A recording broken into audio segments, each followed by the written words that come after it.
savings and selection galore. Stockton Honda's online express purchase and great people do more. Save on 400 new Hondas at Stockton Honda during Happy Honda Day. Shop in person or online with our express purchase option. Anytime, anywhere, it's all here. StocktonHonda.com.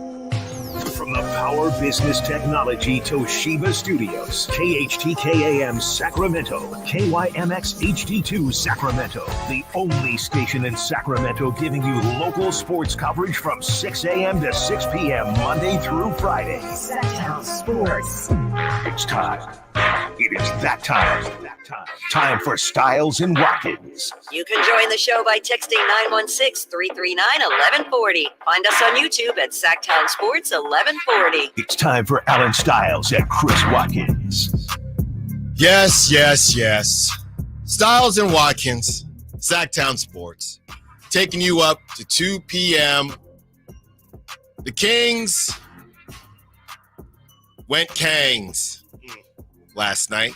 They get dismantled by the Celtics, 144 to 119. 144 to 119 with no Jason Tatum, MVP candidate, all-star in this league, possible next face of the NBA, with no Al Horford, the ageless wonder. You didn't even need that. You didn't even need that to take care of the Kings, who were well-rested and should have saw this as an opportunity, and they did not. And we see you already on the text line, 916-339-1140. Shout out to the Sack Chat. We see you on the Sack Chat already. Amid Rock, the 916 on the text line as well. Not sure there's much to talk about. There's plenty to talk about. Might not be fun, might not be full of holiday cheer, but there is plenty to talk about. We sat there and look, I said if they got blown out, I wouldn't freak out because they got two more opportunities. It's not that I lied, Chris. That was before Tatum was out. That was before. That was with the Celtics fully loaded. That was before Al Horford was out. But this is ridiculous. Literally, from Boogie, I think it was the anniversary of Boogie. Someone's got to do something because it's getting ridiculous. That I believe I saw that on the. I believe I saw that. It was a great moment on social media. It was about 15 years ago to the day yesterday. We broke Twitter. X broke it. It broke for about an hour last night. I thought my Wi-Fi was messed up. No, the Kings were just messed up. Chris, just go. Yeah, wasn't super great. Was more disappointed to hear. I mean, your intro that yes. I was like, that was the you could feel. I was this close. I was this close to saying no, but I can't do it. I got to stick with what I got. There'll be moments for it. Yeah, I mean, it was not great. To answer Dave's question, I didn't get to tell him. We heard him earlier ask, would you feel better if the Kings lost by 2? Yeah, I would feel a lot better. Much better. Lost by 2. This weird look. The Kings are 16-10, great season so far, right? Top 5 in the West, but it's weird to ask. But can we see a close loss? Do you got that?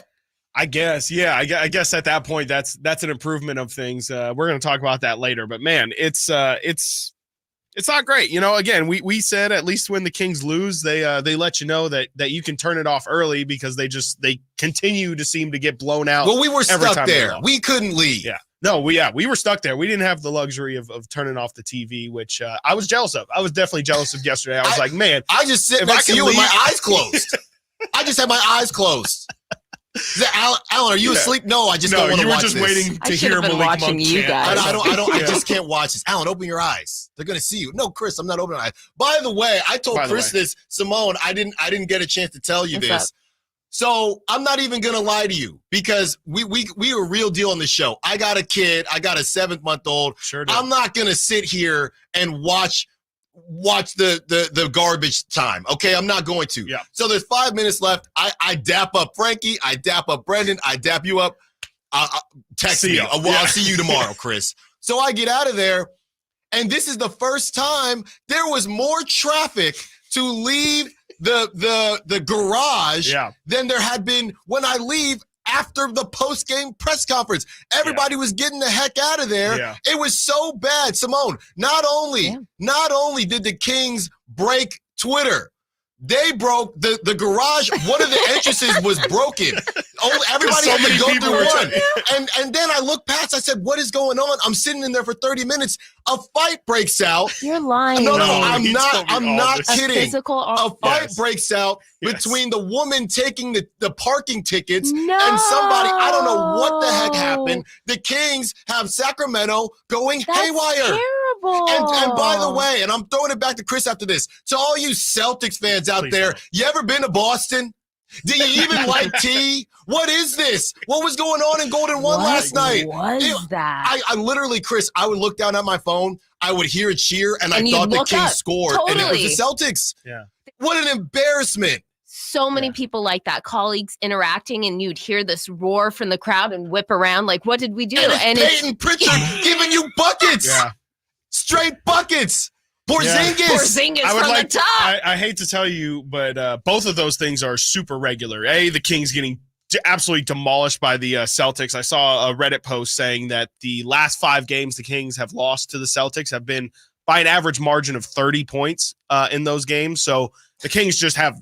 Another bad matchup. They cannot play the Celtics and have not been able to play even remotely close to their level for some time now. And B, for whatever reason, the Celtics, I mean, I could tell you why there's so many Celtics fans out there, but they always show up. It's like the Celtics, the Bulls, and then, of course, the Lakers and the Warriors. Every time and I don't think it's a Sacramento-specific thing, but they always pack the arena. It's usually like a 30 to 40% of that fan base. And I know their story. That's what happens when you win half the NBA championships. Okay. I mean, it's the same thing as the Cowboys. It's the same thing as the Yankees. They're definitely one of those legacy franchises. And in the 80s, it was Lakers or Celtics, and you had to pick one. And a lot of people are now in their terrible at math, so they're in their advanced stage of life, and they're that makes it sound like they're on their way out. There were some youngins in there. There's some youngins in there. There are a lot of youngins in there. I mean, you have the 2008, the Paul Pierce years. You got the KG years as well. Well, you know what? To be completely honest, if when the Kings weren't as good as they are now, if you did pick a team, and we talked about fair weather fans, at least they stayed with the Celtics. Absolutely. I don't know what's worse, right? Being a Celtics fan, and then when the Kings get hot. Now the Kings still haven't won a chip. If you're a Celtics fan, you really like basketball. Like there's nothing super cool or trendy about liking the Celtics. That just tells me like you probably actually like them because they win championships, not because like the Lakers and get all the good players. Right, and you got LeBron or whatever. But we'll still see. I'm telling you. Now we're seeing everybody saying, well, we all knew that the Kings weren't ready to win a championship this season. Yeah, so now what then? Right. So we're going to talk about that. If you are a fan and you feel like that. Yeah. So now what? Are you just like I said? No, to be fair, 16 years. Are we still in the honeymoon phase of I'm just cool with getting to the playoffs, right? Maybe that's okay. I don't even know if it's a honeymoon phase. I just think we're on the ascension. Like I just think that thing, it takes time. We're not going to go from 16-year playoff drought to NBA finals contender in a week. Like it's going to, that kind of stink takes a long time to get off of you. And more than likely, you got to wash it a couple times. Yeah, and you know what? Honestly, I hate to say it, but it's going to get worse than this. It's going to get a whole lot harder than this. It's going to get more sad than this. Like the Kings are going to have to go through trials and tribulations in order to get better on the other side. They're not just going to, again, go from 16 years of nothing to winning, sweeping an entire playoff series. They're probably going to take some significant lumps along the way. You just hope that they can minimize those as much as possible. But yeah, it's not always fun to be a fan of any team. Teams disappoint you all the time. It's just there's definitely levels to it. And yesterday felt like, again, it was one of the best, if not the best team in the NBA this season. But of course, without their star player on the second night of a back-to-back at home after they play overtime the night before, that's not going to feel great. It's not going to feel great. We have more media beef, more Kings fans versus media beef. That's almost a bigger story than the game. It's close. So yesterday it was Zach Harper. We talked about that. or that was yesterday. Then last night, Kevin O'Connor, basketball guy for The Ringer and Spotify, he has been ticking off Kings fans since, I believe, last season with all the Sabonis, Halliburton stuff. He is also a Celtics fan, so this was his time to shine. We'll get into what he had to say. By the way, he could still respond to me. I did DM him last night to be on the show and state his case. Yeah. Okay, we have not heard back from Kevin O'Connor. He's left. It's not read yet. He didn't leave me on red. It still says sent. Right. Maybe he saw it. Maybe he didn't. But we would love to have him on the show and just we're just trying to have a conversation. State his case. Yeah. State his case. Hey man. Yeah. You know, I talked about the beam one time. Right. I've been there. Yeah. Right. What is your obsession? Yeah. What's the point he's trying to make? Yes, also? And why are you only popping up when the Kings lose? Yeah. Okay, because keep that same energy for your Celtics, who last time I checked, was the last championship that they got. Yeah, yeah. So that is correct. Yeah. Are we all racing for second place there, Kevo? Mm-hmm. So Kevin, you listening? Trying to decide whether you're going to come on the show or not? We're ready for you.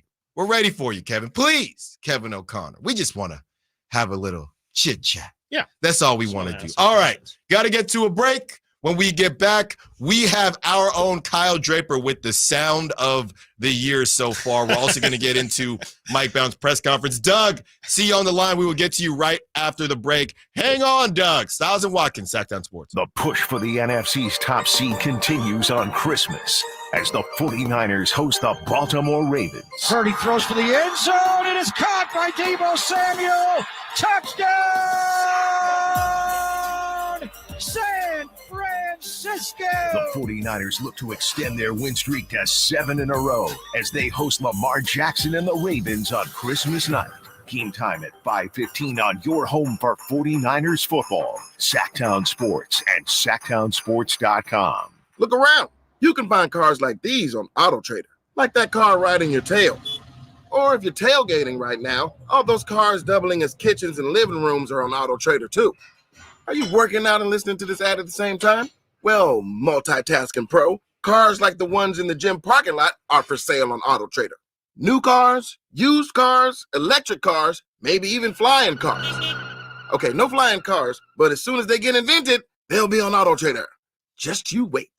AutoTrader. This holiday season, Good Guys Heating and Cooling is turning up the warmth and spreading joy with our Toys for Tune-Ups promotion. Schedule your tune-up or troubleshooting appointment, and with a donation of a new unwrapped toy at the time of your service, we'll waive the fee. It's our way of giving back and making a difference in the lives of local children who might not have the Christmas that every child deserves. All toys will benefit Children's Hope, a wonderful local foster charity right here in Sacramento. Call Good Guys Heating and Cooling at 530-GOOD-AIR to schedule your appointment, or book online at goodguysheatingcooling.com. Happy holidays from the Good Guys family. License number 1057618.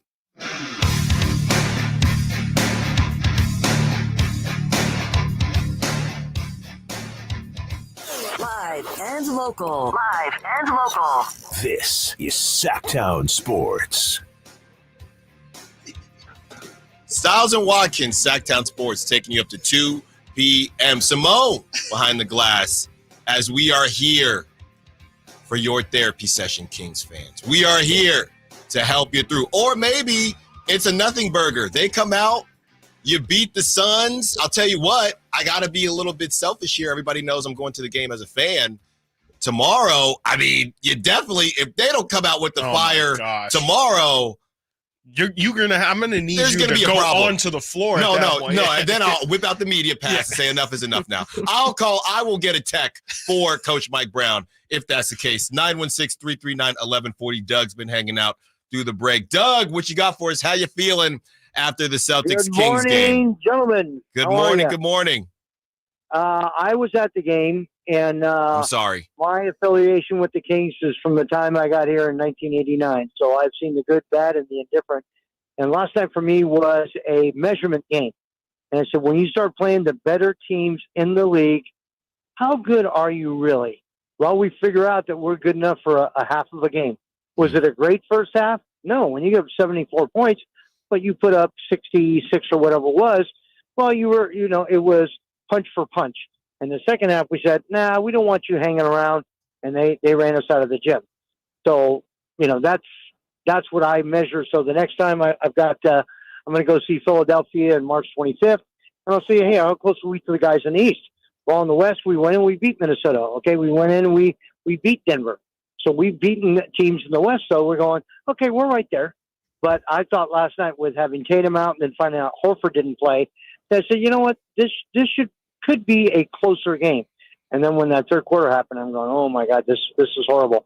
So my question is, with my deep roots into basketball stuff and all the years of coaching and that kind of stuff, why do most teams go in and allow the wing player on offense for them on the left side drive right into the paint?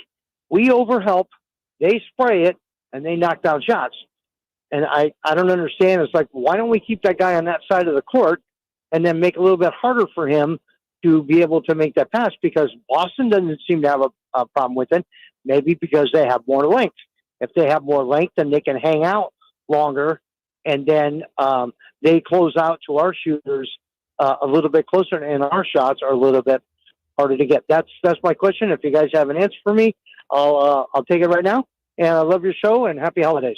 No, thanks for the call, Doug. Great stuff right there. Already a candidate for call of the day. I'm sure there will be more. I think it's a great point, and I think he answered his own question a little bit with the length. What was bizarre to me was that last night it looked like the Celtics had 6 players on the court. Everybody was late. Yeah. Everywhere. The rotations were late. And you said, Chris, they were running some type of zone, and the Celtics were still able to find the soft spot in the zone. And Jaylen Brown, they made some tough shots early, which I think made it hard for the Kings. Mm-hmm. And then after that, they were overhelping. I mean, Porzingis, my goodness. I mean, this is without Jason Tatum. If this guy continues to play like this, we know that the Kings don't have somebody for that. Mm-hmm. What was bizarre to me also offensively is you got Derek White playing free safety and really giving Sabonis fits, right? So, defensively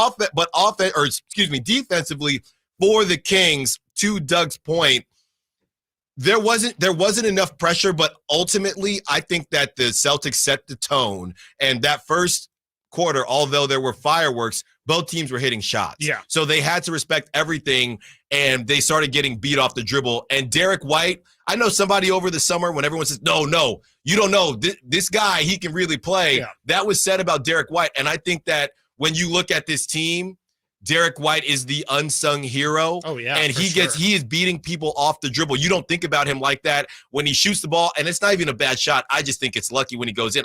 This guy cannot keep making shots like that. He can shoot the basketball, so you got it. And when you can shoot the basketball like that, you have to respect him even more when he drives, so it's easier to get beat off the dribble because you do have to close out. But there was that issue happening, and then you send help on the drive. Then he kicks it out. Now the rotations are all messed up. I was just watching. Start scrambling. I was just watching something on Twitter during the break where basically Sean Cunningham posted it. It's a play where Mike Brown calls a quick timeout because Malik is in the post guarding Porzingis. Yeah. They pass the ball around. It comes back over. He does not close out. He doesn't close out on Derek White. Yeah. And he doesn't even try. There. No, he just doesn't try and fight around. I remember that play clear as day. Yeah. And I remember Mike Brown calls a timeout immediately after. And he chewed out the team. Did he really? Yeah. As he should. And he chewed out the team. Yeah. And, you had Malik at one point chewing out the coaches because of the Jaylen Brown. They thought it should have been a delay of game, I guess. I saw that as well, and I wasn't sure that he was doing it towards the coaches, but that's really interesting because that's what I saw. No, he was super animated. Yeah. I saw the moment happen in real time. I just thought he was almost saying like we should review it or was saying something, but he was definitely looking at the Kings bench and was jumping up and down, waving his hands. I don't know. I was all the way up in our seat. I didn't hear exactly or get the full context. I just saw him jumping up and down, looking directly at the back of the Kings bench. And I was like, I don't quite know what's going on, but it's never good when your team is imploding like that in the middle of a game. No. And just yesterday during our crossover, the crosstalk with the Drive guys, Draper was already a little spicy when I was just talking about Kevin Huerter. Just asking questions. I'm just asking questions. Okay. I didn't think I was coming down Kevin Huerter's road.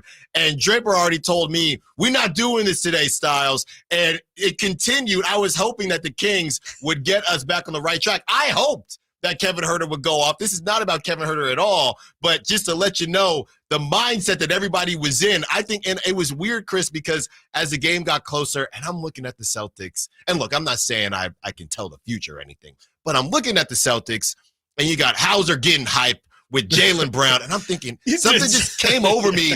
I thought, I don't feel good about this game, man. Now, I didn't think it would be this, but I guess I should have, because this is the only way the Kings lose. If they're gonna lose, they're gonna get beat out of the gym. They did exactly what the Celtics exactly what they were supposed to do to the Celtics. They got ran out the gym. Coach Carter, Timo Cruz, you have to keep running, okay? Our fear is not that we are inadequate, is that we are powerful beyond belief. Well, they were neither last night. Let's hear from our guy Kyle Draper and what he had to say in the postgame.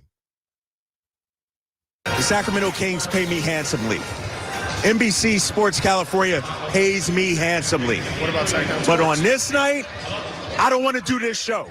There is nothing to talk about after what we just saw here. This is the worst loss of the season, and I'm upset. I'm frustrated. She got the box score right here. You got to give me the box score. You know what? I don't need the stinking box score. I don't need the stinking box score, dudes. What happened out there tonight is unacceptable. Give the Celtics credit. They put their hard hats on. They won the game. But our guys got to be better, dudes. We got to be better out here. What happened? So you said, great stuff by Kyle Draper, by the way. I can't wait to talk to him about it in the crosstalk today. But you said something about Kyle Draper and box scores. Yeah, this man's got some beef with box scores. I don't know what it is. I don't know if a box score burned down his childhood home or something like that. But this man's got some issue with box scores. I mean, remember when him and Whitey got into the Keon Ellis debate? Whitey was trying to tell him about the box, and Draper said, "I don't care about your box score, Whitey." And he's back at it again, okay? Yeah. And I'm here to say, Draper, stop the box score abuse, okay? Yeah. Box score, the NBA basketball box score is the greatest box score that there is in sports, okay? Now, the baseball does an okay job. I mean, you can get into a baseball book and you can get pretty deep into figuring out what happened. Football, you don't really get context of yards and how they were gotten, and not all things are created equal. The basketball box score, in my opinion, is about as perfect as it gets. You can get clean, the full story. It's clean. It's got second chance points. It's got, fast break points. You can really get, if you can look at a full box score, I'm telling you, you can get at least a baseline understanding of how the result came to be, whether it be the percentages, the turnovers, all that stuff. Kyle Draper, please stop your beef with box scores. They didn't do anything bad to you, man. But on this night, let the box score live. But on this night, the box score didn't really matter. Oh no, right. Well, there's some things on the box score that I can point to that are little concerning. Yes, for How sure. about fast break points last night? I think 30-6. That's absurd. Which is percentages. No. But here's even what's more bizarre. Here's even what's more bizarre when you look at the box score. You said fast break points 30-6, right? Disgusting. So you would think what? That the Kings turned the ball over all the time, right? Didn't get shots up, transition buckets. Well, I'm Which here is to its own stat, points off turnovers, Kyle. We know you like the box score, all right, Chris. I'm just, But I'm here to tell you, what if I told you, now I feel like this is 30 for 30. What if I told you that a team could give up 30 fast break points to their 6 and turn the ball over only 7 times to the other team's 9? Yeah. How is that how I don't know how that's possible. Yeah, I mean, like it's turnovers are it's an interesting thing, that number that you just pointed out, because I mean, traditionally, if you're going to turn the ball over, it's going to lead to a lot of fast break points, because obviously, you're caught a little bit off guard. But yesterday that wasn't the problem. The problem was not the turnovers that were leading to fast breaks. It was the effort. And that's what I think is so, again, like that the box score can tell you that if they only had 6 turnovers or whatever it was and still allowed 30 fast break points, well, then you can't use the turnovers as the excuse for why they had so many, which should point you to, well, then that tells me you just weren't getting back on defense. Worse, man. You were missing shots. You, again, weren't completely committing back to the defensive end. Terrible. It was a terrible effort. And, everybody, we're not doing blame pie today, but, it's everybody who was a part of the floor yesterday, including Mike Brown, including every player who played last night. They're all accountable for, or need to be held accountable for, the performance yesterday. When you have games like this is what's worrisome to me.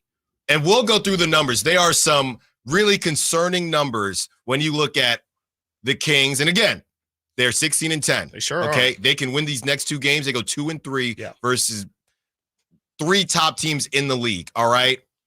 But when you have a game like this, normally there's something that pops out. We talk about fouls. We talk about turnovers. Neither of those things seem to be the issue. There's no bailout to say, well, this is why that happened. Somebody on the SAC chat was talking about personal fouls. Well, I'm here to tell you, again, 30 for 30. I'm tired What of if I told you, I'm not talking about the refs, because the Celtics had more personal fouls than the Kings. Yeah. The Celtics had 17. The Kings had 15. Kings had 1 less free throw.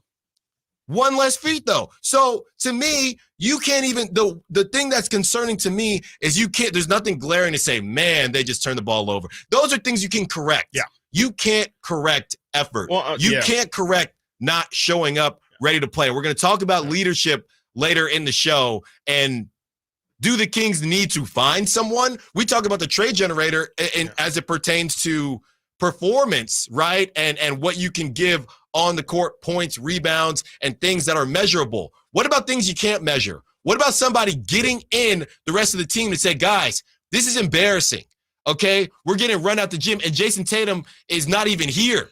He's over here wearing some designer clothes. He's eating street clothes. Mm-hmm. This is embarrassing. We got to get to a break. When we get back, we will hear from Coach Mike Brown, his post-game press conference, and what he had to say. And our own Brendan Nunez asked him a very, very good question, and we will get the response from that as well. Stiles and Watkins, Sacktown Sports. Can Mike Brown build on last season's Coach of the Year award? Can the Kings exceed 48 wins? We will be better prepared to make the run that we expect to run come next playoff. Tune into every Kings game this season on Sacktown Sports and sacktownsports.com. It's Credit Christmas at Prestigio Jewelers. Get the gifts you want this year. Prestigio guarantees your credit up to $10,000. It's easy. Have a valid ID, proof of income, and be 18 or older. Prestigio has competitive pricing on all jewelry, such as gold chains, wedding sets, diamond earrings, and designer brands like Cartier, Gucci, Bulova, and Citizen. Rebuild your credit, even with a repo or a bankruptcy, at Prestigio Jewelers. This Christmas, come for the credit and be amazed by the selection at Prestigio Jewelers. Online at prestigiojewelers.com. It's no secret to golf enthusiasts that Timber Creek and Sierra Pines in Roseville are one of the region's most unique and scenic places to enjoy a great game of golf. 27 holes, boundless options. Elevate your game on our newly renovated driving range, putting green, and chipping area. Whether you're aiming for fun, lower scores, or all-around growth, we've got you covered. Experience golfing dreams in Roseville and book your tee time at timbercreekgc.com. Timber Creek and Sierra Pines, your ultimate golf haven.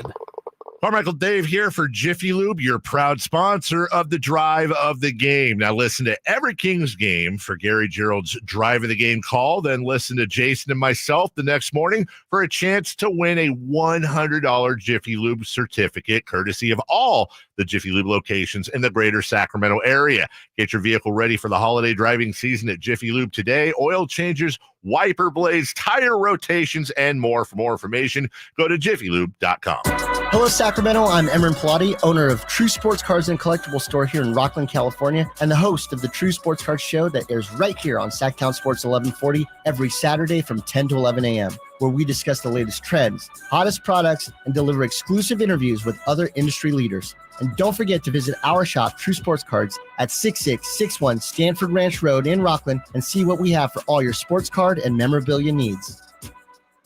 Hey, DC comic movie fans, the Esquire IMAX Theater in downtown Sacramento is playing Aquaman and the Lost Kingdom, the IMAX experience, for a limited time. I'm gonna murder his family and burn his kingdom to ash.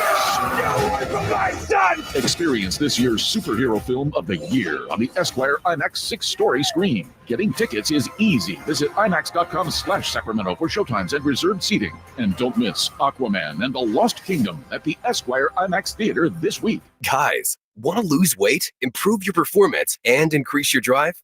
Revive Men's Health Sacramento can help you address the root causes of weight gain, low energy, poor drive, and performance issues.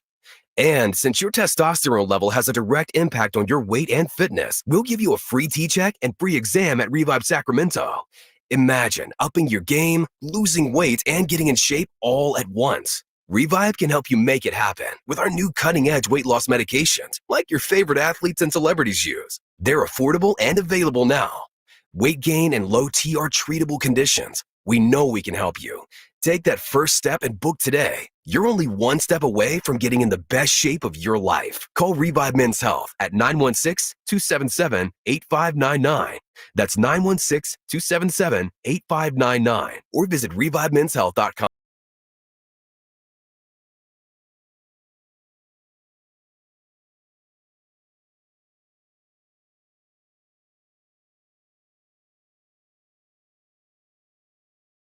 Town Sports. White gets the screen from Porzingis. Porzingis calling for the ball. They've got the mismatch they want. He's on Huerter again, just above the free throw line. Shoulders for space. Now the 13-foot step back is good. And they'll milk that until the Kings find a way to stop it. And Mike Brown has called a timeout, and they will try to design some way to avoid that matchup. Porzingis against Huerter. We saw it. Stiles and Watkins. Great call by G-Man, as always. Stiles and Watkins, Sacktown Sports, taking up to 2 p.m. Great call. Terrible game. We saw it. Yeah. I feel bad for G-Man. Yeah. I mean, he's got a power. Like we said, I mean, I got to go home, and after I saw the fight in the garage, but I got to go home. Which one was more entertaining, fight or game? Somebody said that on the text line. Yeah. The shout out to the ticketing woman. I don't know who was. I'm going to assume she wasn't in the wrong here just because she's doing her job. Right. She showed more fight than the Kings did last night. That's not going to work. Yeah, and look, I'm sitting here as we get into this Mike Brown sound, and I love you, Sack Chat. You know I do, but they're sitting here. Jaylen Brown got treated like a superstar, and a lot of foul talk. The ticky-tack fouls. Guys and gals, or however you identify, you have 4. Somebody asked, what were the fouls at the end of the first half? 4 for the Celtics and 7 for the Kings. The Kings were down 8. Let me ask you this much. When the Kings are winning, are you keeping track of the fouls? That's 3. What are we talking about? Yeah. They got blown out the gym. The third quarter was embarrassing. Yeah. That's it. I don't really. The referee talk, I think, is. Even Mike Brown talked about it tons last night. I think it's a problem with the players. It's a problem with the coaching staff. I think it's also a problem with fans. Fans always do it, but it's complaining about the fouls is a useless, pointless exercise. The game is called how the game is called. You got to play through it. And it might be nice for De'Aaron Fox to get a foul call here or there that you feel like he deserves, but that's not always how it goes. They're inconsistent. Referees are they're people too. They're not always going to call the same things the same way every time. And, you got to just continue to play through it. And, I don't see anyone saying that that's changing the game last night, but, too much have I seen that try to be the main talking point when there's tons of other actual basketball reasons why the game was lost, not because De'Aaron didn't get a call here or there, or Sabonis got hit in the face. Now you only lose by 20. Yeah, exactly. Now you only lose by 15. That's not what happened last night. Okay. That's it. Yeah. That's it. If you're not going to blame the team now, then you're probably never going to blame the team. Yeah.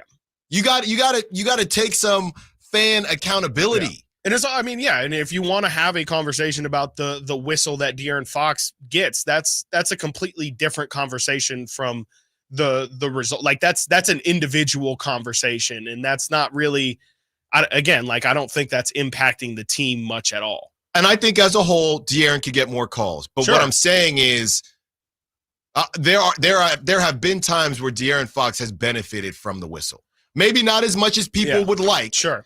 But again, especially recently, I've seen some calls recently where it's like, that was a superstar call that De'Aaron just got, right? It takes time. Yeah. It takes time. So that's not the reason they got their doors blown off. And by the way, They're going to miss the free throw No, that's anyway. what I'm going to say. Yeah. You really do you want them going to the free throw line anyway? I don't. They can't I make sure the free don't. throws. You want to see something? Sure This is insane to me. You want to see this? This looks like we talk about tests. This looks like my final, okay, in geometry 2 when I didn't pay attention because I was too busy doing something else. They shot, this is not an exaggeration. They shot 52% from free throw. 52. There are guys out there with better 3-point percentages. Kings are the third worst free throw shooting team in the NBA this year, 73.6%. So, Come on, man. You're going to get to the line more. You're just going to be disappointed more, which, whatever. Getting to the line is free points. But, I don't think that that's changing the results, especially when, I know we're going to talk about it later and I'm going to keep teasing it. But the Kings are just getting blown out in the games that they lose. It has nothing to do with free throws. It's all mental. And, if anything, the players might even agree with the fans that they aren't getting a good whistle. But again, it's not going to change anything. And that's the thing. Yeah.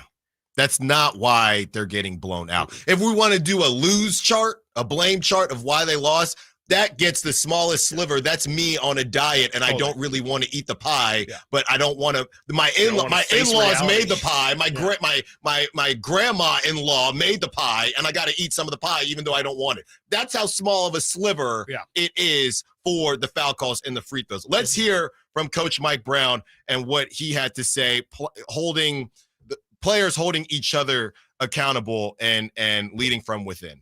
Sooner or later, all the great teams, whether it's Draymond and Andre Iguodala in Golden State, or even Tim, Avery Johnson, other guys in San Antonio.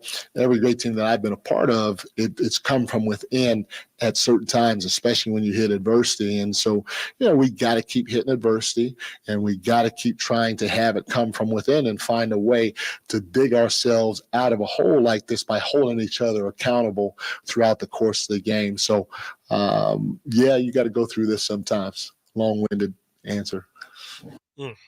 Yeah, he said it before. He talked about it a lot during the playoffs, but a lot of people want to put this on Mike Brown and get Brown out of town is a chat that we've seen a couple different times, and still crazy to me. It's insane. It's so wild. The fact that anyone wants to even remotely bring that up is insane. But Mike Brown can only do so much. He's put this team in a situation where they're successful. They're 16-10, even though we've definitely would all probably say that we haven't seen what we think is the best from this team this year.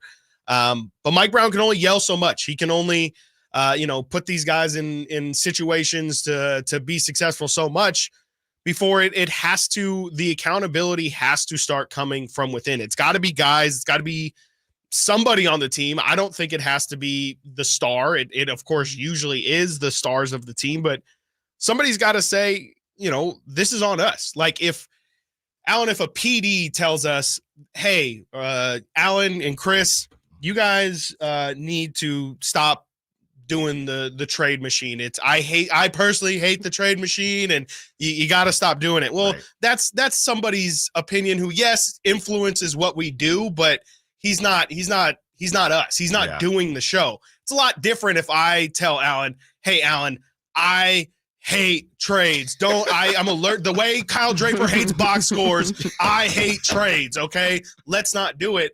I would like to think you're going to listen to me and hold my opinion a little bit more than the weight that you're going to give the PD. And it's the same thing where if De'Aaron Fox is getting on these guys' case about, yo, come on, like this isn't, everybody likes to blame. It's always somebody else's fault in any situation, not just in this. It's always, man, coach is doing this, coach is doing that, or it's not even on me. It's Malik's not sliding. Somebody needs to take accountability and say, look, we all are in the same practice session. We all hear the same thing. We know you're supposed to be here. You're supposed to be here. Just do it. And just how different that's going to be received. And, at that point, if you're not listening to your fellow colleague, then, maybe that's a personnel problem where that guy needs to straight up be removed from the team. But if we have time, Simone, Mike Brown told this great story like an actual example of this with, of course, the greatest of all time, or at least of this generation, LeBron James. Like I said, sooner or later, it has to matter to the players. And I say this, I'll never forget people talk about LeBron's greatness on the court. My first year in Cleveland, we were a show team back then. You can jump out and show, and they didn't shoot the three as much and some other things. And we worked on that all summer when I got there. And then we worked on it all at training camp. And, we started out kind of slow my first year there. And I'll never forget, we were like 8 games in, and we were playing a home game. I can't remember who we were playing against, and we were just getting killed in the pick and roll. And so I called a timeout. And finally, I said, hey, look, what do you guys want to do? We tried showing, we tried switching. You want to drop? What do you want to? And before I can get another word out, LeBron, as a young player, he stepped into the huddle, and he goes, excuse my French, but he goes, F that. We're an effing show team. We worked on it the whole training camp. You do this, you do this, you do this, you do this. Let's effing go. And that's it. I mean, and granted, that's LeBron James. That's a young LeBron, but that's exactly what the kind of accountability that Mike Brown's talking about. And you heard it in the first clip we played. It's not just LeBron that does it. He said Avery Johnson and Tim Duncan would do it. When he was in Golden State, Draymond and Iguodala would do it. And that's why I don't know if it has to be De'Aaron, but it's got to be somebody needs to take it upon themselves. It could be Domantas Sabonis, who Sabonis to me seems the most, he's vocal on the vocal, he's vocal and on like the you court. can see it with his reaction. He wears his emotions on his sleeve. Wears his emotions on his sleeve is exactly how you should put it. Like you can see the frustration building in him. I would love to see him blow up because I think it's frankly has a lot to do with the fact that it's a lot of nice guys on this team. And I think that they could use a little bit of edge, a little bit of a word we like to use, a little bit of dog. We know they got some dogs on the team, but I think when you're just kind of naturally a nice guy, you don't want to ruffle feathers. You don't want to maybe make things awkward, but at the end of the day, if you're trying to win games, like Mike Brown said, every good, great team he's been on has had players from within lead it. And the Kings, I think it's quite clear because Mike Brown has now told us about 10 times, there's nobody who's taking that accountability and stepping up. So someone's got to do it. And if it's not going to be somebody on the team, that's where I only used it as an example. I'm not opposed to bringing out that trade generator, and because you might need to bring somebody in who's just vocal. Again, like you said, I think to either start the segment or in the segment before, we talk about the trade generator like it's stats. Like, oh, okay, this guy's going to bring us 15 points, 8 rebounds, all that stuff. Well, the Kings might need to be in a situation where they don't look at the numbers. They just say, what does this guy do for his team? Exactly. You see the Pacers sign James Johnson. That has nothing to do with James Johnson's basketball ability. It has something to do with the fact that Giannis Antetokounmpo yelled in Tyrese Halliburton's face to go get him the effing ball. And the Pacers probably see that and say, why don't we have somebody who's stepping in between them and getting in Giannis? People getting in the club. Exactly. You get in the club going one. Yeah. You got to make sure you got a bouncer to stay out the club. All right. Pretty good bouncer somewhere around here. I'm going to tell you what, is Udonis Haslem busy? I saw him on the podcast. I did too. I saw him on the podcast a couple days ago talking about Draymond. Udonis. I know you're hanging out in Miami. You can come on out. Just come on, Mr. 305. Mr. 305. Bring Pitbull with you. Come on. Bring Pitbull with you. All right, got to get to a break. When we get back, how should the Kings solve their issue of vocal leadership? And we have plenty of texts to go through as well, and your Sack Chat. Stiles and Watkins, Sacktown Sports. If your credit card bills have gotten out of hand, call Consolidated Credit now. If you're making the minimum payments, but your balance is just not going down, call Consolidated Credit now. If the interest rates on your credit cards are so high, it will take years to get out of debt. Call Consolidated Credit now. They've helped over 5 million people. They can consolidate your debts into one lower payment, reduce your interest rates, and get you out of debt fast. If you're struggling with credit card debt, call Consolidated Credit now. Call now, 800-552-6750. That's 800-552-6750. 800-552-6750. Consolidated Credit Counseling Services Incorporated, 5701 West Sunrise Boulevard, Fort Lauderdale, Florida, 33313. Not a loan company licensed by the New York Department of Financial Services and by the Vermont Department of Financial Regulation. Maryland DM 19, Oregon DM 80031. Licensed by Virginia State Corporation. Commission license number DC 32. Establishment of a plan may adversely affect the individual's credit rating or credit scores. Non-payment of debt may lead creditors to increase financial charges or collections activity, including litigation. I'm so stressed about my business not being ready for the holidays. Ooma. What is that? Meditation? I'm recommending the Ooma cloud phone system with auto attendant and more than 35 features. Ooma? Yep. Switching to Ooma is a cinch. Starts at $19.95 per month per user, plus taxes and fees. Ooma. Now you're feeling it. Visit Ooma.com. That's OOMA.com to learn more. Ooma. Smart communications for the smarter business. The holiday season is right around the corner, so give the gift that's hard to wrap but easy to give. Give them a Stihl. With powerful trimmers, blowers, and chainsaws to place under the tree, the Stihl Holiday Gift Guide has something for everyone. Save $30 on the GTA 26 battery-powered garden pruner. Visit your local Stihl dealer or go to stihlusa.com/gift guide. Real Stihl.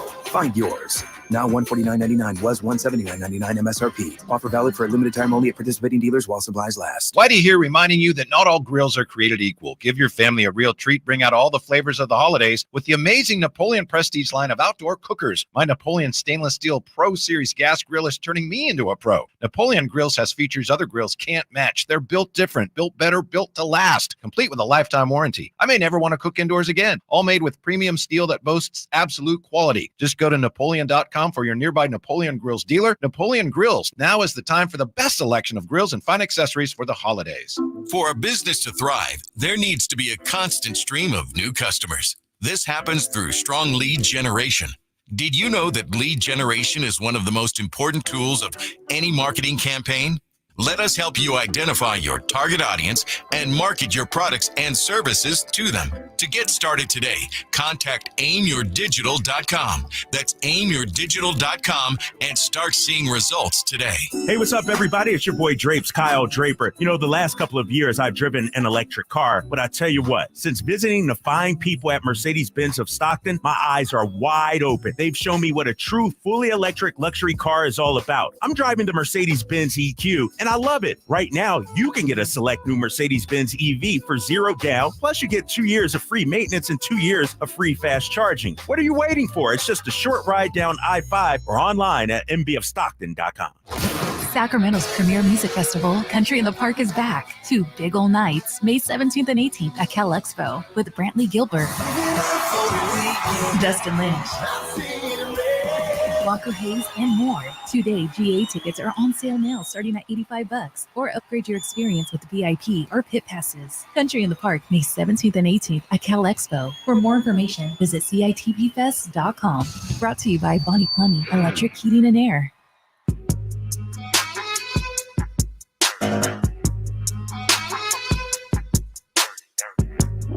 Sacktown Sports. Call or text at 916-339-1140. Stiles and Watkins, Sacktown Sports, taking you up to 2 p.m. Talking Kings, talking Celtics, and the game, if you want to call it that happened last night. The Celtics beat the Kings 144-119. Still tripping On 4 fours. 144 to be exact. You know, when Peyton Pritchard, I had a weird feeling. When he made that first one, I thought, I know this isn't going to be a Peyton Pritchard redemption game. And what did he have, 20?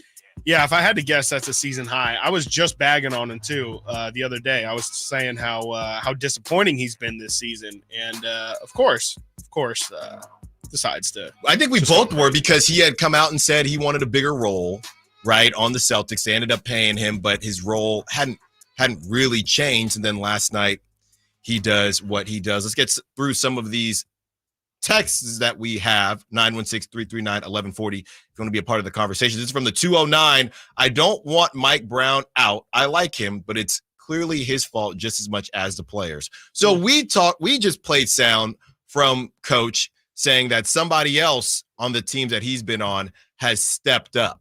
The question is, where is that line, right? And I think it's really tough. you have the back-to-backs where it's, hey, you know, you're going to show up or not. You have a game like last night where I really don't know where it starts and ends when it comes to Coach Mike Brown being responsible for this. I think everybody shares blame, but if you were to ask me, okay, well, what would you tell Coach that he should do differently? That I don't know.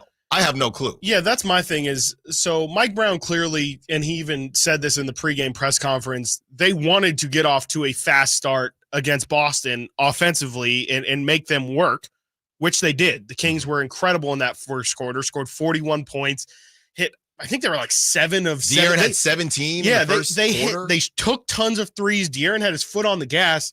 You think Mike Brown said, hey, guys, put your foot to the pedal offensively, but defensively, just let him do whatever. You think Mike Brown said to just do a track meet that first? No. Like he definitely probably said, if anything, we need to give more defensive. Yes, we want to be quick on offense, but the key is to slow them down on offense as well. Make them work early for buckets so that then later in the game, they really don't have their legs. There's no way Mike Brown said, let's just race them for the first 15 minutes of the game. There's no way. And so that's where I think there's a huge disconnect of, well, you think, yeah, like what do you think Mike Brown told them? The game plan was something. Whether or not the players go out there and execute the game plan is a whole different thing. So I don't know. I feel like sometimes people will just say, oh, the team didn't play well, and that's the coach's fault for not having them prepared. Well, maybe he had them prepared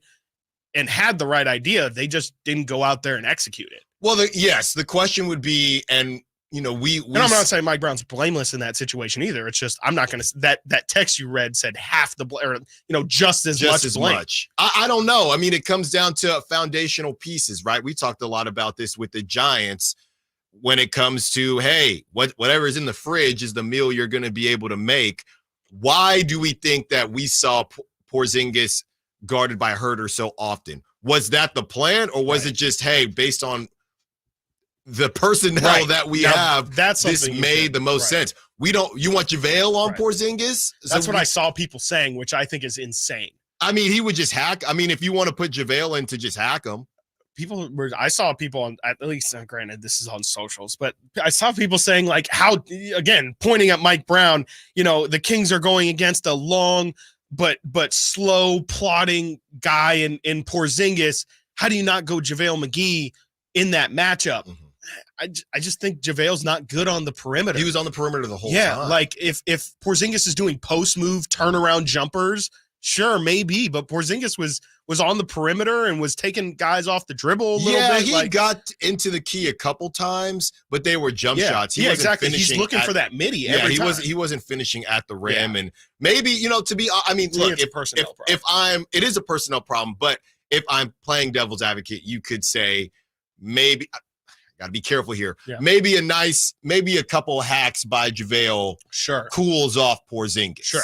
You can make that argument, but is JaVale the unicorn stopper? I don't think so. No, I don't either. And I mean, I think the game plan was sound. I think they just kind of knew they didn't have an answer to Porzingis, and I there's nothing you could really do about that. But I think if anything, the reason they didn't go big, you saw them go Trey Lyles and Sasha, and didn't go JaVale until the third quarter. I think that was because their plan was defensively to try and expose Porzingis as much as possible. I pointed out when they were just absolutely destroying Neemias Queta over and over and over again and pick and pop. Yeah. They got him out the game. And I think the plan was ideally to do the same with Porzingis, but honestly, it just never happened. I do kind of in a weird way.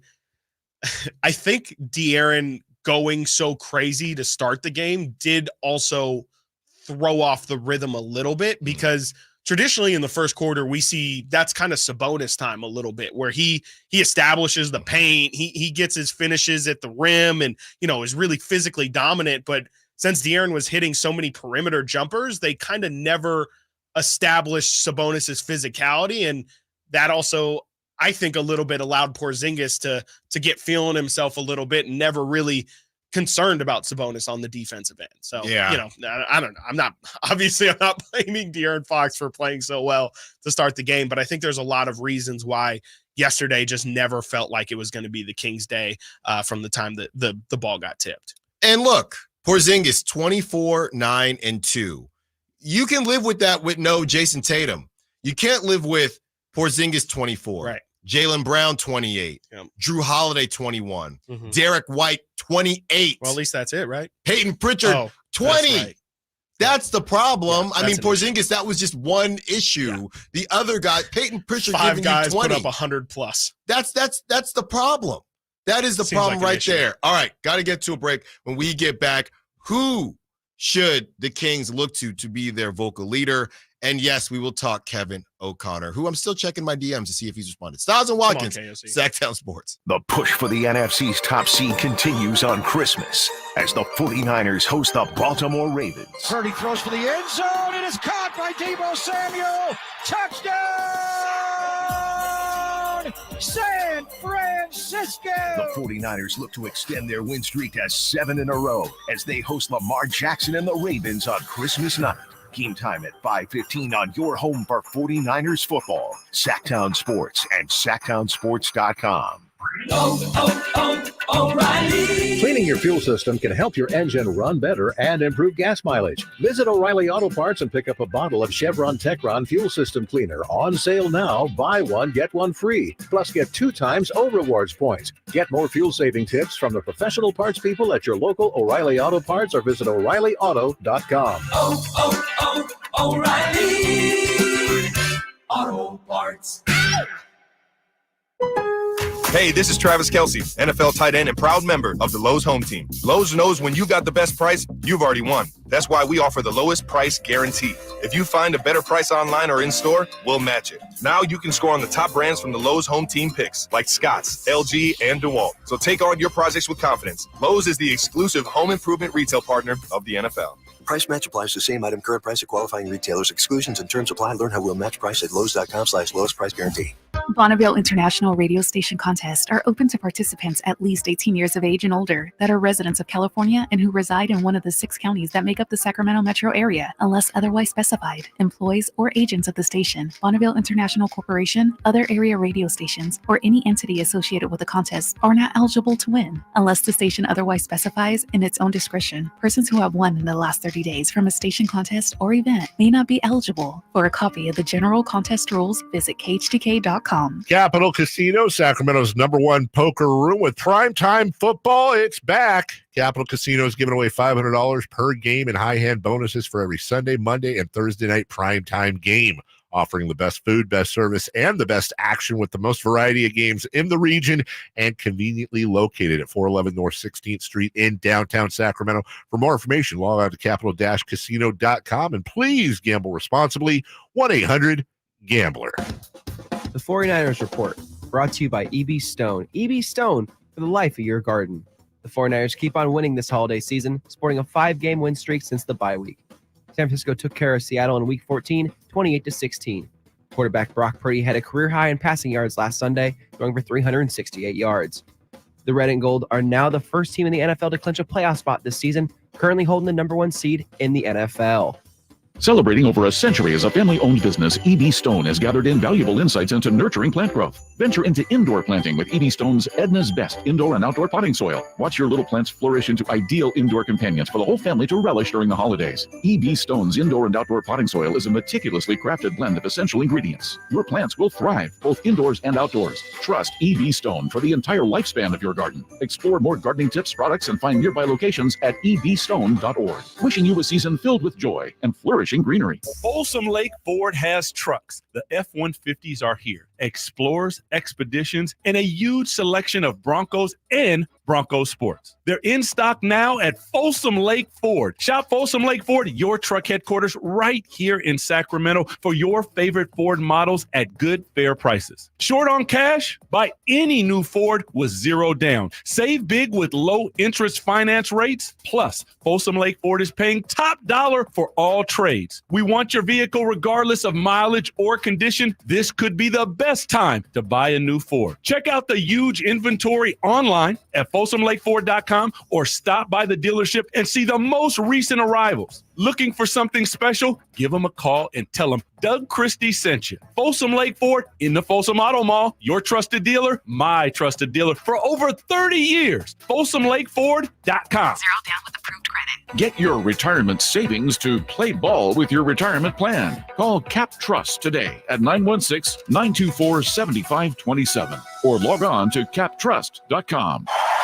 From the Power Business Technology Toshiba Studios. Your home for Kings basketball for over 25 seasons. No look, Bibby to Weber down the lane, flying jam. There's your play of the night right there. It's inside is Sabonis, a two-hand rip. A brilliant pass from De'Aaron Fox. KHTKAM Sacramento, KYMX HD2 Sacramento. Sacktown Sports.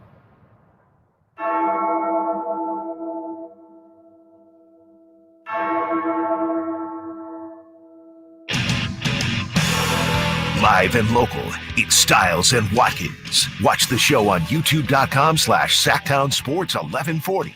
Or listen on the Sacktown Sports app. Stiles and Watkins, Sacktown Sports, taking you up to 2 p.m. Talking all things Kings. Heard from Mike Brown in the post-game press conference. Heard from our own Kyle Draper, who had some things to say as well. And the question is, who will be that vocal leader for the team? This is from the text line, and all guests and callers join us from the Folsom Lake Honda hotline. Folsom Lake Honda, your one-stop Honda shop from the 530. As a longtime fan, ... Last night's game was embarrassing. We cannot blame anyone but the team. They showed up because they were scheduled to. They did not really show up. When will they understand they need to go to the paint more instead of shooting threes nonstop? I don't think that's going to change. That's who. It's unfortunately not. That's who Coach Mike Brown has said they are. Yeah. And maybe it changes with different personnel. Yeah. And, speaking of being in the paint more, they do it in a weird way. And I know I joked about Kevin Huerter with Mr. Draper yesterday, but I don't know what's Mr. Draper. I'm calling Mr. Draper. Okay. I don't want no problems today. Okay. I'm calling him Mr. Okay. Draper. What is going on with the Kevin Huerter dribble handoffs? No disrespect whatsoever, but what are you going to do with that? You're in the paint with the basketball. And look, if the 5-0 saying, let's get to the paint more, but you're not that guy, pal. Kevin Huerter, you're not that guy. He had one nice turnaround in the key, right, a midi, but I don't know what the purpose is there. I don't know that he's lost confidence in his shot, but he's pump faking a lot on the three-point line. He's trying to do the dribble handoff with Domantas Sabonis, and in reality, it reminds me of the Karl Anthony Towns and Boogie Cousins meme when he gets to the paint, because guys are thinking, homie, what are you going to do with this basketball? I don't know. So to the 530, yeah, you want to get in the paint, but who are your personnel to do that? Yeah, no, I think it's a personnel problem. I think you're pointing it out there. I think Kevin is kind of in a weird in-between of like he's almost in counter mode right now, where he spent the first 25 games trying to hunt that three, and now people are knowing that when he's coming across that dribble handoff, he's looking to get that three-point space. And so that's the first thing people are going to say. If you see Kevin running around, his man's got to call out like, screen or handoff or something, and Sabonis's guy is going to show on the other end to say, nah, like you're not just going to get tons of space on the other side of this screen. So I think he's kind of living in this world where he's thinking too much. And Mike Brown's talked a lot more so with Trey Lyles about when you're pump faking, that's you just way too in your head. He wants it. Mike says all the time, just let that thing fly. So I think he's just kind of going through it right now. We've been very loud and well chronicled Kevin's struggles, both on and off this season.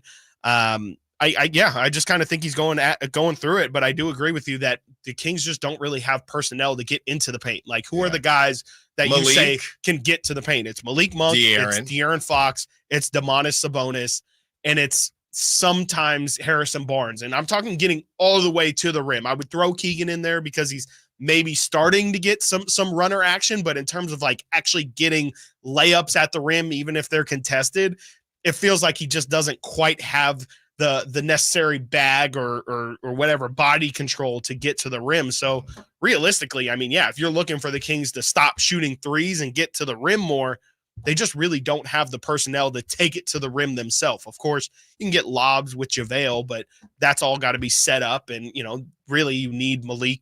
You really need Malik in there to do it because De'Aaron kind of doesn't run a lot of traditional pick and rolls with JaVale. Yeah. And, it is interesting when you hear these terms, right? And I don't think there's overused sports terms from the media, from the players, and also the fans. And I think that when your team loses and you're frustrated, there are things that you say, but you actually don't know how it can be accomplished, right?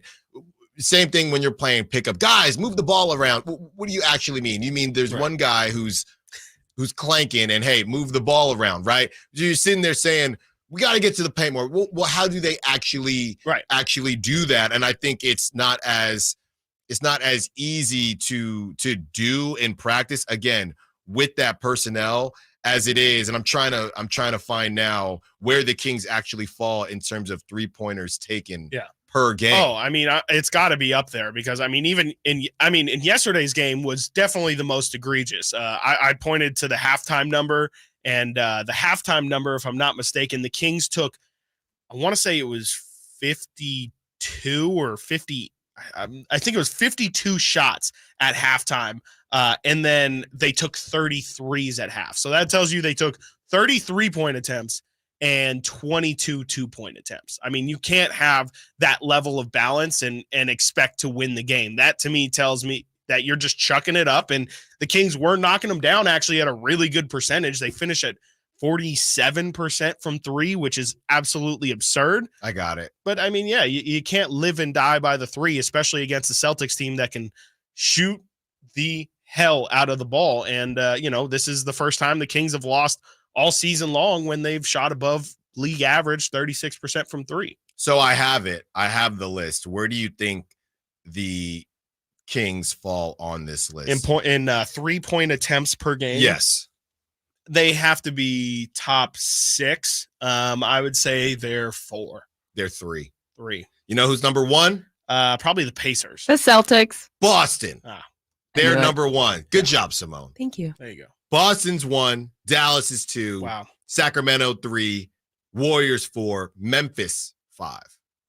Interesting. Yeah, and I mean that's the team that they want to be. Like the Kings want, like you said, like it's for better or worse. They don't change when they're losing either. They're going to put it up, and maybe that's that is a point where you could say that's where this Kings team, again, if we're talking trade machine or how this team is going to improve its personnel, it's maybe getting guys who, we talk a lot, and even in the trade talk articles that we read, it's the Kings can always have more shooting. With Zach LaVine, they're not afraid to add more offense, even if it doesn't mean good defense. Well, maybe they have enough shooting. Maybe it's very clear that Mike Brown is very confident in their shooting ability. Maybe they do need to be a little bit better at the other things, the intangibles, the being more physical, the attacking the rim, the just making the simple play. I think that's really what the Kings need, is a guy who's going to be,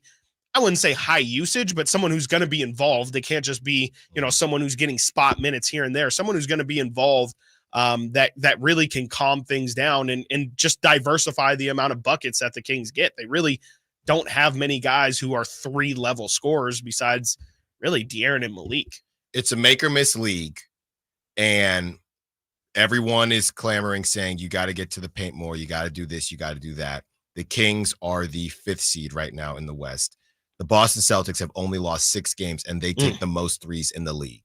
Right. So maybe it's not a matter of taking too many threes. Maybe it's just a matter of, I don't know, having a different gear or being able to change things up, or just having guys that are going to stop the bleeding. Yeah. Okay. I think that's the thing. You can take the most threes and have Defense Derek. help, yeah. Right. That's the difference, right? Yeah. That right there is a difference. It's not about the threes.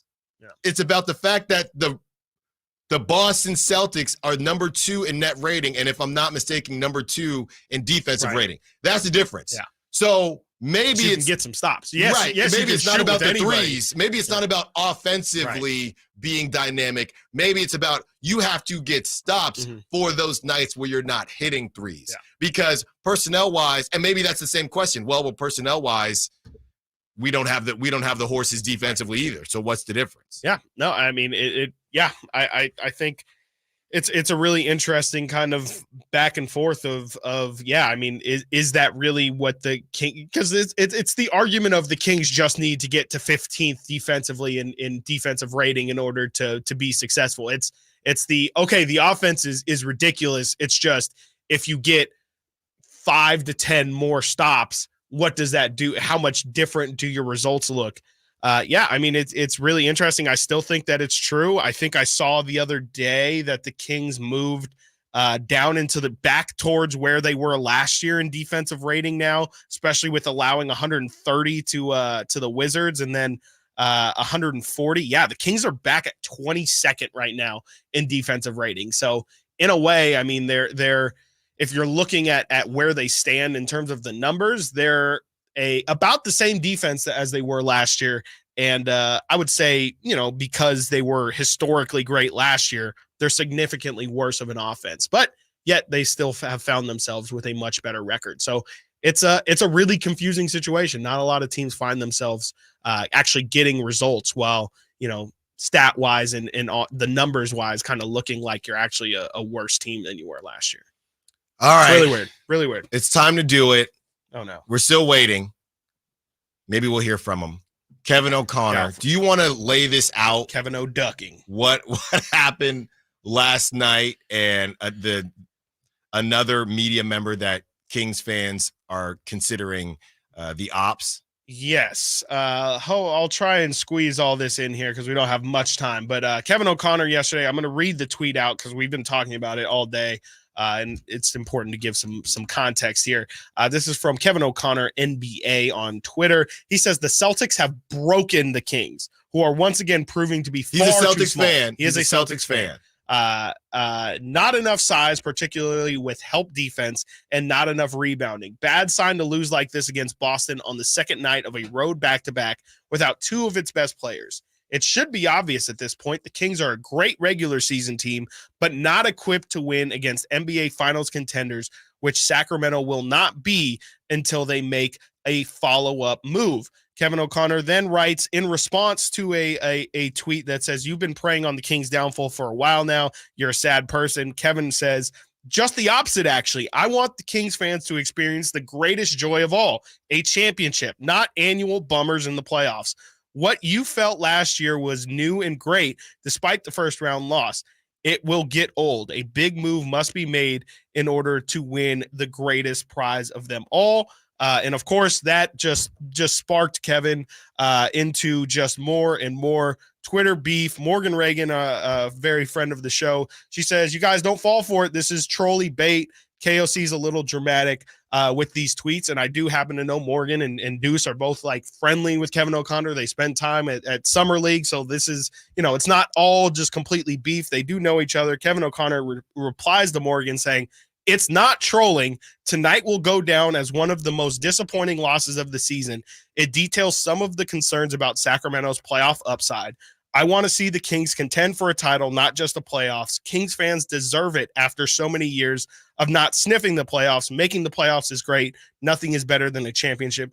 Big move necessary, and I stand by it." The problem is, and I know we got to get to a break. The problem is, and people have an issue with the timing. It's the timing, right? If you were to read that to someone who doesn't know any of this background, you would say, I mean, is he wrong? Right. And I think a lot of people would say no. I would say no. I would say the spirit of what he's saying is not wrong. Not wrong. The problem is that this guy starting, I believe, last season with Sabonis is he hasn't given Sabonis his flowers. He's saying annual, and it's funny because he's saying these annual letdowns. The Kings haven't even been in the playoffs, so he's making it seem like they this were is a perennial thing. The Zebo Grizzlies, and they continue to lose in this second round or whatever it is. Not even that. They haven't even been doing that. I got a whole bit on that too, as a matter of fact, because I do think that there is and I said this all the time when the Kings were in the 16-year playoff drought. Of course, I feel a little bit different about it now that the Kings are actually successful, but what's wrong with being the Grizzlies? Like that grit and grind Grizzlies team. There's nothing wrong with it. I continue to say, what's wrong with being the Vikings? Only one team can win the championship. Yeah. Like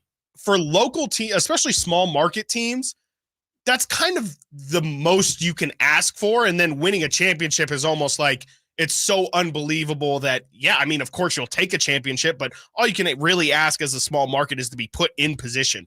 The Kings of the early 2000s, they got about as close as you possibly could get to winning a championship without doing it. Now, does it spoil those emotions a little bit when thinking about those teams? Sure. But those were still, I mean, those were the greatest times in Sacramento Kings history, and I don't think anyone would trade them for anything besides a championship.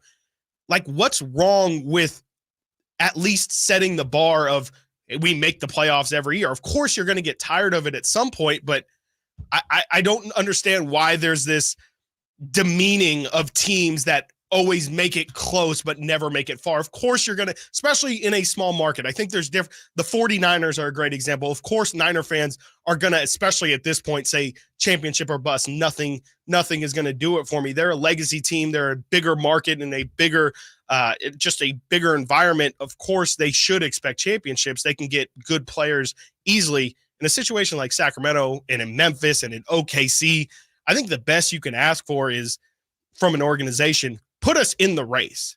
And of course, it's going to be really hard to get the LeBrons, the Giannis's, the KDs. You got to get lucky and draft those guys. But to me, there shouldn't be as much shame as there is in being a perennial playoff team. Yeah, we gotta get to a break. I do want to react to what you just said because I don't think there's anything wrong with it. It just is really just. It's more just a media coverage. You can't really. The problem is we gotta get to a break, but you can't sell that though. Of course not. That's the problem. All right, gotta get to a break.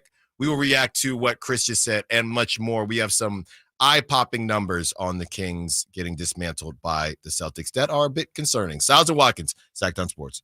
It's the best team in the AFC versus the best team in the NFC on Christmas in San Francisco. Murray back. Murray time throws. Intercepted. Charvarius Ward running back the other way. He's gone. The 11-3 Baltimore Ravens bring their talent out west to face the 11-3 San Francisco 49ers. Game time at 5:15 Christmas night on your home for 49ers football. Sacktown Sports and the Sacktown Sports app.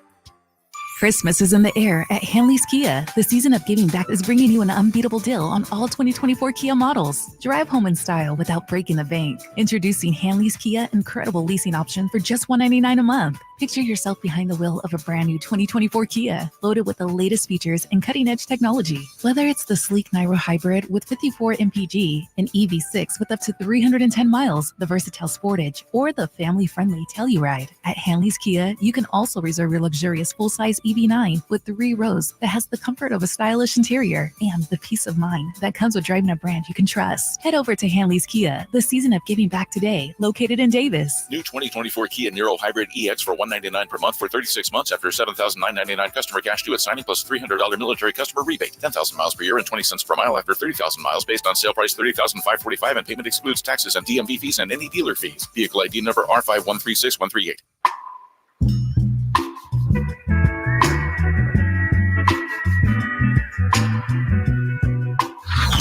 Sacktown Sports. Check us out on YouTube. Search Sacktown Sports and subscribe.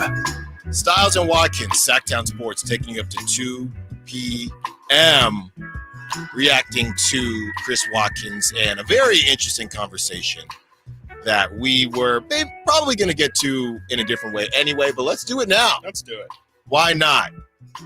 The problem is what you just discussed, you can't really, I guess, sell, right? I think from a ownership point of view, I think that's how a lot of owners feel. You think, right. Vivek, this franchise is worth more. I don't even need to look it up. It's definitely worth more now than it was when he purchased it. 100%. And I would say the same thing about Jed York. Would I like a Super Bowl? Sure. But just being in the race puts a lot of money in my pocket, right? Now, you can't say that outwardly. But I would say the problem is being realistic. I brought up the Vikings with Kirk Cousins, and you had the Yeah, I just blew right through that. I was like, know. I don't You're have not the doing trauma. it. I don't have the The time or the miracle trauma. in Minnesota, and they've had their opportunities, but it's truly feeling like they can, and that they can actually win versus, hey, well, we were in the race. If you were to ask a Grizzlies fan during the grit and grind, do you actually think you can win the whole thing? They would tell you no. So I think the problem with, I guess, where you're starting and where you're ending is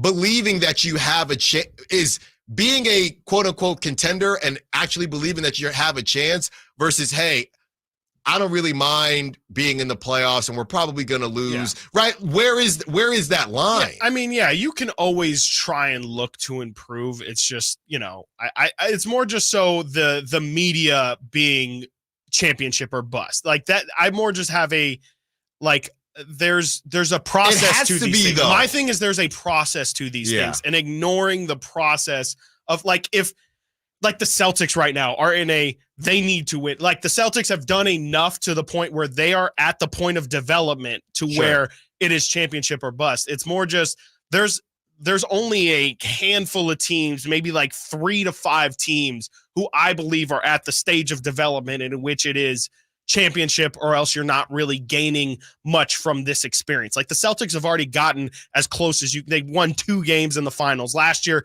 they go to a game 7 in the Eastern Conference Finals and have done that, I don't know, 6 or 7 times, it feels like, over the past 10 years. They don't have anything else to learn as a group besides winning the championship. Here's the problem. Kings fans can't have it both ways, right?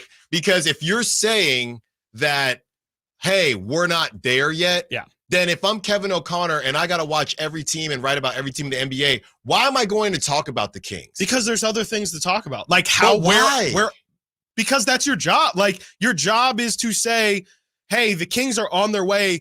Keegan Murray made a huge leap this year. That's big for them getting to the next step. Yeah. Domantas Sabonis doesn't completely look like the playoffs, ruined his career and he's back to triple-double. De'Aaron Fox is averaging 30 points per game and is in the MVP conversation. There's tons of other things to talk about how they're getting closer and closer than, oh, they're just not going to win the finals. And so why spend any time talking about this team? They're useless. They have an expiration date. So do 29 other teams. And there's a couple. You're not wrong, but this also goes to the same conversation that we've been having about the Kings in general. Yeah, they don't stink enough, right? Like the Pistons or whoever. Where are they going to go next? Or the Spurs? Okay, what do they do with Wembanyama? They are in a fairly unique situation, but I guess the argument is your job as a writer to talk about how a team can get there. I think that you could even look at it as in a positive light, even if he's being a hater, because he is saying that you're somewhat close, right? He's saying, I mean, if you actually look at what he's saying you need to make a big move if you want to. Yeah. So if he were to go the other route and talk about the other things, then I guess it just comes down to, as a writer, is your goal to write about how a team can get to the promised land, or just write about where they currently are? And that I don't know.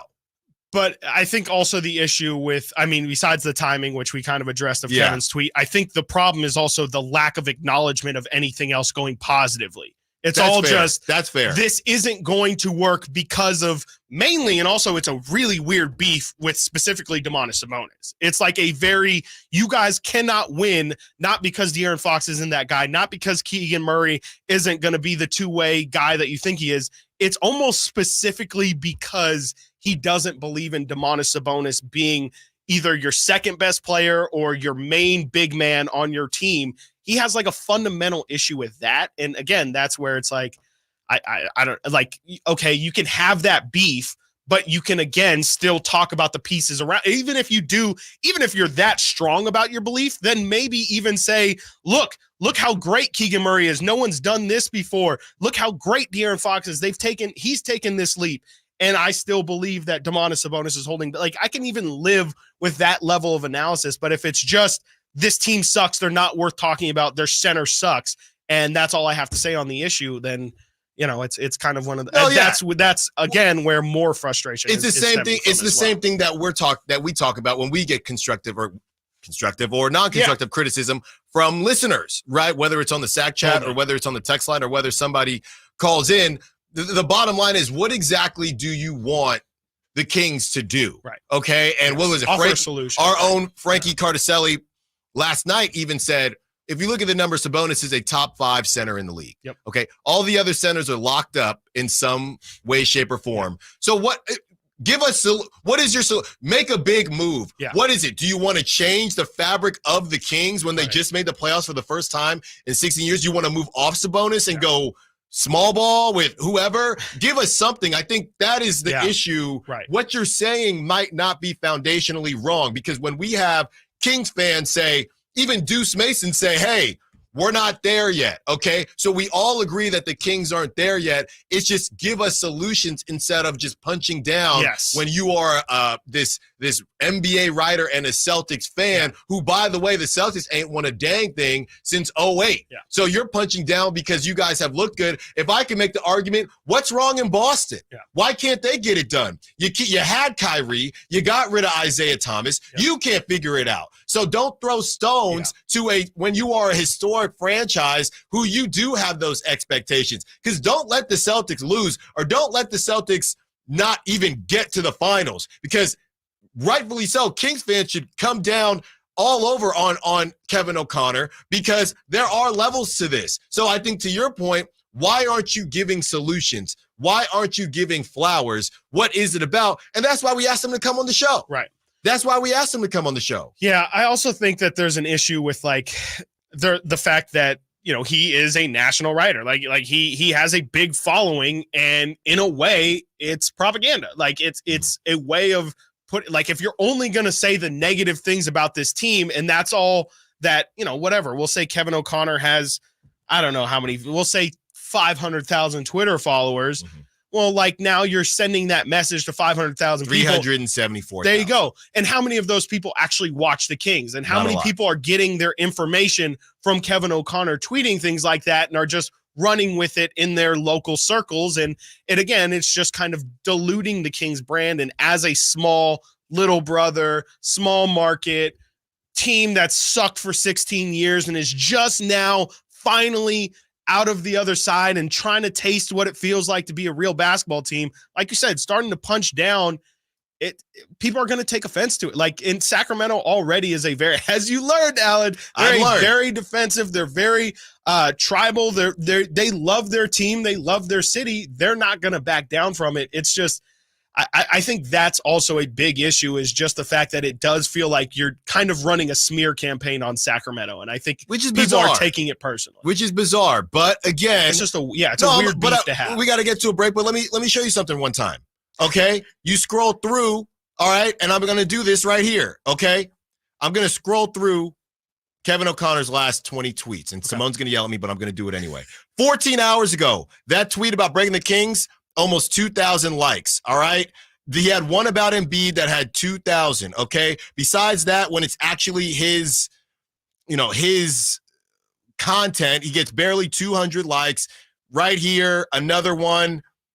He's barely getting 1,000, barely getting to 1,000 on these. So when Kings fans, this is a highlight of James Harden, didn't even get to 1,000. Kevin O'Connor streaming December 18th, he got 15 likes. So he's not doing this for no reason. The next one after that, 210 likes. Anytime he talks about the Kings and riles up Kings fans, you're putting money in his pockets. Yeah. He's got a blue check. Yeah. So there's a part of this to where it comes. He's getting paid for this. Yeah. Literally, he's side hustling.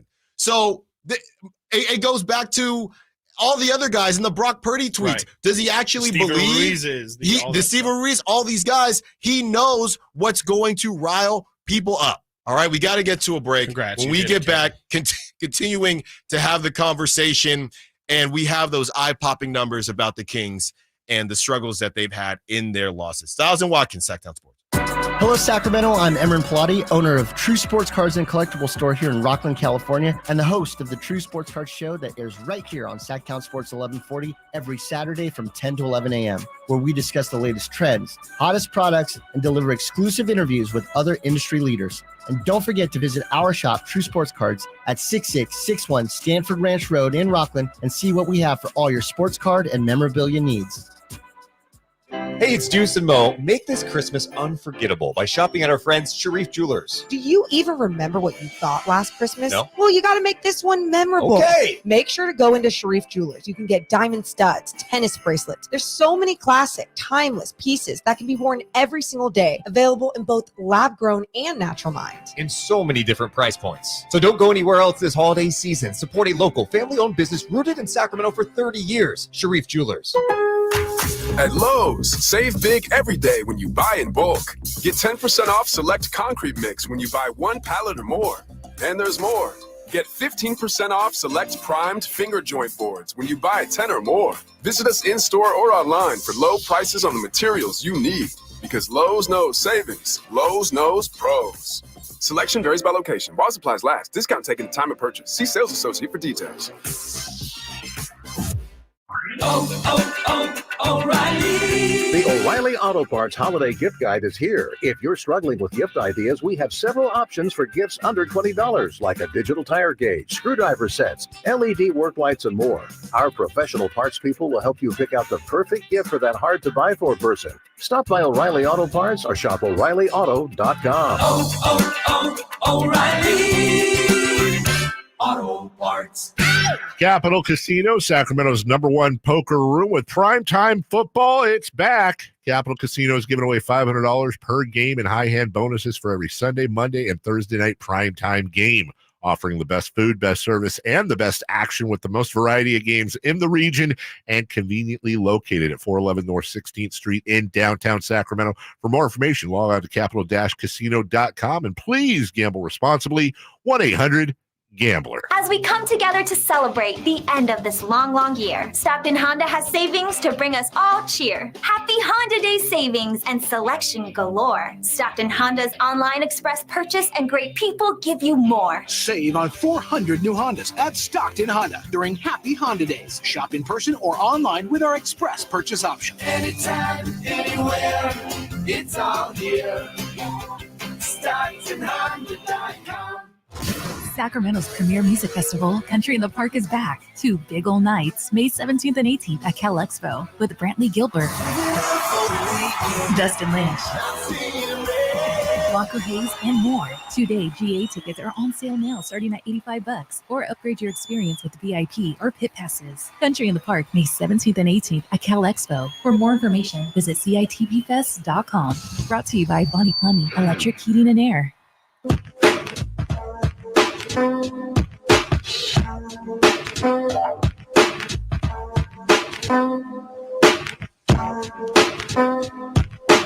Sacramento has a new tag team in the midday. It's Stiles and Watkins on Sacktown Sports.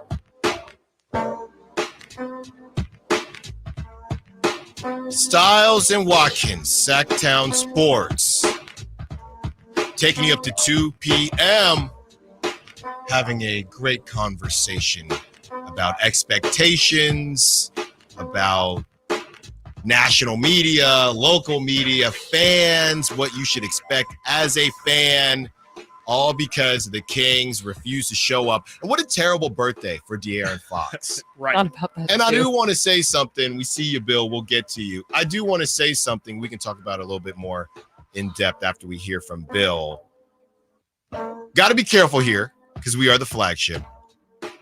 But I don't know the process for sure. I'm not really good with Keon Ellis having to answer all the questions as a two-way player who just got into the rotation. Right. You talk about leadership.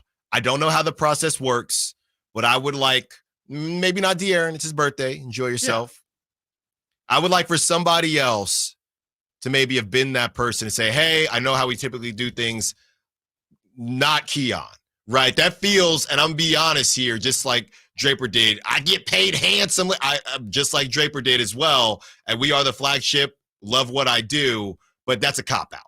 That's pretty bad. It's really bad. It's pretty bad. Really bad. Yeah, I think it's kind of it's a pretty soft move too, because you can't get blown out in your biggest blowout all year long, and in a game where people had tons of expectations, rightfully so, that you should come in and beat one of the best teams in the league, and then to just get absolutely embarrassed on your home floor, and then send out, like you said, the two-way guy. Somebody needed to step up in that moment. And I don't know. I know nobody probably thinks, again, kind of like the conversation of in the huddle, nobody probably feels like it's their job or responsibility to do so, but somebody's got to do it. Like, you can't let the new guy go out there and step up and answer all the hard questions when, frankly, he wasn't even with you the whole season. Yeah. He's like, I just got here, y'all. I mean, for the most part, like, it was a bad night, but I could have had a career night tonight and it wouldn't have made a difference. Like, I don't know what kind of answers they were, it feels soft. Like, of course they weren't expecting to get any good answers out of Keon or have Keon explain away the emotions of the night. But to me, I don't, traditionally they would send out Harrison Barnes. I was telling you that in like the early years of the Kings, like the Luke Walton, Dave Yeager years when the Kings would get beat, which was a common occurrence. They would just send HB because he was the vet, and it was a thing that you were kind of supposed to do as a vet leader on a young team. But now that this team's successful, you can't just be up there when things are good. You can't just send Domantas Sabonis out there when he's got a triple-double, or Keegan Murray out there when he's got 47 points. I think part of the responsibility of being a team leader or one of the best players on the team is when your team gets embarrassed on your home floor, you need to step up and answer some questions, because a lot of people are frustrated, and it's not gonna fix that frustration, but at least it shows some level of accountability. And to me, it just doesn't really show much accountability from anybody. And like you said, I don't know exactly how that process happens. I don't know if it's just Kings PR picks anybody and is like, hey, like, we just need to get this, we need to get somebody out there, and everybody's frustrated. Keon, I know Keon won't say no. That definitely could have been it. But to me, somebody's got to, like you said, just step up and see Keon leaving and say, guys, like, we're gonna have Keon answer. I'm serious. That's bad. That's really bad. It's bad. I think I don't think we're overreacting there. Like, that's just not a good look.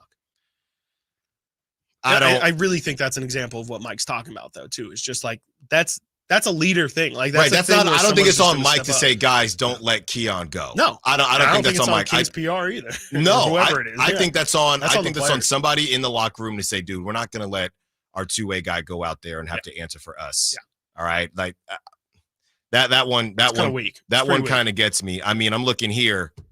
You had Harrison Barnes with 30 minutes, Keegan with 26, Domas with 26, Fox with 26. Trey Lyles with 27 minutes, Malik Monk with 25. Keon had 19 minutes, and you're going to send Keon out there? He didn't even play 20 minutes. It's cold. I mean, yeah, that I don't love it. I definitely don't love it. We can't handle this team.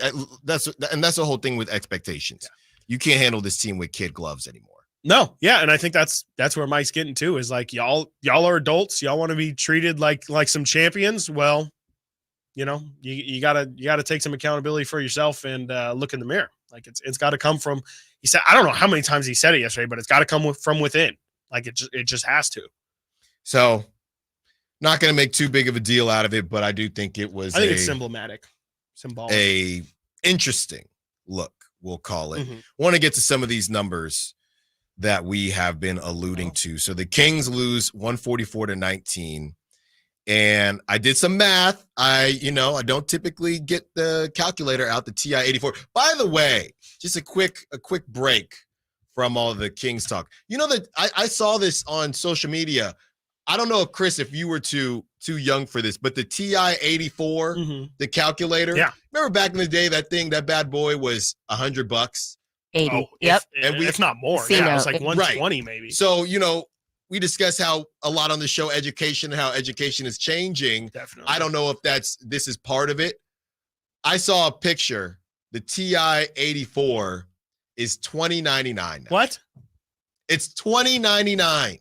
How's That inflation tracks. working backwards? For No, that tracks. I Well, mean, maybe they're not using it the same way. You know how If many anything, it's more buttons on that valuable at that thing? point. You know how many buttons on that thing I never pressed? All of Yeah. them.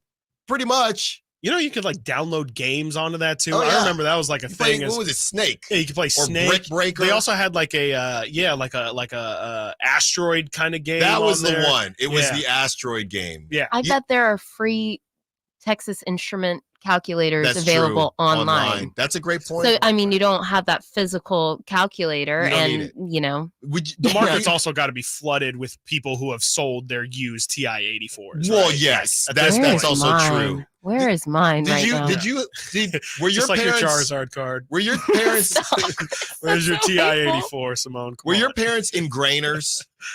Of like, you need to do the math. Like, No. without- You buy that calculator.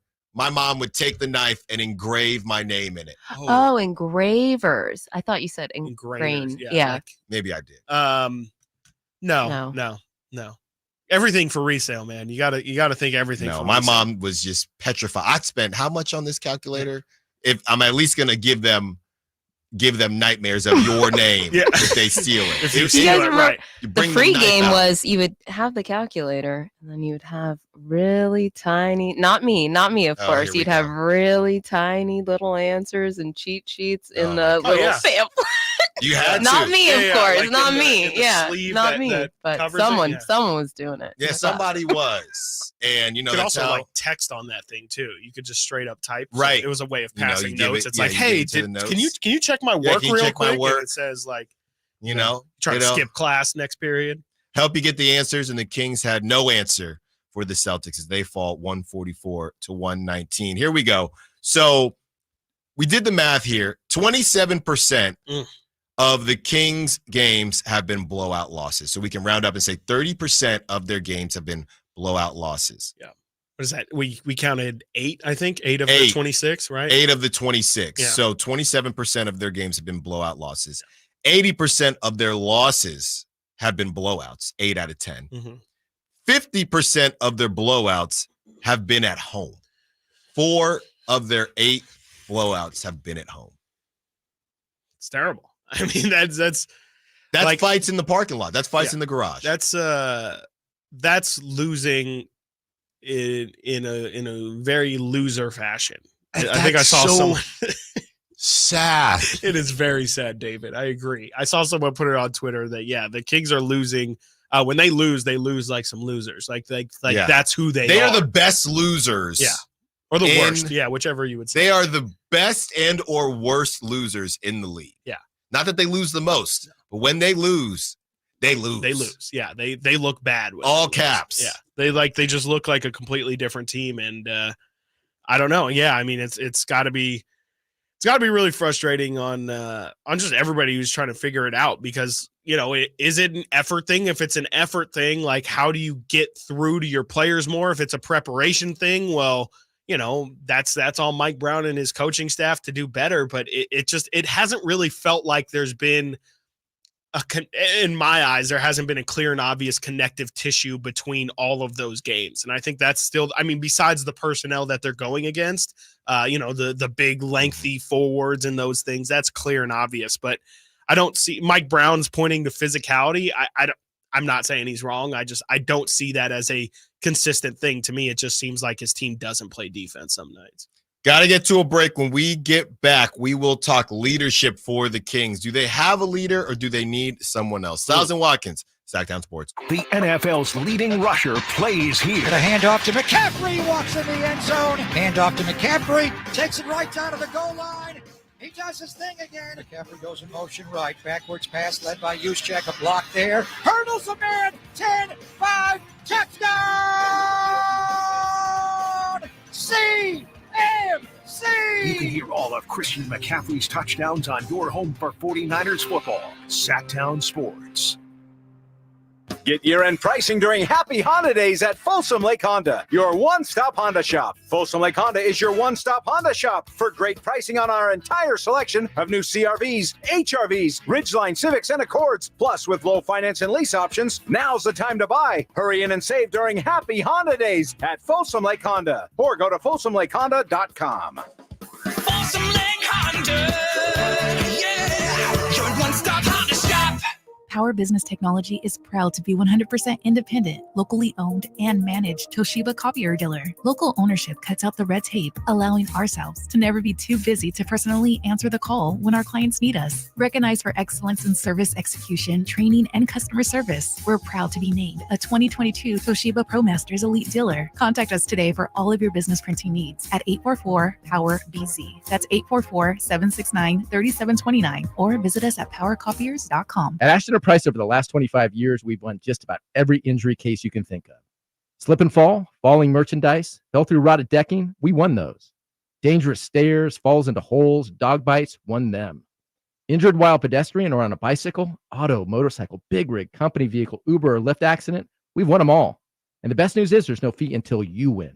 So no matter how you got injured, remember, for the best advice, don't think twice. Call Ashton and Price. If your passion is bass fishing, only one radio show has the action, information, and excitement of your favorite outdoor sport. Ultimate Bass, hosted by Tournament Bass Pro and California Outdoor Hall of Famer Kent Brown, takes you live to where the fish are biting every Saturday morning. Only Ultimate Bass feeds your passion with the latest news, products, tips, and advice from the pros. Ultimate Bass with Kent Brown, Saturday mornings at 5 a.m. on Sacktown Sports 1140, part of SEP's Saturday Morning Outdoors.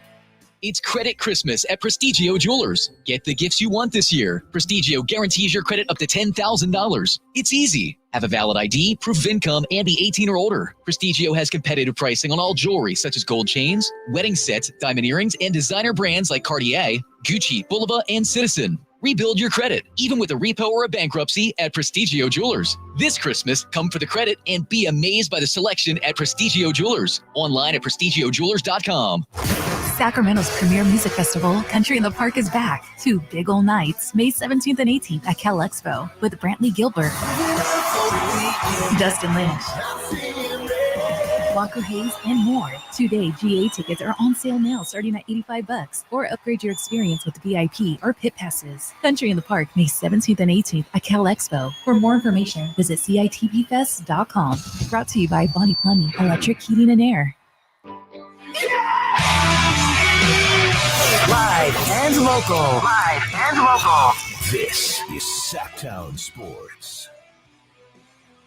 Stiles and Watkins, Sacktown Sports, taking you up to 2 p.m.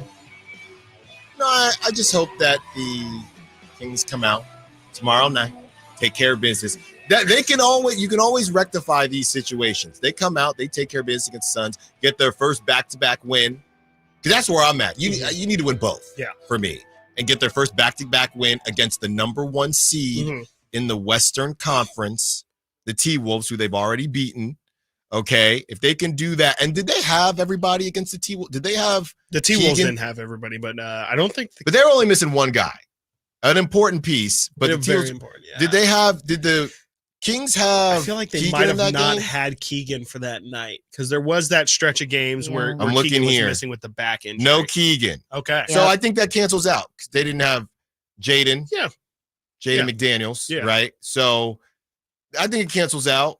So, but I am looking here. It's definitely a fair counter for sure. I'm not trying to take away from what the Kings have done, right? But if we want to get real here and peel back the onions here, if you're looking at these W's, okay, do we need to discuss that you beat the Nuggets without Jamal Murray? Do we need to discuss that you beat the Suns without Kevin Durant?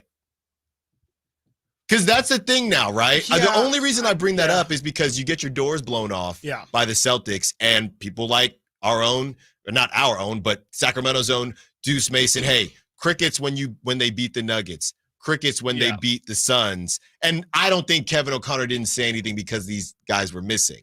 But I'm saying the way we view the Kings, some of their best wins.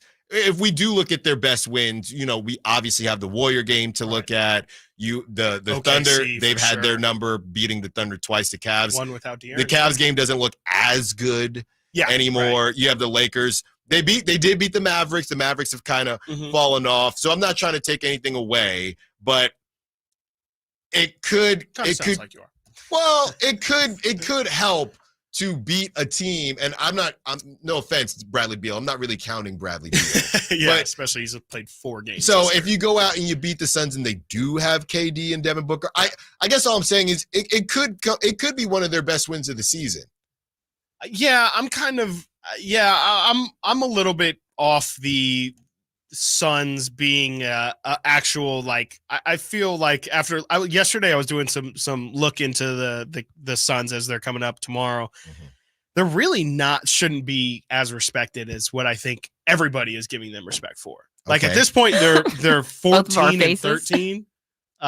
They've had KD for I think 15 or 16 games. I don't like what you're doing here because they have to play the Suns tomorrow, and if it doesn't go well. No, I mean, I'm more saying that I think the Suns are actually sneaky the easiest opponent by far of the Celtics, T-Wolves. Mm-hmm. And then if you're throwing the Suns in there, to me, the Suns are clearly not at the same level as those other teams. And I feel like yesterday even I was like, this is the opportunity to take. Like if the Celtics don't have Tatum, you're not going to get easier on Friday and definitely not easier on Saturday. But I do feel like, Friday has kind of, I just feel like it's not that it's not a big test. It's just, it shouldn't be held at the same level as the Celtics and the T-Wolves, in my opinion. They just haven't played like that team. Like maybe the Suns can be that team, but I don't think they have been that team all year. And so, I think they have legitimate depth issues. Like I think they're a flawed team. I think they're a flawed team is what big Watanabe guy. But I also don't think that the Kings should discount their wins just because those guys were out, because you play who's in front of you. Okay, what about the Nuggets though? Just because they didn't have Jamal. I mean, it's a note. It's noteworthy, but I wouldn't say that it should, you should discount the win at all. I'm not discounting it. I'm saying that's everybody's counter to the Kings beat the best. It's a footnote at the very least. Sure. Who is the best? I would rather say, honestly, everybody likes to say the Nuggets because they won the championship, right? I would more so focus and say the Kings are undefeated against the Thunder. I'd go to that first. I would go to that first Thunder win. Yeah, I mean, both are great, but the fact that they won without De'Aaron to me is also that's like an immediate cancellation of any, you beat Denver without Jamal Murray. It's like, well, we beat OKC, who's the better team by record this season. We've beaten them twice, and one of those times without De'Aaron. And then, like you even said, the T-Wolves, the T-Wolves didn't have Jaden McDaniels.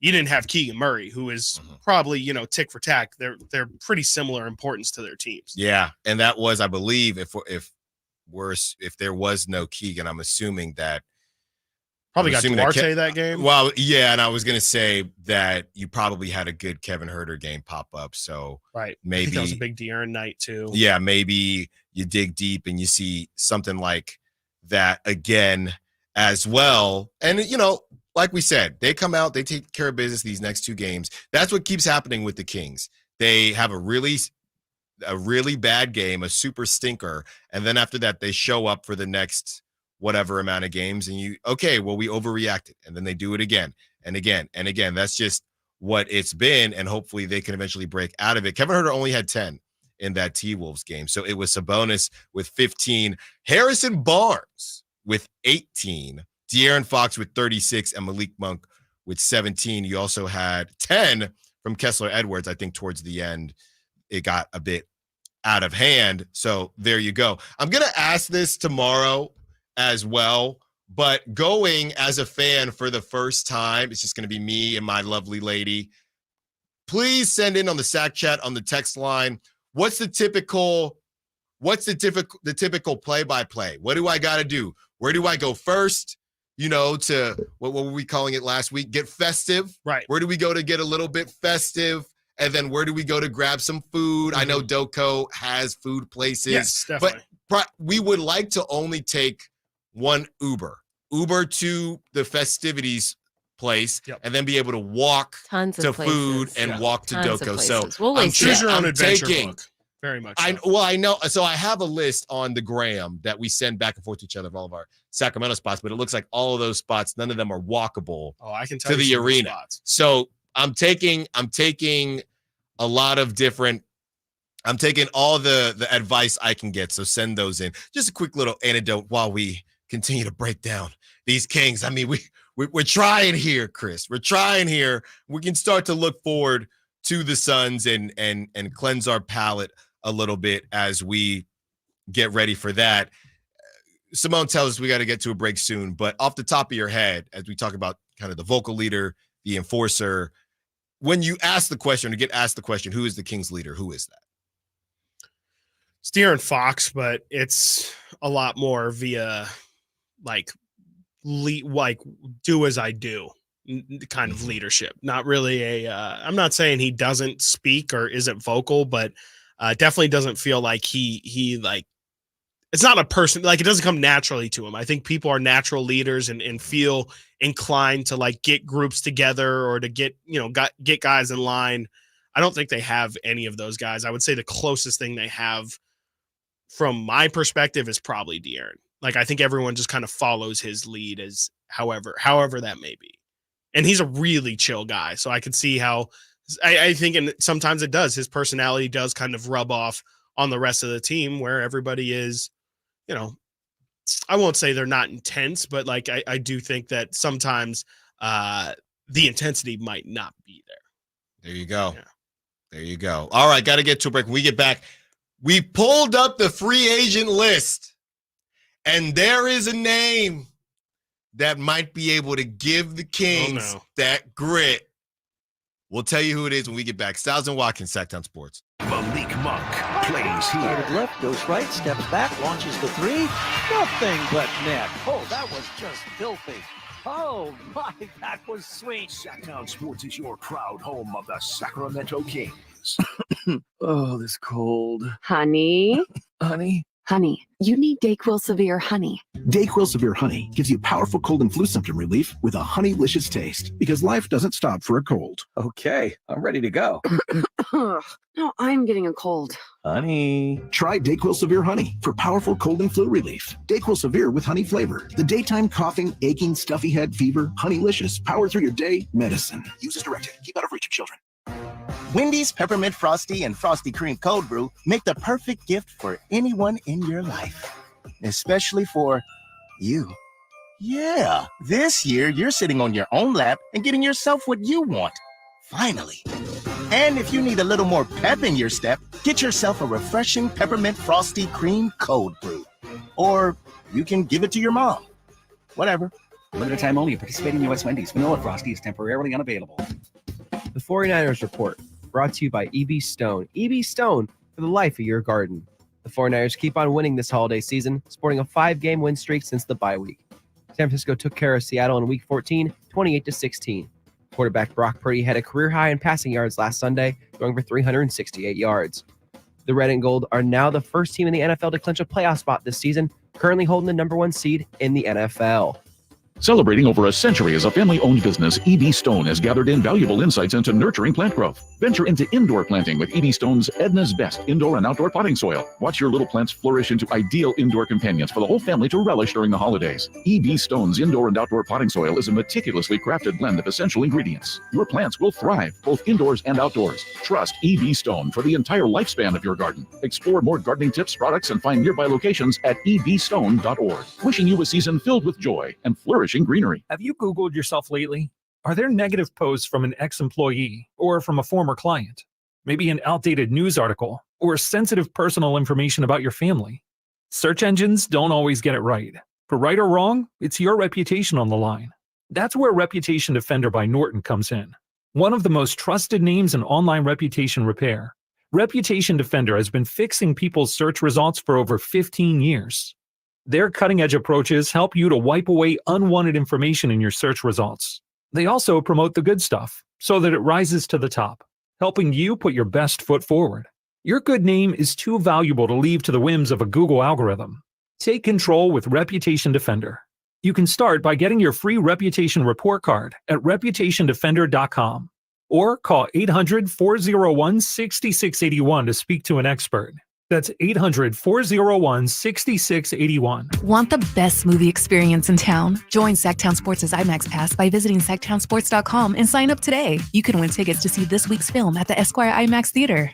Does your dog leave frowny piles of poo around the yard? Did you know that a solid poo is one of the best indicators of your dog's gut health? Supreme Source Super Premium Dog Food is made with organic super seaweed and other powerful antioxidants, supporting a healthy digestive system. Real protein is always the first ingredient, plus a blend of essential vitamins and minerals to help support your dog's overall health and well-being. Do their digestion a solid, literally. Find Supreme Source Premium Dog Food at Safeway, Safe Mart, and Winco, or a local grocery store near you. Hello, Sacramento. I'm Emran Pilati, owner of True Sports Cards and Collectible Store here in Rockland, California, and the host of the True Sports Cards Show that airs right here on Sacktown Sports 1140 every Saturday from 10 to 11 a.m., where we discuss the latest trends, hottest products, and deliver exclusive interviews with other industry leaders. And don't forget to visit our shop, True Sports Cards, at 6661 Stanford Ranch Road in Rockland and see what we have for all your sports card and memorabilia needs.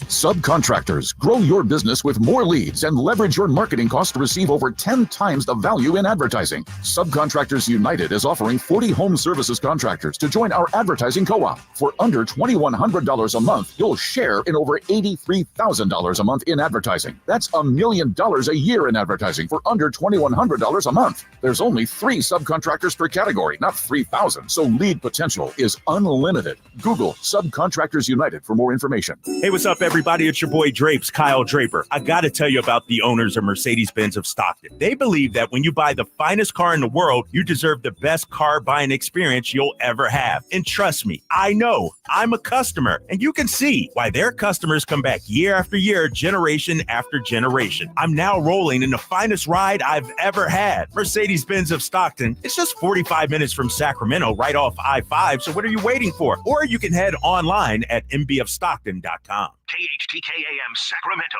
KYMX HD2 Sacramento. From the Power Business Technology Toshiba Studios, your new home for 49ers football in the 916. Sacktown Sports.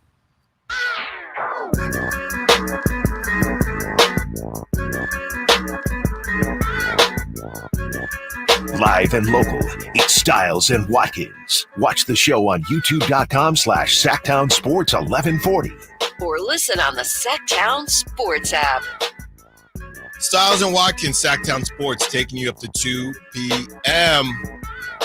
Discussing all things Kings, the Kings madness as they lose to the Celtics, 144 to 119. Talked about maybe some vocal leaders, some enforcers. I think Trey Lyles does a good job. I think that Sabonis does a pretty good job as well. But who else is out there? Now, this isn't the trade machine because these guys are free agents. Right. There you go. So here's loophole. Here's a name I want to ask. Udonis Haslem is on the list. I thought he retired officially, but maybe not. Yeah, he probably did, but who really believes UD? Come on. You can always collect another check. I mean, if so, he is on the list. That wasn't where I was going. He is 2 spots under the guy I have, and I know there have been some. Andre Iguodala is still on this list. Okay. So you have Andre Iguodala. Sure. And again, if you're just now tuning in, this is not for actual skills. This is not for too much of a skill set. Particular set of skills. Exactly. So you I'm have. looking for a Liam Neeson. Here's another one, Serge Ibaka. Interesting. Does that intrigue you, sir? I don't think so. I think the problem with, even though this isn't somebody who needs to be great, I still think it's somebody who needs to play. We can't get a Thanasis, we need. Well, they're both on the list, by the way. Really? The other brothers are Antetokounmpos? Yes. Kostas and Alex Antetokounmpo are both on the list as well. But that's still not where I'm going. What say you to a Montrezl Harrell? That's interesting. That is really interesting. I don't hate that. I think that he seems to be the right kind of guy because I don't really even know how fiery he is, but even he's one of those guys who his play seems to be infectious. He's all hustle, all heart.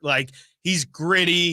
He's gonna throw elbows a little bit. And, he's just, I like it. I think that's a physical guy who maybe you like it more than JaVale. I probably would like it similarly, but it would be different. And who knows? I mean, I just don't know how much Montrezl Harrell has left in his legs. I think, he's a 6'8". Like, that's the only thing, is it really doesn't help with the size issue of the Kings.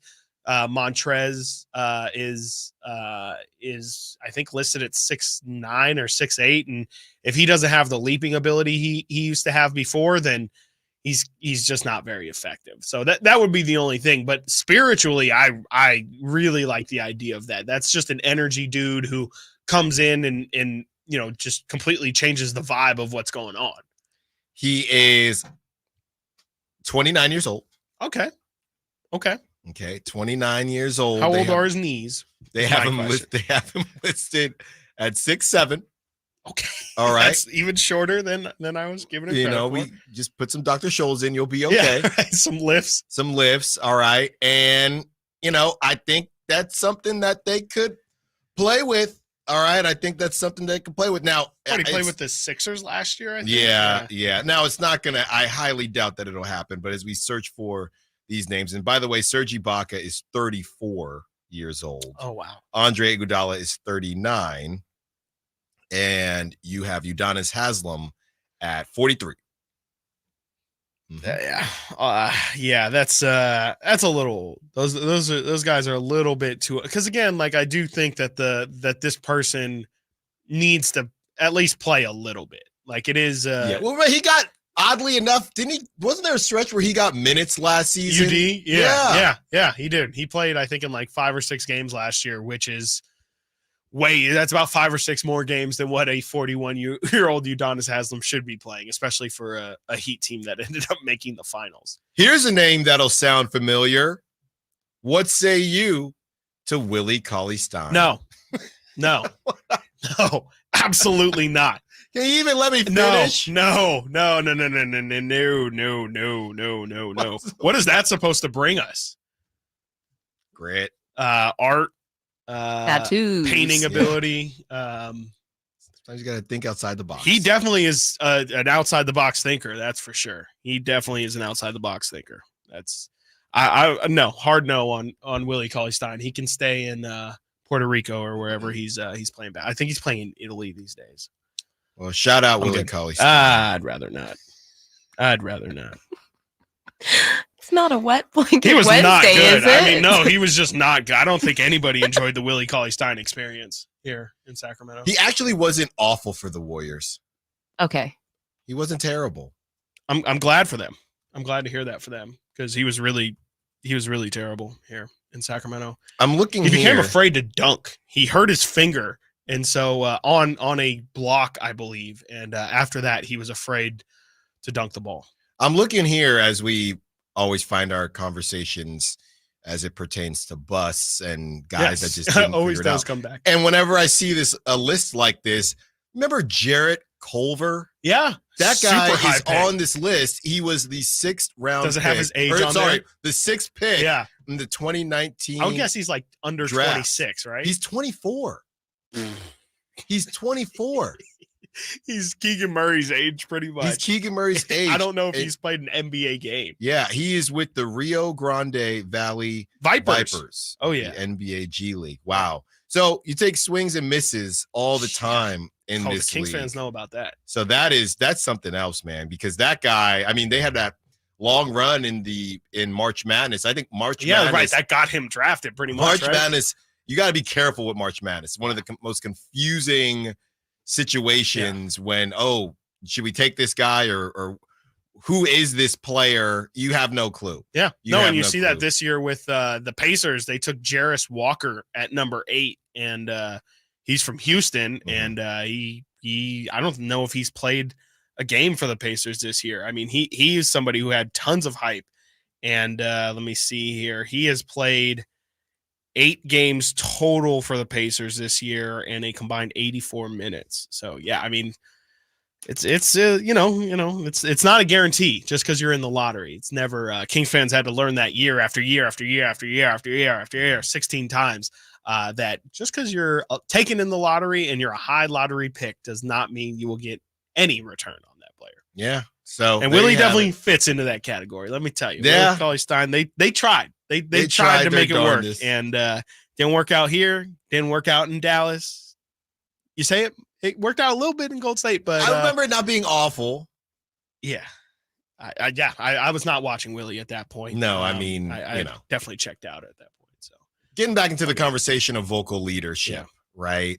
And that's kind of how we ended up on this free agent page. And I think it would be a little bit tough to come into a team and then all of a sudden, say, hey, I'm the guy who's gonna. You guys know why I'm here, right? Right, to set y'all straight, to whip everybody into shape.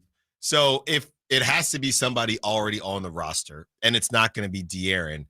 For me, I'm looking at Domas. I'm looking at Sabonis, and maybe he's already doing it, right? Maybe one of these days we can sit closer to the the sidelines and see what's going on in those huddles. But to me, it's got to be Domas, just based on what I've seen on the court, right? Maybe you weren't asked to be that guy on the previous teams you've been on, and even this team last season, but it's got to be you, brother. That's what I think. Yeah, I mean, it makes sense. He is the center. He's the anchor, ideally, of the defense, especially with how they kind of throw him out there on an island to be the only rim protector on the floor at times. You could see how maybe he's somebody who, can play free safety a little. It's like if you're traditionally playing, that if you think of, how the traditional zone defense is played, ideally Sabonis more times than not is going to be having a great view of how everybody should be moving. And so, yeah, I mean, ideally he should be somebody who's really vocal. And I think we've seen elements of it before, like we talked about earlier, but it's just, it's keeping it. I think a part of it is too, though, how much do you believe? And maybe this can be a universal, any sport, any walk of life conversation. Does it hurt that he isn't an elite defender at that point? Like, because, it's the first thing anyone's going to do when someone pipes up about something is, well, what are you doing about the situation? Right. And so that would be the only thing where I don't know if it's true or not, but would they be willing to just understand, like, hey, just because this guy isn't LeBron James and is probably right 100% of the time, does that mean that we shouldn't listen to him? I don't know. It's just, that would be where my mind would initially go is, oh, you want to tell us about defense? Well, how about the fact that Kristaps Porzingis is shooting over your head and Derek White is running around you like a merry-go-round? Like, and I don't know if they're going to be that cynical, but the point stands. Yeah, it's a good point, but there's only so many guys, right? There's more vocal leaders. I mean, Draymond in his backpack 3, he doesn't have a problem calling people out. Sure now, does. all his power is on the defensive end, but Draymond has no problem calling people out. Sure doesn't. I think there are a lot of guys. I would say both Morris twins, I feel like, would call people out, and I would call one of them. I would see where they're at. Yeah. To be completely honest with you. But there's a line too, isn't there, between like just being mean and like actually trying to be productive, like trying to be productive with how you're helping, which I think Draymond probably, if I had to guess, isn't great at as we've learned, Draymond Green isn't really great at towing that line, but that's also, like you said too, it's already tough enough if you're going to be thrown into a situation. If you're just going to come into the situation, going 100 miles an hour, that's probably not the right approach, especially again, if the root of the issue is there's a lot of nice guys here. I don't know how receptive nice guys are going to be. You might need to kind of Trojan horse it. I like to use that term a lot, I'm finding, but you got to kind of, slowly wean them into being talked to like that, if that makes sense. It's a bit similar to, you've been at this company for a very long time. Sure right? have. So even somebody like me coming in and trying to don't get me started. trying to make a name, there is a bit of a balance to where, sure. I want to help. I want this to be successful, but I can't come in too hot either. Right. Yeah. You know what I mean? So not that I would, but it's just in general, it's something that you're cognizant of. Yeah. So if you come in and you're like, what's wrong with these microphone quality? Why are we doing this? What are we doing that? Yeah. And now everybody's thinking, whoa, this guy is a little bit much. So it is a dance, but I feel like Sabonis is the closest that they have. We've seen on the Sack Chat as well. Malik Monk. Yeah. I don't know. Yeah. It could Malik, be same problem where I'm pointing at that dude and I'm saying, bro, the moment you talked about from yesterday's game, the closeout on the Derek White thing, that's Malik, and that's straight laziness. And so it's different when you're like Sabonis and you're not lazy, you just might not have the facilities for that big man.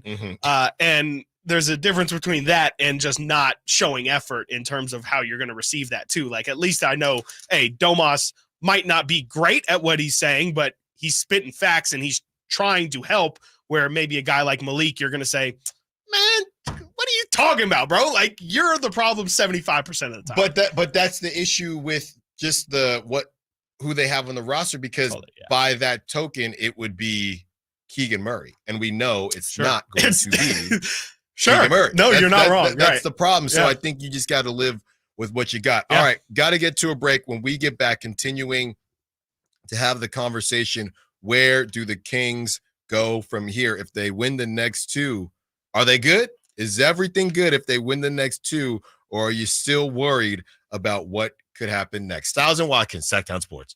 On the move? Got somewhere to be? Take Sacramento Kings basketball with you. The Sacktown Sports app will let you stay connected to your passion. Never miss a moment of Sacramento Kings basketball with the Sacktown Sports app. Sacramento weather is brought to you by the Arnold Law Firm. I'm Dirk Verdorn in the KCRA3 Weather Center. Your forecast as we go through the day today, expect to have a mix of clouds and sunshine with temperatures warming into the mid-60s with light winds from 5 to 10 miles per hour. Get the latest forecast on the KCRA3 News and the KCRA3 app. The Arnold Law Firm has seen how a collision can turn anyone's life upside down in a heartbeat. So remember to be a little more alert on the road and stay safe. The Arnold Law Firm, providing real justice for you since 1975. Call 916-777-7777. Winter is coming. I know you know that, but are you prepared to keep your family warm all season long? At American Energy Heating and Air, their goal is to exceed your expectations of the heating and air industry by valuing the customer experience and making your home comfort system as efficient as possible for the most value. So book your $49 furnace tune-up and safety inspection today. Prevent dangerous gas leaks. Extend the life of that furnace and save on your energy bills. And here's the guarantee. This isn't a sales call. They're not getting in the door so they can try to sell you a bunch of stuff. No, they're just going to do what they say they're going to do. Call today to schedule an appointment at 916-520-9990 or go to AmericanEnergyAir.com. Been serving the greater Sacramento area since 1981. A+ Better Business Bureau rating. Get your $49 furnace tune-up and safety inspection today. 916-520-9990. American Energy, making the uncomfortable comfortable.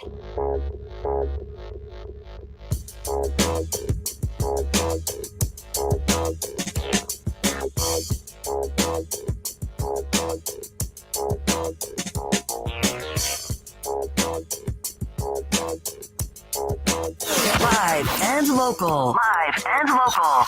This is Sacktown Sports. Stiles and Watkins, Sacktown Sports, taking you up to 2 p.m. 916-339-1140 if you want to be a part of the conversation. All guests and callers join us from the Folsom Lake Honda Hotline. Folsom Lake Honda, your one-stop Honda shop. Let's go to the phone lines and get through these calls. Mitch has been hanging on. What's up, Mitch? You're on Stiles and Watkins, Sacktown Sports. What you got for us? Merry Christmas, guys. Merry Christmas, Mitch. Thank you. Thank you. You know, we lost to one of the best teams in the NBA, so let's not hit the panic button. But I just said that we should make another trade, get a scorer, the 6'7" variety, and also I would love to have Montrezl Harrell. He hustles. He's always, his mode is always working. Enjoy the weekend. Enjoy the games. Thanks for the call, Mitch. Yeah. Look, I just said it. I don't think anybody is checking for Montrez. Right. Obviously, I don't even know if he's on a G League team now or if he would be willing to do that. But it's that kind of prototype. It's that kind of prototype. Yeah. Maybe you can find something similar. But if you're looking for somebody better in the league, it's going to cost you something, right? Well, and also, like, it has to almost be at a very specific position too, right? Because the Kings, I mean, I guess it doesn't have to be, but it feels like the backup center and the backup guard or point guard, that is more specifically, are probably like the spots where you're looking to maybe throw in a different person besides Keon or Davion or JaVale or Alex Len. And, you know, those two positions just feel like the ones that if you are going to bring in a guy, it should probably be at one of those spots. Of course, the Kings need forward guys. They need the 6'10", guys that Mitch was just talking about, but those guys aren't available via free agency. No, and you're going to via have to trade. give somebody up. Everyone wants to keep their Jared Vanderbilts. Everyone wants to keep their Jaden McDaniels. You know, those guys aren't really on the trade block this year. No. They were last year. They were last year, and that's why people wanted them to hop on it then. Yeah, it depends on Monty McNair also is not blameless in any of this, y'all. I hear a lot of Mike Brown. I hear a lot of team. I just, but we also Chris, talk a lot about how there's just not the right personnel on this team. But that goes to your caterpillar to butterfly. This isn't a finished product. Yeah, no, for sure. But I think that there's problems that this team had last year that they just didn't address in the offseason at all. Like length was still a problem for this team last year. Mm-hmm. They didn't address length. Backup center, Kings fans were dying for Mason Plumlee last year at the trade deadline. The Kings punted on backup. They actually did the opposite of punt on backup center. They brought in like 5 different backup centers and then cut them all because they were like, oh, JaVale McGee is the actual backup center that we wanted this whole time. Davion Mitchell got pulled in game 6 and 7. That tells me that your coach probably doesn't think that guy was good enough to be your backup point guard long term.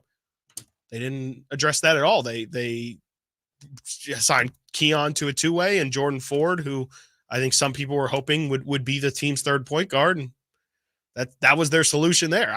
Instead they brought in Sasha, who frankly has been a little underwhelming, I would say. You think Sasha has been underwhelming? I think from what people were expecting at the start of the season, yeah, I think people were hoping that Sasha was going to come in instantly, be like a 6th or 7th guy, probably a 7th guy, of course, Malik Monk, be the 7th guy and be consistent, and was going to push a lot of Trey Lyles minutes. And I think we've seen the opposite, that Trey Lyles, if anything, since coming back, has kind of started to bump into Sasha's minutes a bit. So, yeah. and Duarte as well. I mean, Frankie even was asking us yesterday, like, are we sure Duarte was an upgrade over Terrence Davis, who we saw hit 10 threes the other day in the G League. So I'm not saying Monty McNair needs to be fired or, everybody's talking about, I'm just saying, like, I see a lot of fire Mike Brown. I see which is ridiculous. I'm not saying fire Monty either. I'm just saying, he's not blameless in this either. 916-339-1140. Let's get out to Emmy, who wants to be a part of the conversation. What's up, Emmy? You're on Stiles and Watkins. What you got for us? Hey, guys. I want to wish you all, first of all, Merry Christmas and a very, very Happy New Year. Obviously, it's this time of the year. You guys, I want to wish you happiness and health. Thank you. You too. I appreciate it. I hope Sasha I know for Sasha it's tough, being that his family is Europe and right now they are here. I just don't want to say until when. I don't want to even say these details. I think it's tough, but he's getting used to it. And I hope a lot of people vote for him for the All-Star team. Thanks for the call, Emmy. Happy holidays to you as well. Yeah. You think a big like inswell of Bulgarian voters. That'd be interesting. Right. And get out there. Also, vote for De'Aaron as well. Get out there and vote for your guys, De'Aaron, even after a game like this. Yeah. Oh, he's going to need help. We got to make sure 5th in the West. We got to make sure 30 doesn't get that starting spot. That's right. They are the 5th seed. They are 16-10, and De'Aaron is the straw that stirs that drink. So vote De'Aaron. Vote everybody. He Get did out there. throw on the Taylor Swift shirt yesterday. Did he? I thought that was a dated. No, I thought it was a Photoshop. Yeah. So, I mean, let me see, because there was the obvious Photoshop of De'Aaron a couple days ago with like a square Taylor Swift shirt on. Right, that was. And then somebody photoshopped or I don't know if it's a Photoshop. Unconfirmed if it's a Photoshop. I believe it was. Of don't De'Aaron let me yesterday. throw the show into shambles. It was a Photoshop that you saw. That's terrible. He did not wear a Taylor Swift shirt yesterday. I can't believe I just got and just announced that on air. I really believe that. But in my defense, Twitter was a mess yesterday. So, it's not like I could go back. There wasn't a community. There was no community. Brickford strikes again. Yeah, that's right. There was no community note underneath. Right. That's on Elon. That would have helped you out there. Sorry but no, about that. Chris, you kind of dropped something a little hot there with Monty McNair and the blame pie and how much you go to him. So when we have the conversation about national media and we have the conversation about expectations and we have the conversation about fan expectations and the team in general, I guess really it comes down to, could this team be for, even if we don't think it is the team not being in, this would go back to Kevin O'Connor, not being in championship contention. Is that in part due to the moves that Monty McNair has made? It can be, two things can be true. He could have made moves to put the Kings in playoff contention, to get in the playoffs, but maybe going into this season, he didn't do what maybe he could have done to put the team in position to make that next step, which is where it's, okay, well, again, we're cool with the Kings being a playoff team, but at the same time, what we're expecting from this roster versus the fact that this roster, it could have been better. You made some decisions where, like you said, they doubled down on shooting and their offense isn't as good. Right. And to me, it's the same as anything else when it's done in historic fashion. When do you see, as good as the Niners are, the chances of them putting up numbers like this next season are low.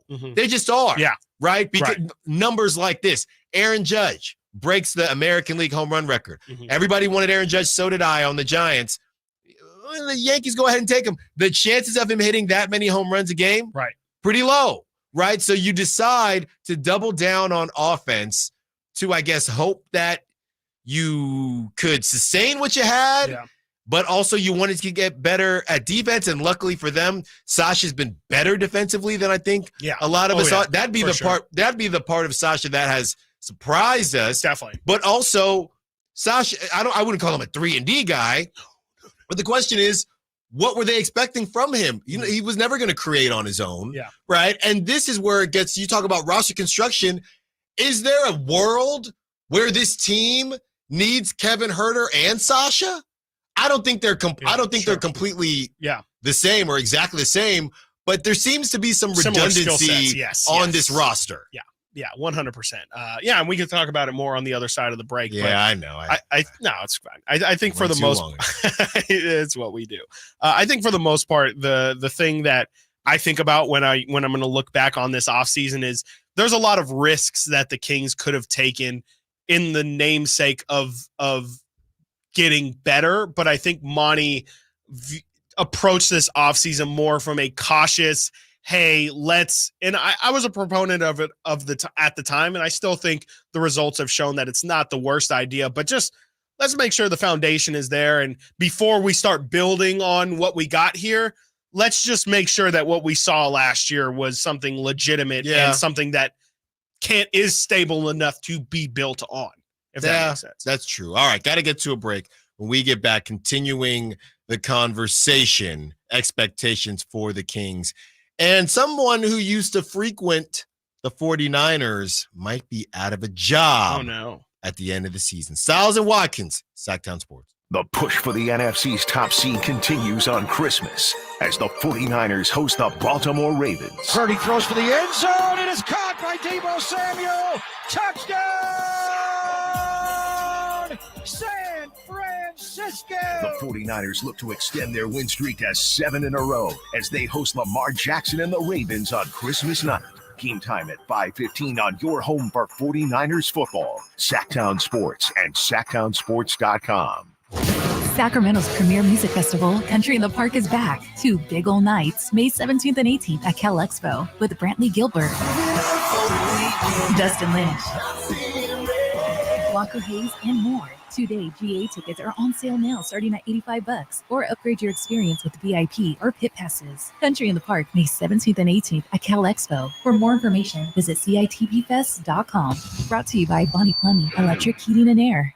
If you or someone you know is having thoughts of suicide or experiencing a mental health or substance use crisis, 988 provides 24/7 compassionate support and connection to trained counselors. When you call, text, or chat 988, you'll be quickly connected to trained counselors who will listen to your concerns, provide support, and connect you to additional resources if needed. There is hope. The Lifeline works. You are not alone. For 24/7 support, just call, text, or chat 988. Kevin Lewis of National Garage Door. Whether you need to repair a broken spring, install a new opener, or buy a quality Rainer door, National Garage Door is here for you. Call us today to see how we can transform your house with a new garage door.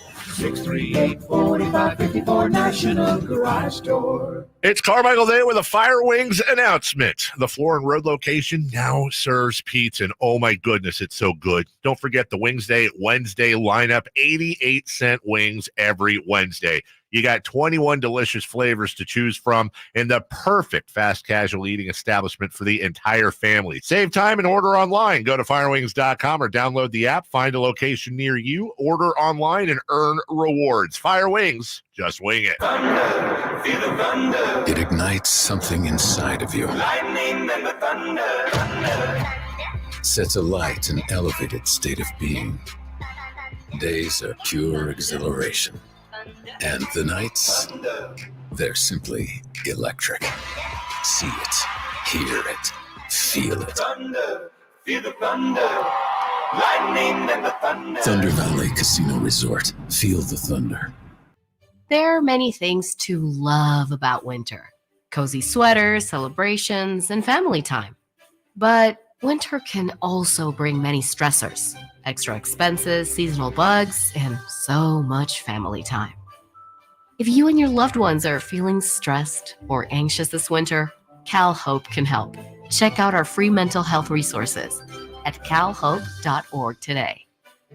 It's Credit Christmas at Prestigio Jewelers. Get the gifts you want this year. Prestigio guarantees your credit up to $10,000. It's easy. Have a valid ID, proof of income, and be 18 or older. Prestigio has competitive pricing on all jewelry such as gold chains, wedding sets, diamond earrings, and designer brands like Cartier, Gucci, Bulova, and Citizen. Rebuild your credit, even with a repo or a bankruptcy at Prestigio Jewelers. This Christmas, come for the credit and be amazed by the selection at Prestigio Jewelers. Online at prestigiojewelers.com. As we come together to celebrate the end of this long, long year, Stockton Honda has savings to bring us all cheer. Happy Honda Day savings and selection galore. Stockton Honda's online express purchase and great people give you more. Save on 400 new Hondas at Stockton Honda during Happy Honda Days. Shop in person or online with our express purchase option. Anytime, anywhere, it's all here.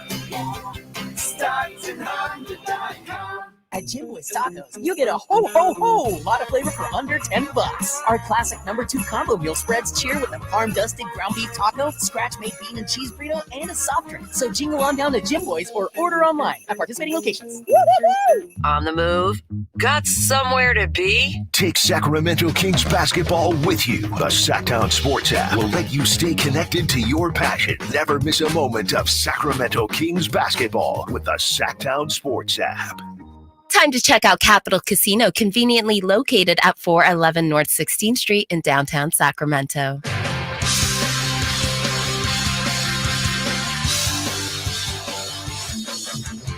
Sacramento has a new tag team in the midday. It's Stiles and Watkins on Sacktown Sports. Stiles and Watkins, Sacktown Sports, taking it to 2 p.m. Is this all the small things? Yeah. All the small things. They did not do all the small things last time. That's what I was trying to set up for you. Or the big things. They didn't do anything. Didn't do anything. No turnovers. I couldn't think of anything else. And Chris hates this game. Say it ain't so. So I knew he wasn't going to participate. Not too many TOs, turnovers. I got to get time. I could write a song, but you can go off the top. I need to know. No, that's not my forte. We lost the challenge. Say it ain't so. I will not go. Close out on the 3-pointer. In the bucket, it will go. I love it. There you go. So A Sizzle? A Sizzle can come. It can come and get you. It can get you, taking you up to 2 p.m.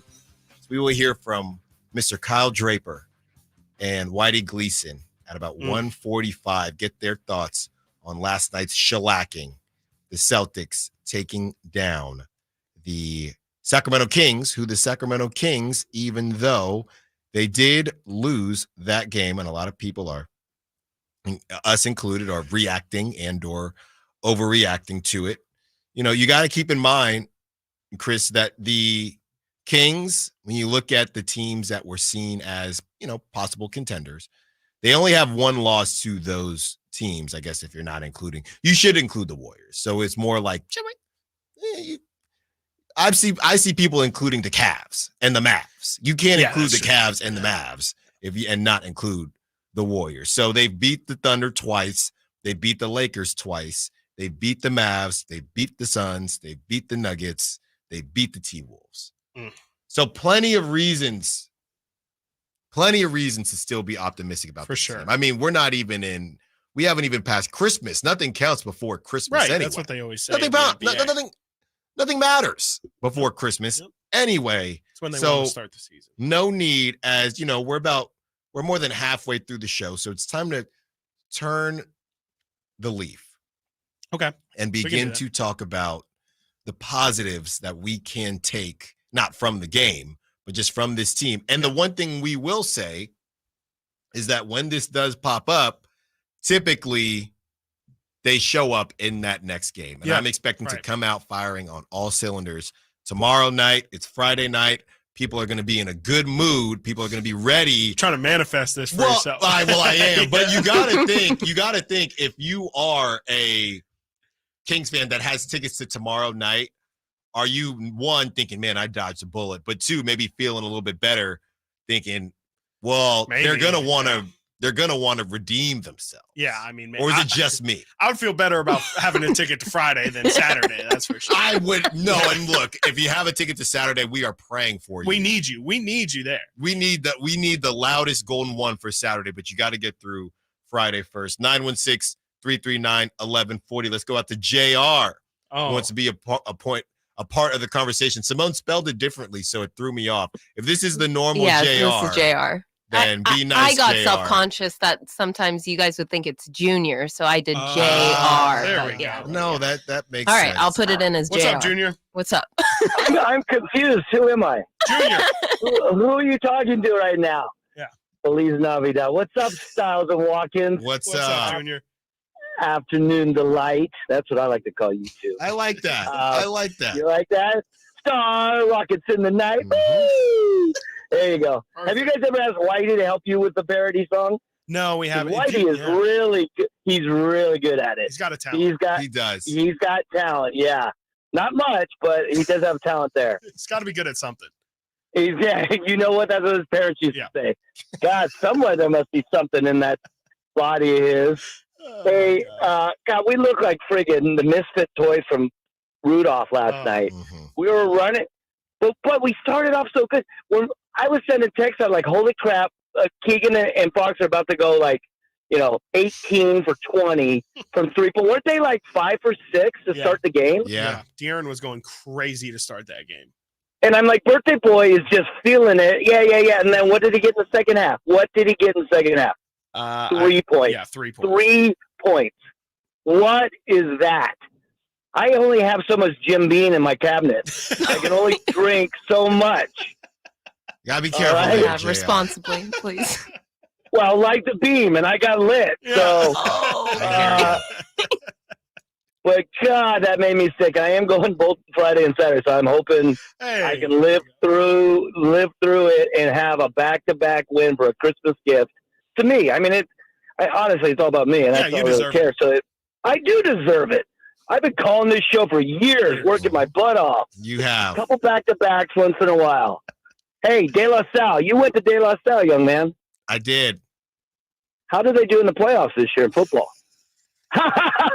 Wet blanket, your Vikings suck too. Bye, JR. Yeah, I clipped it. Happy holidays there, JR. We already called Come out on, De La Junior. Salle Get out of here. losing in state championship. Hey, but they still have the most championships out of, I think, all the teams in California. They get there a lot. They just do get there lose a every lot. time. From the 916 on the text line, Kings' weakness are glaringly apparent in losses. We can't guard bigger shooters and play physical. Period.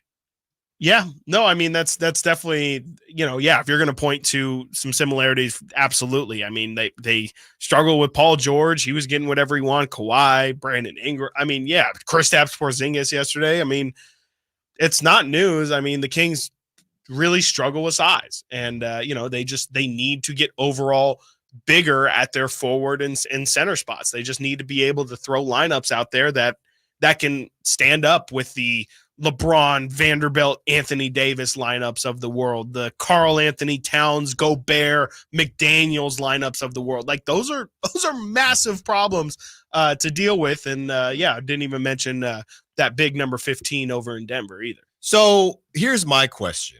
You just named off the Lakers and the Timberwolves, right? I don't know what we're supposed to do with the fact that the Kings are undefeated against those teams. Now they're going to play the Timberwolves again on Saturday, but I don't know what to do with that. And we watched both of those teams when the Kings played them didn't have Jared Vanderbilt, didn't have Jaden McDaniels. Do you think both those guys make that big of Vanderbilt can't shoot? Yeah, no, he can't. But they're not there for they're there for defense. Like they're there to make the Kings do exactly what they've done every time they play a team with length, and that's struggle to shoot the ball. Like it's the fact that those guys have the ability to run out and guard the 3-point line, but also, if you want to take them off the dribble, you can't get around them. Mm-hmm. And the Kings they don't have the physicality, they don't have the size, and they just don't really have the personnel to beat those guys more consistently than not. And that to me is what it comes down to. Yeah. Yeah. Because like those guys and the thing is too, we've seen the Kings, they don't, even if they are going to drive the lane, they're not going to attack the rim. No. So those guys, knowing that, they'll cheat over, but they have long enough wingspans to get that pass out to the corner when De'Aaron or Malik drives into the paint and then kicks it out to the perimeter. That guy's long enough and fast enough to either disrupt it or completely blow it up.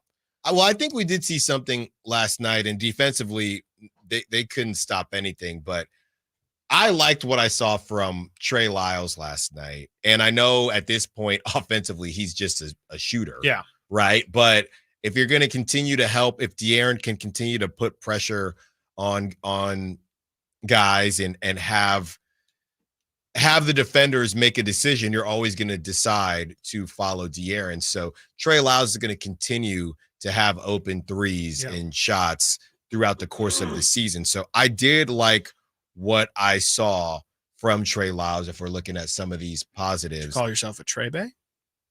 I'm definitely a Trey Bay.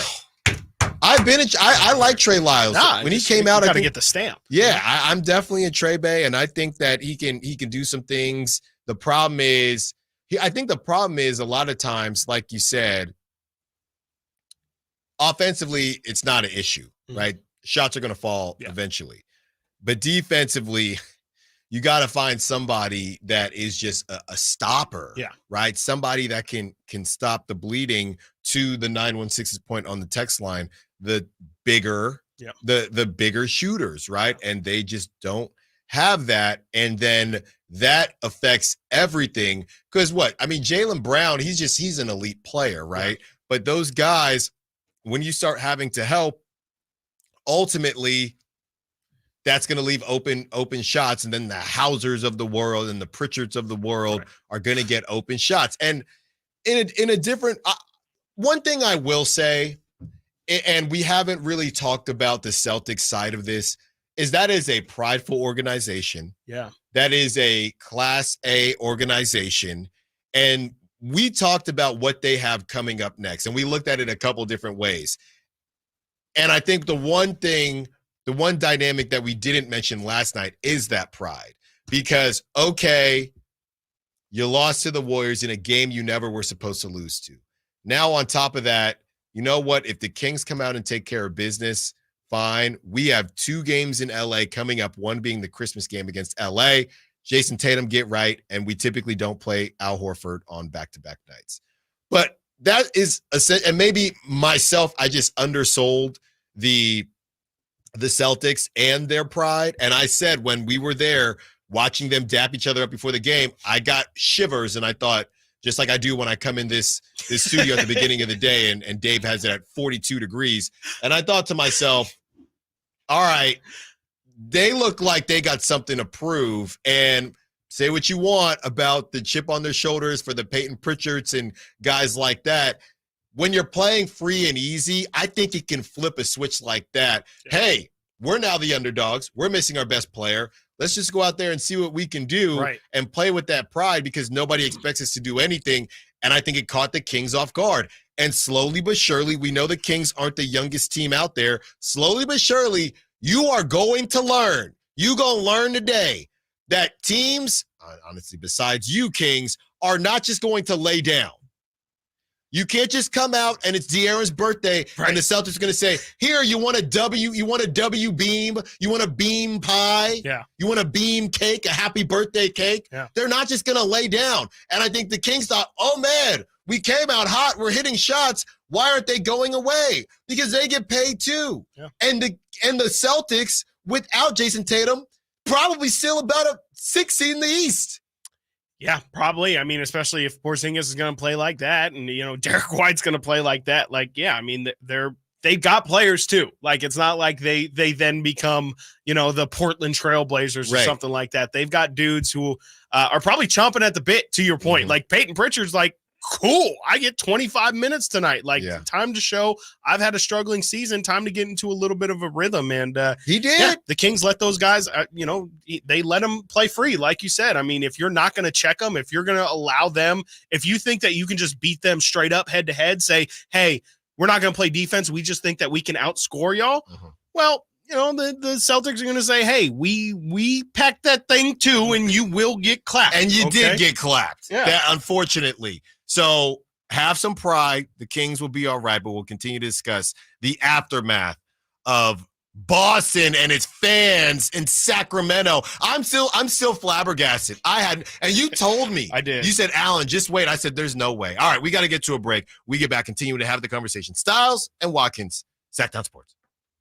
Golf to Go is brought to you by the Hagen Oaks Golf Super Shop. Here's Frank LaRosa. I'm filled with gratitude for the Golf to Go show guests who have trusted us with their time, their thoughts, and their dreams. People like NBC's Peter Jacobson, Angie Dixon from First Tee Greater Sacramento, former 49er great Steve Young, Sir Nick Faldo, the heralded team at Hagen Oaks like Ken Morton Jr., Tom Morton, PGA Golf to Go's resident on-air playing coach, Mike Woods, PGA Director of Golf, and all the PGA professionals and guests who have entertained us over this year's 52 shows. Thanks also to you, our loyal listeners who are there every week with compliments and suggestions when we might hit it out of bounds. Thanks also to the game that brings us all together, to the millions of men, women, boys, and girls who play the game.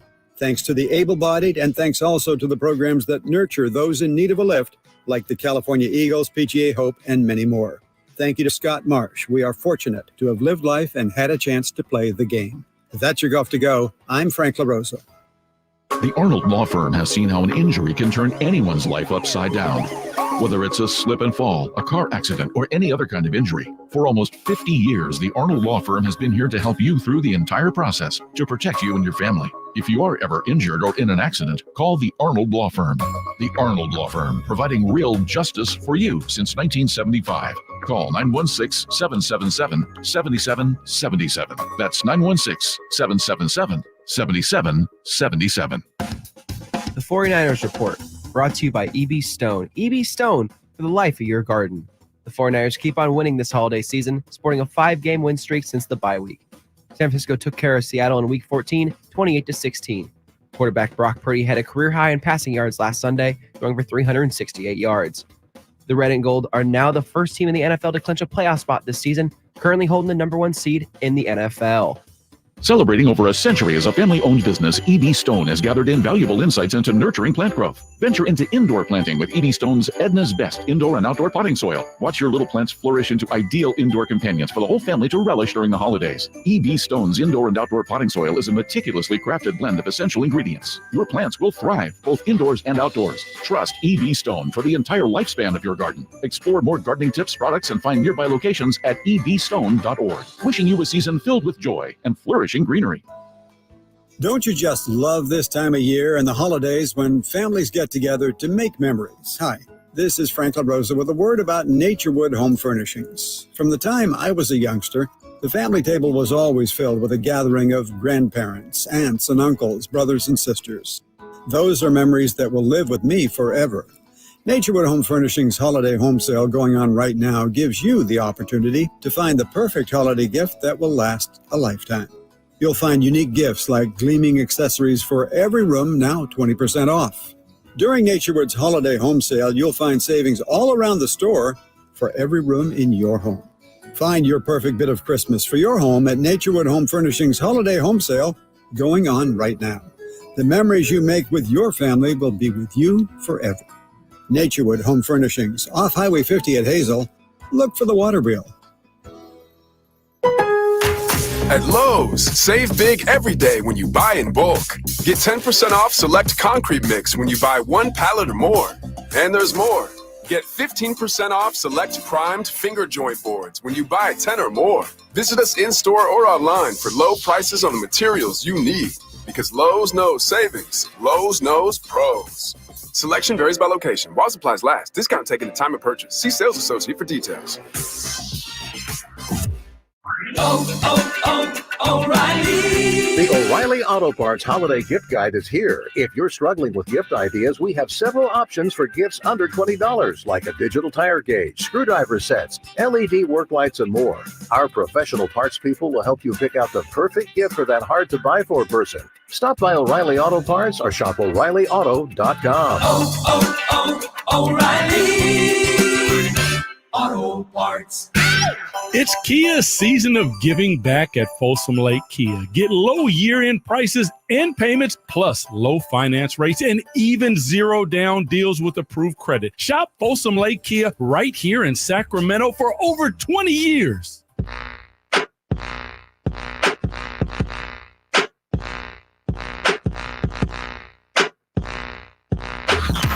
Sacktown Sports. Check us out on YouTube. Search Sacktown Sports and subscribe.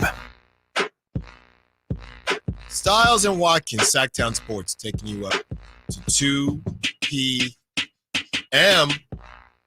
Simone, any plans for the holidays? I have some family visiting. I'm still in one fantasy playoff situation, so still focusing on that very much. I am owed my dinner date night from my Eagles fan tomorrow, so I finally get that coin tomorrow. Good for It's you. going to be a big check. I can't wait. Good for you. Yeah, no, make sure you definitely do it up. Make sure you Y'all are definitely do wrong. it You're up. taking on the Kings game. What are you getting into, Chris? Tomorrow, well, I guess for the holiday weekend, there's games tomorrow and Saturday.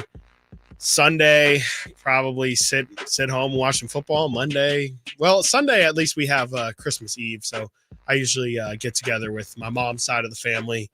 Got tons and tons of cousins and second cousins, aunts, uncles that meet up, and we do a Christmas Eve little shindig, and then Christmas Day is actually, for the most part, Christmas Day is actually pretty uneventful. Chill. Yeah, Yeah. I think I'll meet up with some family early in the day, and then probably just hang out for the rest of the day. Are we all still like reaping the benefits of other people cooking? We're not like the cooks yet for like the holidays. Me personally, yeah. I'll cook for Definitely Thanksgiving. reaping. I'll help my cook mom's Thanksgiving, but yeah, Christmas normally I don't have to do too much, but who knows? The older I get, the more I have to do, unfortunately. Now you told me, I think, and please correct me if I'm wrong, because I don't want to lie on you like this, but you're not I wouldn't say your daughter's not going to have a super Merry Christmas, correct? Didn't you say you weren't going to get her tons of gifts? I was just wondering what your present operation has been looking like. I know this is your first Christmas with with the daughter, right? No, I'll get her something. I guess I don't really You're know. a mean one, Mr. Grinch. No, if you have the whole family getting her a bunch of stuff. That's what it was. Yeah. Yeah, It's the like, family's getting her a bunch of stuff. I mean, I don't know. I could get something sentimental, but No, I'm not for going to get sure. her a toy. Yeah, I shouldn't have or phrased it. something I'm sorry, like that. Didn't mean to lie on you. Like, But I mean, I will. They're all from Santa. Yeah, this is a community right? fund. No, it's totally for It's a sure. community. Everybody's got to put Santa. Right? Yeah. Yes. Of course. And Santa's going to. But get her yeah, I'm stuff, not going to but get you her some personally, yeah. random. I mean, she's got so Especially many. she's so young too. She's It's got like so you many can't buy stuffed clothes animals and- already. Yeah. If I get one, this is the first Christmas stuffed animal. Right. I don't know. What about like shoes and clothes that they're constantly growing out of? Anything like that? That's No? what I don't want to Yeah. do. Oh, okay. Did you do any since it is the first Christmas, like any traditions you're trying to start? Picture. You did the picture with Santa. Yeah, we and did the picture stuff, with Santa. but- Yeah, we'll do some stuff on Christmas Day. Yeah. But yeah, I mean, I might get something as I don't know, a memento almost versus a toy, right? Or something that Yeah. you can't even play with now. I mean, she's starting to play with some toys, Mhm. man. She got so many already, man. No, for and sure. she's just about to. Every day there's a new package coming in that I'm just That's all true, right. right? Yeah, because you guys have out of town family too. Yeah, so they'll I'm be just coming in. You know, I'm trying to. I got to see what didn't get picked up. There you go. Yeah, and then we'll go from there. Come on, you out in these streets. Not a Merry Christmas was a crazy thing. We need you to be a Your leader daughter right won't now have in the that locker merry of a room, first Chris. That Christmas. was crazy. But I do prescribe to. I'm just trying to make sure all kids out there. Yeah, but I do prescribe to. No, am I going to go crazy with a bunch of presents that I then have to open for her? Yeah, right. Because she is a baby. You're a mean one. All right, come on. You're just gonna wrap them all. I gotta wrap them. I gotta unwrap them. I mean, what are we doing? Who's the surprise for? You know, come on. Speaking of, well, when it starts, right? You're probably what, 1-2 years old, something like that, when you can just open presents and you start. Not that you're gonna remember, right? That's why the whole taking to Disneyland thing. I'm not taking her to Disneyland until she's a cool 7, 5. I put a 5, yeah. 5, 6, 7. I sound like LeBron. I'm so bad. Not one. Yeah. Not one. Not two. Not 2. Not Definitely 3. not 3. I'm Not just 4. saying. Not 5. I'm just saying, man. And I definitely am not getting anything for the rest of my family. I'll just wrap up the baby. Yeah. And say, yeah, surprise. This is the gift. Presents. You guys, is you know, the all the pictures you're taking. Here's the question, right? Here's the question. We know when, 1-2 years old, when did you stop, I guess, looking forward to Christmas? You know, maybe my parents will get me 1 or 2 gifts. Right. When, you're old. Was it 18? Right. It was probably, I mean, it's definitely in the high school range. I can't remember. I can't pinpoint, which is kind of sad. I feel like I should be able to pinpoint when was the year Christmas died for me. But, oh my God. You know, like to Alan's point, like there is Christmas as a, pick a kid one is thing. like Pick one everything. thing. You want a PS4, Right. You want a laptop. Yeah. You're not going to be going through a bunch of stuff. And then you get even older and it's socks and ties. Right. Practical things. Yeah. And then you stop getting everything because you have a kid. And then. Well, and now I'm at the stage where, I don't love it. I understand why it's best for everybody, but now it's like the Secret Santa era of my family. Where We did. We're out with everybody gets one. recently I don't want to ended. buy everybody something. I like so it. instead it's just, I'm with you. I with like the big dog. to me, it's just like, it feels like, come on, like it's Christmas. Like I want to open like 5 or 6 things. So and, you're going to buy everything so that's for your the problem family? is I don't want to buy Okay. everything for everybody, but I want to receive everything from everybody. But yeah, the buying, which is- You guys and that's what I'm bumming saying. me Like out. at that point, like Christmas isn't that anymore. Like at what point does Christmas become no longer am I receiving 5 to 6 to 8 or whatever? It's not your Christmas. Yes. It's Christmas. It's Christmas. I think there yeah. you go. 8 after you probably get I want a I'd new say high laptop school. or high Yeah. school is when Yeah. it starts to you want a new baseball bat, all right, new cleats, something like that. Right. I would say Once you get probably to college, you're junior getting like year. practical, like here's something for your mini fridge and I don't know, Right. It's a bunch house of appliances. random stuff that Pots you and don't pans. necessarily need. Oh, and then every college kid, of course, I is love going to getting receive pots and pans. Everyone's going to now. receive Tupperware. That's when you're officially an adult. When your parents give you that Yeah. Costco Tupperware set, Right. and you're like, Now oh my gosh, yes, Thank this is you. awesome. That's when you know you're cooked. Yeah. That's Yeah. when you know you're I'm washed. Cleaning old. supplies and Tupperware. I'm old now because I I'm didn't say excited that. about Chris this. said No, that. I would say washed is the Washed. term. Chris said, Yeah, "My your daughter Christmas isn't going to washed. have a good A Merry Christmas. Merry Christmas," Merry and Christmas. you know, And Simone is Simone old is and Christmas washed. Thank is you. an elder statesman. Yeah. All right, gotta get to a break. When we get back, we are discussing more stats that may not be true. And if you were a college athlete right now, would you want to leave school? Stiles and Watkins, Sacktown Sports. What's the latest with the San Francisco 49ers? Carmichael, Dave, and Jason Ross keep you up to date on all things red and gold during the Niners at 9 every weekday at 9 a.m. on Sacktown Sports at SacktownSports.com. Every 40 seconds, a child is reported missing. That's 2,000 children every single day. It's a heart-wrenching reality that we can no longer ignore. Find the Children is a non-profit organization dedicated to helping find missing kids. You can be a part of their mission by donating your unwanted vehicle, running or not. Call 1-800-775-5622. We guarantee that you will receive the maximum tax deduction. We provide fast, free pickup with 24-hour response. Call 1-800-775-5622. Find the Children provides crucial resources to help find missing children and educational materials to teach kids how to recognize and avoid predators. Our recovery programs have a proven track record of reuniting kids with their families. It's time to act. Donate your unwanted or unused car. Help us build a world where every child is safe. Pick up the phone and call 1-800-775-5622. Together, we can bring these kids home safely. This advertisement was paid for by Cars R Us and Find the Children. Hey, it's Juice and Mo. Make this Christmas unforgettable by shopping at our friends Sharif Jewelers. Do you even remember what you thought last Christmas? No. Well, you got to make this one memorable. Okay. Make sure to go into Sharif Jewelers. You can get diamond studs, tennis bracelets. There's so many classic, timeless pieces that can be worn every single day, available in both lab-grown and natural mined. In so many different price points. So don't go anywhere else this holiday season. Support a local, family-owned business rooted in Sacramento for 30 years. Sharif Jewelers. Sacramento's premier music festival, Country in the Park, is back. 2 big ol' nights, May 17th and 18th at Cal Expo with Brantley Gilbert, Dustin Lynch,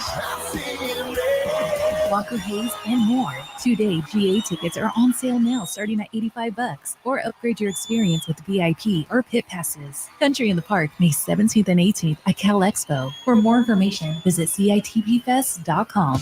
Brought to you by Bonnie Plumbing, Electric Heating and Air.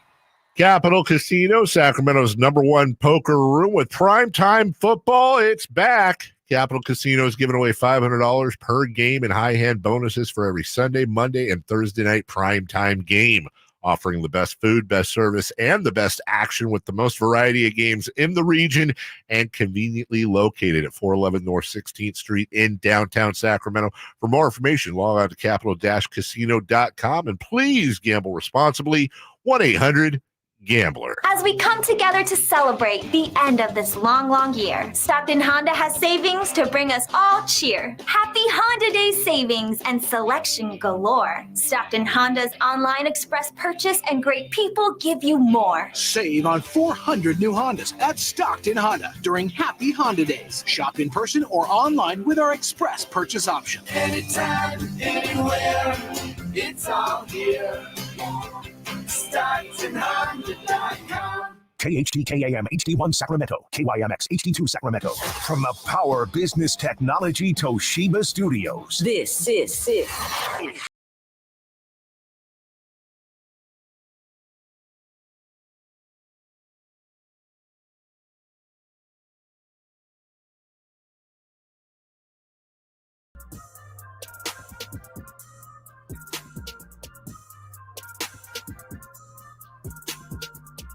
Live and local, it's Stiles and Watkins. Watch the show on youtube.com/Sacktown Sports 1140. Or listen on the Sacktown Sports app. Stiles and Watkins, Sacktown Sports, taking you up to 2 p.m. Having a conversation about the Kings and how they stunk last night. But tomorrow is another day. Mm-hmm. And I think that they will return to the greatness that we've seen. Okay, taking down a more than they were fully loaded Suns team. You'll have KD and Devin Booker. And again, okay, tell them what they've won, Johnny. They didn't have to deal with Jason Tatum. They had Porzingis, who was supposed to be the next version of Kevin Durant. So you got Kevin Durant, and what's Devin Booker go? Isn't he a shady 6'7" or is he 6'5"? He's I'd probably say anywhere between there. Yeah. So he's not a smaller guard at all. No. So you have two guys. Let's talk about the matchups for a second. Sure. I mean, the Kevin Durant thing, and it is similar with Porzingis. Let's not overreact here. There's a reason the Knicks took Porzingis as high as they did all those years ago. There's nobody, if you're rolling like that, there really isn't anybody, unless they're guarding each other. There's not the Chet Holmgrens of the world. Yeah. There really isn't anybody that can guard Porzingis if he's rolling like that, or Kevin Durant. No, yeah. I mean, that's where they're really similar is just like you said, like the way they shoot the ball, their form especially, you can't really deter it. Like the way that how high up they are. I mean, they're both legit 7-footers, and then you throw on the fact that they have a nasty jump shot. Not many people can contest it, and even if you are, like we talked about earlier, you're tall enough to contest it like a JaVale McGee. Well, you know, though Porzingis is by no means any track star, he can still get around your JaVale McGees of the world and things like that. And so it makes him an impossible matchup. But KD is clearly at a different level than Porzingis. But that's what makes KD, an all-time top 10, 15 player of all time is the fact that you have that size, you have that shooting ability, and you also have speed with KD. Like, he can put the ball on the deck, and he's skinny enough to where, he's not lugging around a ton of weight. So he's pretty mobile for a guy who's as tall and long as he is. Well, and then you have, everything that comes with that, because after you have to guard KD or you send help, now everything is out of whack, and that's what we saw a little bit. Not that it didn't even really feel like the Kings were sending two at Porzingis that often. No. There were just a lot of subtle switches that I mean, Boston took advantage of. They took advantage of it. Mismatches. We know one thing we haven't talked about, that Jaylen Brown dunk. Oh, Chris, I almost left. How about the attempted one too? Where right after, JaVale thankfully got a piece of it. But right after, I almost left when he dunked. When he three people, nasty. Yeah, it was bad. That's one of those where like you're trying to send people home after. Yeah, that's one of those where you can just look at the crowd and you can hit a bye. Yeah, because that's gonna get people out of their seats and heading towards the exits. It was bad. That's demoralizing. That's when that's the nail in the coffin. That's the Trae Young bow moment. Like it was over at that point. You snatched the soul out of the body and lifted it up at center court and said, "How do you like me now?" Yeah. So it was just a rough go for the Kings, but we do believe that they will get back on track. Been a bit of a rough week for writers and media members, and this is just a cautionary tale to not do too much. And as Simone discussed earlier in the show, we were talking about De'Aaron Fox. Did he or did he not wear a Taylor Swift shirt? Right. There's just a lot of information out there. And you got to fact check. Yes, misinformation. You got to fact check, and you got to fact check again. There was a chart floating around, and the chart that was floating around, and it had to do with Brock Purdy. And this was actually from last year. It had come up a couple different times. And there was a chart floating around that said Brock Purdy and Lamar Jackson had the same 10-yard split. And basically a 10-yard split is running 10 yards. Your burst. Yeah. They do the 40-yard dash, but how quick are you in that first initial 10 yards? Exactly. So there's a whole chart as if this thing is the real deal. Of course. And there are specific numbers. Purdy's 10-yard split, 1.55. Lamar Jackson's 10-yard split, 1.54. And honestly, I'm going to say this with a caveat, just based on the person who posted it, deleted it, and it came from Niners Reddit. So I honestly, because of that, and Mina Kimes actually hopped in on it as well, we believe that it's not true. And it's been talked about for over a year. Apparently, this burst that Brock has, apparently Lamar never took that 10-yard test. So there is no number for Lamar. It was all made up. And I say this because first maybe off, it sounded like a made-up stat. It sounded made up, but Brock is quick. He is. He sure is. It was said by somebody reputable in the industry.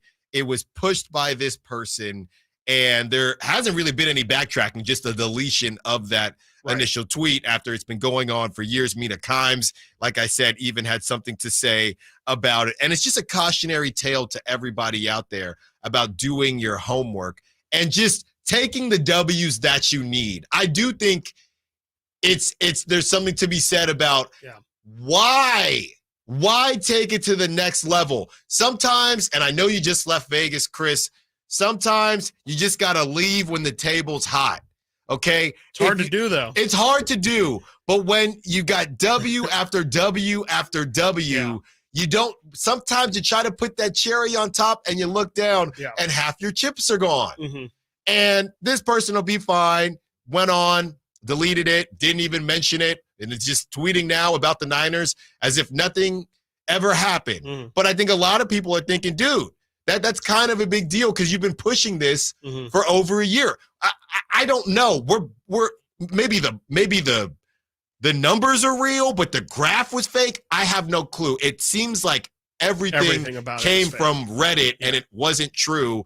And it's just whether it's real, whether it's your real life, whether you're covering sports, sometimes you don't need to have it all. Yeah. You don't need to have it all. This guy is about to win MVP.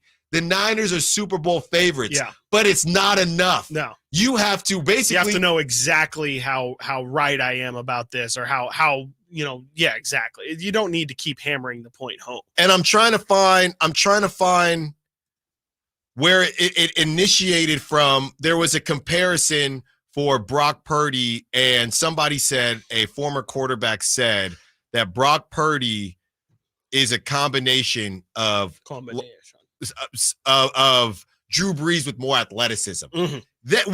Which can be, sure. I don't have a problem with that at all. Then it went left. It went so left to where now you have to throw in a Lamar Jackson. You have to this isn't a creative player. Yeah. He's balling, and you got burned because it just wasn't enough. Yeah. I mean, I've definitely noticed it. There's a ton of just unnecessary. Like, it's like you said, like it's so much of just deep analytics. It's we talk about it all the time, the EPA per plays, and on Thursdays where the weather is above 68 degrees, but the wind is under 25 miles an hour. And it's like, all right, like at some point, what we've talked about it before too. At the end of the day, with these tweets about specific stats, it seems like there's too much of, hey, here's this stat I'm putting out into the universe. Do with it whatever you want. And again, not enough of, okay, but what are you trying to say with this stat? Now, even if you feel like it's obvious in what you're trying to point out, what is the point that you are trying to make by putting out Brock Purdy having the most, we'll just use a stat with yards per attempt. If I'm putting out the yards per attempt list, Brock Purdy's number one with a bullet.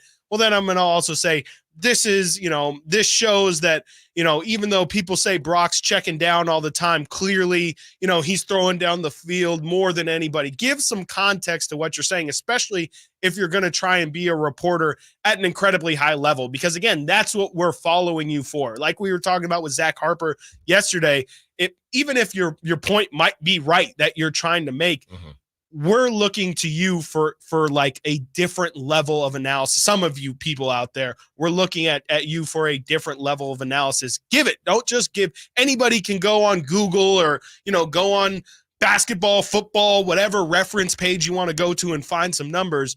We're following you on Twitter, or we're paying for your premium service to get some sort of different level of insight.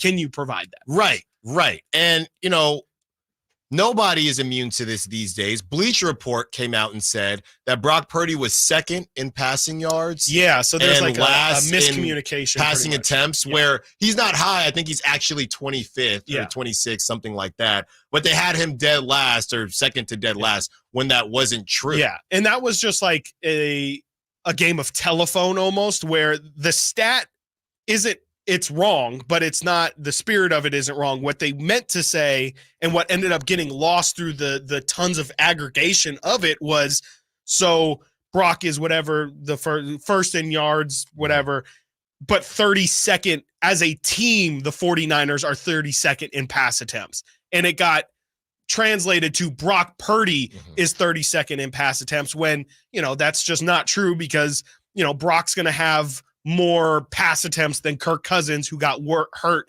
in week 10. But since Brock is playing a full schedule, he's going to jump Kirk. And so, it's numbers like that too, where you get too many numbers. It's just too much aggregation as well. And it's like I said, it's like a game of telephone, where sometimes when things get aggregated so many times, well, some small pieces of information might get lost, but those small pieces of information could be,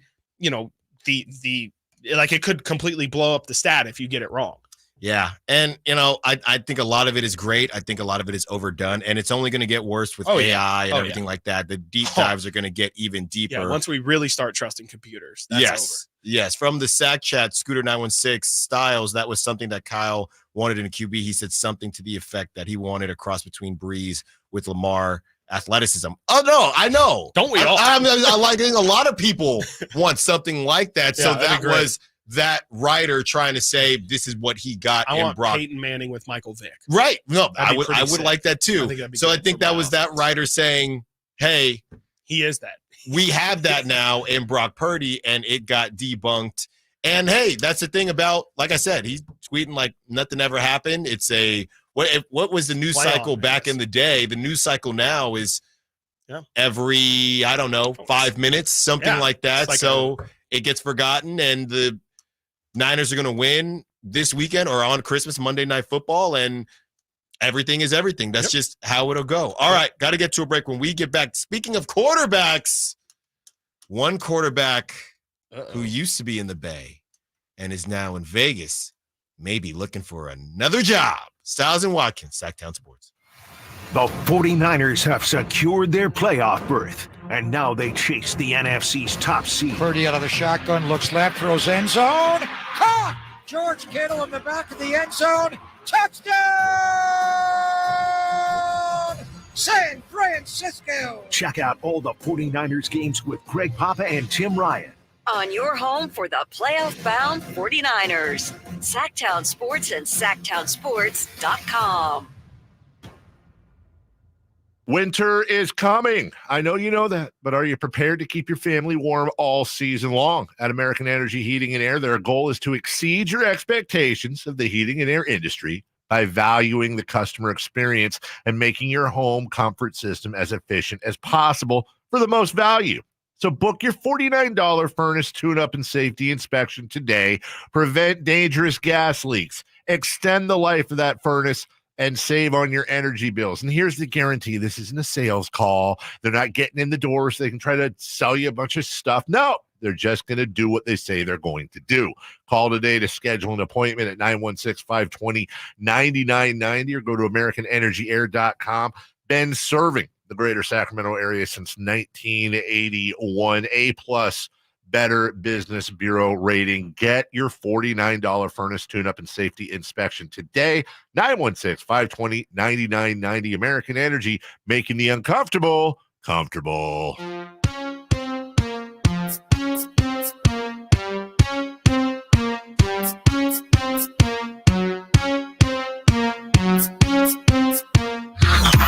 Sacktown Sports. Check us out on YouTube. Search Sacktown Sports and subscribe. Stiles and Watkins, Sacktown Sports, taking you up to 2 p.m., 45 more minutes with you.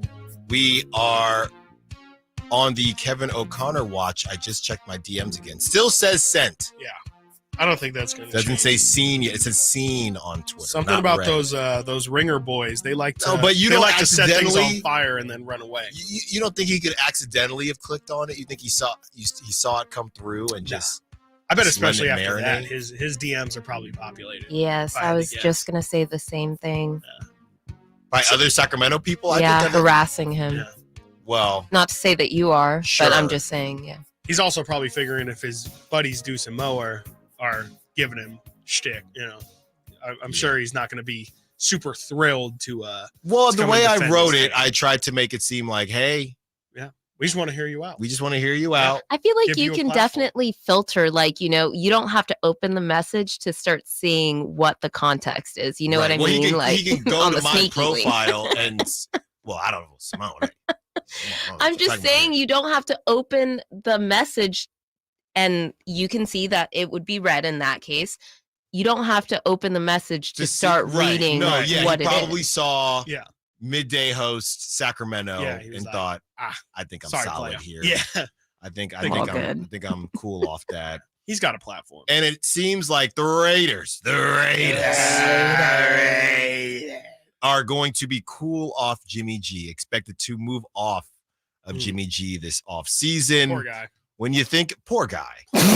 Really? The poorest Jimmy G. I slept Just the so poorest soundly guy. this season.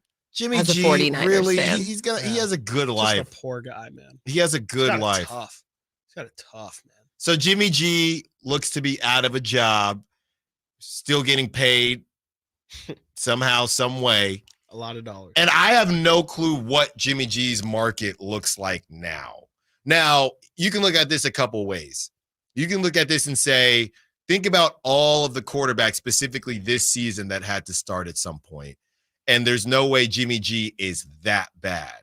But I don't know how that works if the Raiders are going to have to eat that contract or pay off some of it. I don't know how that works if they're looking to move off of him. But when you see Jimmy G compared to the rest of the field and everybody that took a snap this season in the NFL, I mean, I don't think that he's done. No, I mean, with Jimmy, it kind of does start to become the conversation, though, of is he a little bit too popular to be your backup? Because, everybody, there's the cliche of, who's the most popular guy in town, the backup quarterback. And, it's one of those where if he goes to a situation like, I don't know, let's throw him in Tampa Bay with Baker Mayfield or something. If Baker has 3 or 4, if he has a bad month, the problem is people are going to, you could argue people are going to clamor for somebody else anyway, but the noise is just going to come up sooner and probably be louder when you have a guy who is, I don't know, whatever we want to call Jimmy, a bottom level starter quarterback, a high level backup. I just think those questions are always going to get raised when you have those guys. But, also I would also contest that it's a lot better to have 2 average or okay quarterbacks than have 1 bad and 1 terrible, Mm-hmm. Yeah. I mean, I'm still in the camp of the Raiders seeing what's up with Kyler Murray. I know you're taking on another contract, but I don't think Aiden O'Connell is necessarily your guy moving forward. He's shown some flashes. That'd be interesting. A Jimmy for Kyler, not straight up swap, but in terms of situation, like the Cardinals, maybe they're like, you could definitely do worse than Jimmy. And it at least is but the Cardinals are going to get presence, and they're trying to be bad. Yeah. Well, right. So so do you bring in Jimmy, pay him because you're not going to be paying the rookie, right? Right. Do you bring in Jimmy to maybe move on from?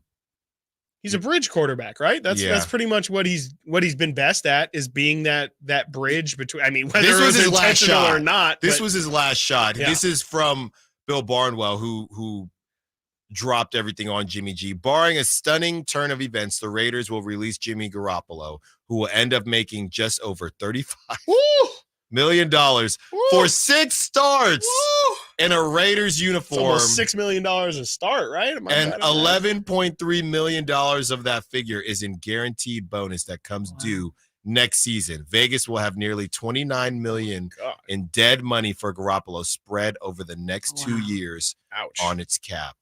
That's what happens. That happens when you listen to Josh McDaniels. Yeah.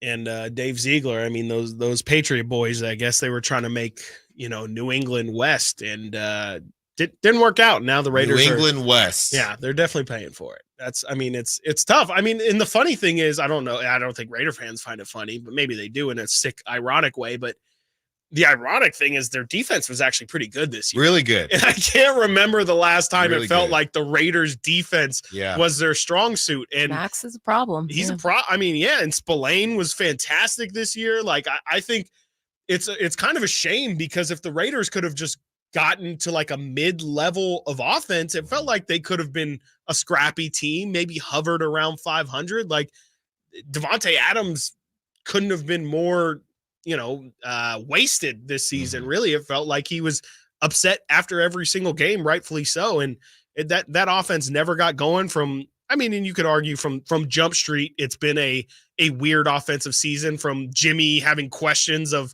if he was even going to sign with the team because of his injury. And then Josh Jacobs having the holdout, and, people wondering, did he play himself into shape since he didn't, really have a full training camp? It was just a really weird season. But again, it feels like a wasted season, because there might have actually been something there for the Raiders to have even if it was relative success, I think it could have been viewed as a semi-successful season for them. And yet it's just going to go as another wasted Raider season and maybe another wasted superstar that this team has. Like, they don't get them often, but it seems like every time they do get one close, something always ends up happening to ruin it, whether it's the Antonio Brown situation, which was not the Raiders' fault, or this Devontae Adams situation. You can go all the way back to Randy Moss back in the day. It just feels like things are never clicking things are never coming together at the right time for the Raiders. Yeah, if you look at Devontae Adams, if you decide to hold on to him, and obviously Max Crosby, that's the Raiders saying, "Hey, we believe that we can do a quick turnaround, not a blow up entirely." I'm torn on Kyler Murray, not necessarily from a football standpoint on the field, but just we know he's had some leadership issues and things like that. And we've had these same conversations about the Kings, right? Yeah. And that leader. My question is, will a Devontae Adams and Max Crosby be tired or grow tired of a Kyler Murray, or are two guys like that exactly who Kyler Murray needs to get his act together and stay on the right track, because he doesn't want to get chewed out by those guys? Right. So I'm stuck somewhere in the middle of that. Yeah, I mean, that's really interesting. And yeah, there's no way of that's the risk of acquiring Kyler for any team, not just the Raiders. But I think the thing about the Raiders situation is they're desperate enough to take that risk. I mean, there's not a lot of football teams that like taking risk in general. The Raiders, funny enough, have always been a team that it feels like aren't afraid to take risks, period. But it also feels like they're at a point where they could really go either way. They could ship everybody off and just try and accumulate as many picks as possible. Or like you said, I think you could convince yourself that there's enough there that, maybe a move like Kyler, because that dude is crazy talented. Yeah. You could argue that is something that at least pushes you even closer to being a semblance of a stable organization, a stable franchise. But of course, that's a risky proposition too, because let's not forget Kyler is a guy who missed a majority of this year because of an injury. Even video games and not watching film, all that aside, he's a smaller quarterback, and he scrambles and he seems to get injured a bit more than you would like, especially when you have to pay him that money. All right, got to get to a break. When we get back from the Sack Chat earlier in the show, a question was asked: if you turn off the game early, a shellacking like the Kings had last night, does it make you a bad fan? What is the line where we should feel like it's okay to turn off a game? And we really want to hear from you, the fans. 916-339-1140. When do you turn off the game? Are you guilty if you turn off a game? Or do you feel like, man, life is hard enough, I'm not watching this garbage? If they didn't show up, I'm not going to show up either. Stiles and Watkins, Sacktown Sports. It's the best team in the AFC versus the best team in the NFC on Christmas in San Francisco. Murray back. Murray time throws. Intercepted. Charvarius Ward running back the other way. He's gone. The 11-3 Baltimore Ravens bring their talent out west to face the 11-3 San Francisco 49ers. Game time at 5:15 Christmas night on your home for 49ers football. Sacktown Sports and the Sacktown Sports app. Sacramento weather is brought to you by the Arnold Law Firm. I'm Dirk Verdorn in the KCRA3 Weather Center. Your forecast as we go through the day today, expect to have a mix of clouds and sunshine with temperatures warming into the mid-60s with light winds from 5 to 10 miles per hour. Get the latest forecast on the KCRA3 News and the KCRA3 app. The Arnold Law Firm has seen how a collision can turn anyone's life upside down in a heartbeat. So remember to be a little more alert on the road and stay safe. The Arnold Law Firm, providing real justice for you since 1975. Call 916-777-7777. There are many things to love about winter. Cozy sweaters, celebrations, and family time. But winter can also bring many stressors, extra expenses, seasonal bugs, and so much family time. If you and your loved ones are feeling stressed or anxious this winter, CalHope can help. Check out our free mental health resource at calhope.org today. Hey, DC comic movie fans, the Esquire IMAX Theater in downtown Sacramento is playing Aquaman and the Lost Kingdom, the IMAX experience, for a limited time. I'm gonna murder his family and burn his kingdom to ash. No, my son! Experience this year's superhero film of the year on the Esquire IMAX 6-story screen. Getting tickets is easy. Visit IMAX.com/Sacramento for showtimes and reserved seating. And don't miss Aquaman and the Lost Kingdom at the Esquire IMAX Theater this week. If you or someone you know is having thoughts of suicide or experiencing a mental health or substance use crisis, 988 provides 24/7 compassionate support and connection to trained counselors. When you call, text, or chat 988, you'll be quickly connected to trained counselors who will listen to your concerns, provide support, and connect you to additional resources if needed. There is hope. The Lifeline works. You are not alone. For 24/7 support, just call, text, or chat 988. Kevin Lewis of National Garage Door. Whether you need to repair a broken spring, install a new opener, or buy a quality Rainer door, National Garage Door is here for you. Call us today to see how we can transform your house with a new garage door. 638-4554 National Garage Door. At Jim Boy's Tacos, you get a ho lot of flavor for under $10. Our classic #2 combo meal spreads cheer with a farm-dusted ground beef taco, scratch-made bean and cheese burrito, and a soft drink. So jingle on down to Jim Boy's or order online at participating locations. Woo-hoo-hoo!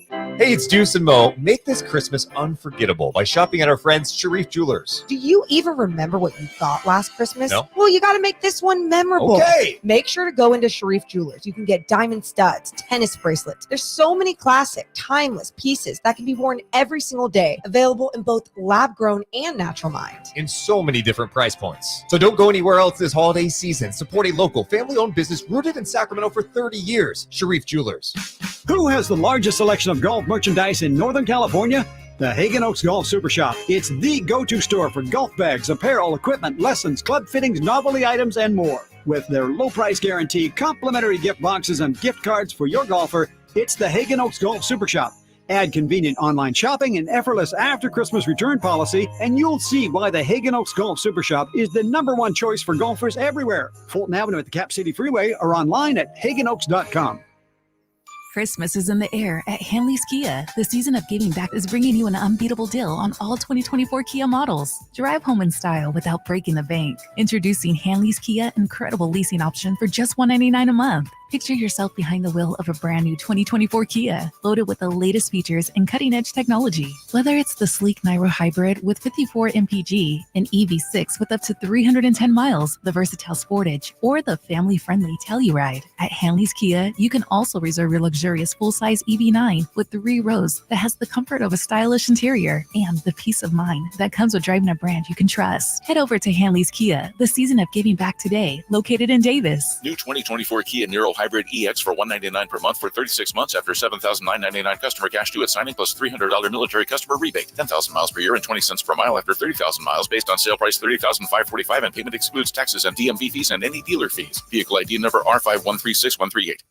Amazon will be delivering packages to your house. Let Amazon deliver customers to your business. If that sounds good and you want more in 2024, simply text digital to 916-766-5105.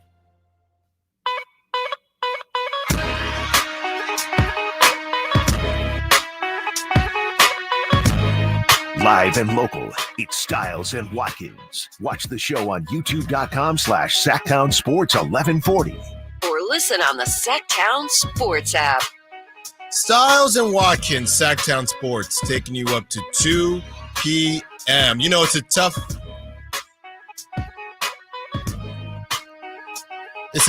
go for Kings fans today and also Raiders fans. And we will get to a texter, 916-339-1140, who is The brother's not happy. hurting. That brother's hurting. Not happy with us. I'm not really sure why. I think Raider fans, they don't really know what they want to hear right now, and it's just a tough go for them. But before that, we want to give you an opportunity, thanks to Vieira Farms and Jiffy Lube. They have teamed up with Sacktown Sports for the holiday season to get you hooked up with a $100 gift certificate towards your perfect Christmas tree and a $100 gift certificate to winterize your vehicle at participating Jiffy Lube locations. Hit up the Folsom Lake Honda hotline right now and be lucky caller number. I was going to say by how much the Kings lost by, but you'd be calling all day long. Lucky number 6 to win those $100 gift certificates. Terms and conditions apply. And for more information, visit sacktownsports.com. 916-339-1140. 916-339-1140. Caller number 6. If you want to be a part of this winning opportunity, Simone will take care of you. There you go. Simone will take care of you. Okay, so last segment, and we don't talk about the Raiders a lot because they're not in the Bay Area anymore. So last segment, we talk Raiders because they are, according to Bill Barnwell, they will release Jimmy Garoppolo at the end of the season. They're going to owe Jimmy a lot of money, $35 million for 6 starts in a Raiders uniform, and $11.3 million of that figure is in guaranteed bonus that comes due next season. Vegas will have nearly $29 million in dead money for Garoppolo spread over the next 2 years on its cap. So we threw around names, Kyler Murray and, other quarterbacks, right, that the Raiders might be interested in. You have a Devontae Adams. You have a Max Crosby. These guys are not spring chickens. I don't think they want somebody to grow with unless this guy is just going to be immediately good. And we have a texter. I'm not going to say where. I'm not going to say the area code yet. So this texter, I can't say all of it on these FCC airwaves. Basically, Kyler Murray is not going to be a Raider, 1. And 2, when Harbaugh comes, so this texter can read the future, he's going to get his own QB through the draft. Okay. You guys are speaking nonsense. Well, looking at the tankathon, the Raiders have the 12th pick in the draft right now. So I think the texter there is saying that that they're going to take quite literally Harbaugh's quarterback, J.J. McCarthy, at 12, is what the texter is saying. I just put that together. He's saying, he's going to take his own. When Harbaugh comes, he's also going to take J.J. McCarthy. Yes. Wow, that is some inside knowledge that's right deep, there. Man, yeah. And when you ask, hey, Alan, what's that area code? The 925. You know who else has the 925 area code? Myself. No. Oh. That's so East familiar. Bay. Yeah. So we're going to say, you guys are speaking nonsense. Signed, a Salty Raider fan. That's what it sounds We hope you have a happy holiday, Salty Raider fan. We are all rooting for you. We hope you get J.J. McCarthy wrapped under your Christmas tree or whatever you celebrate. I hope Devontae likes that. And Devontae as well. Because as a 28, 29, 30-year-old receiver, what else would I want other than a rookie quarterback? Right. As a Max Crosby who's been in the league, what else would I want? Yeah, give me that rookie quarterback. Awesome. That's what I want. Not only a rookie quarterback, but like the 4th rookie quarterback taken in that draft. Let's see here. You got Caleb Williams, Drake May, you have Jaden Daniels. Okay. I'm just looking here at Tankathon to see when J.J. McCarthy even pops up. So what are you going to take him? 19. Right now they have him projected at 19. I've seen some mock drafts that have him as high as, top 10. Maybe. They have him going to the Bucks. Yeah. This is just one. We're going to do all these different mock drafts, but I hope you get what you want, 925. Yeah. I really do. Yeah. I really do. All right. Had to just shout out the 925 right there because that's my phone too. Area code 925. We keep it live. That's what we do. Let's get to the Sack Chat. And Scooter 916 wanted to be a part of the conversation. Scooter is one of our P1s on the Sack Chat, and he asked this question, and we wanted to throw it to the fans as well. Stiles and Watkins, I suffered through it with you guys at home. I was going to turn it off talking about the Celtics Kings game, but then I started questioning myself as a fan. Is that bad? So that was Scooter's question. We're going on to ask, is it okay to turn off the game? When is it okay? And are you a bad fan if you do? I'll go first here.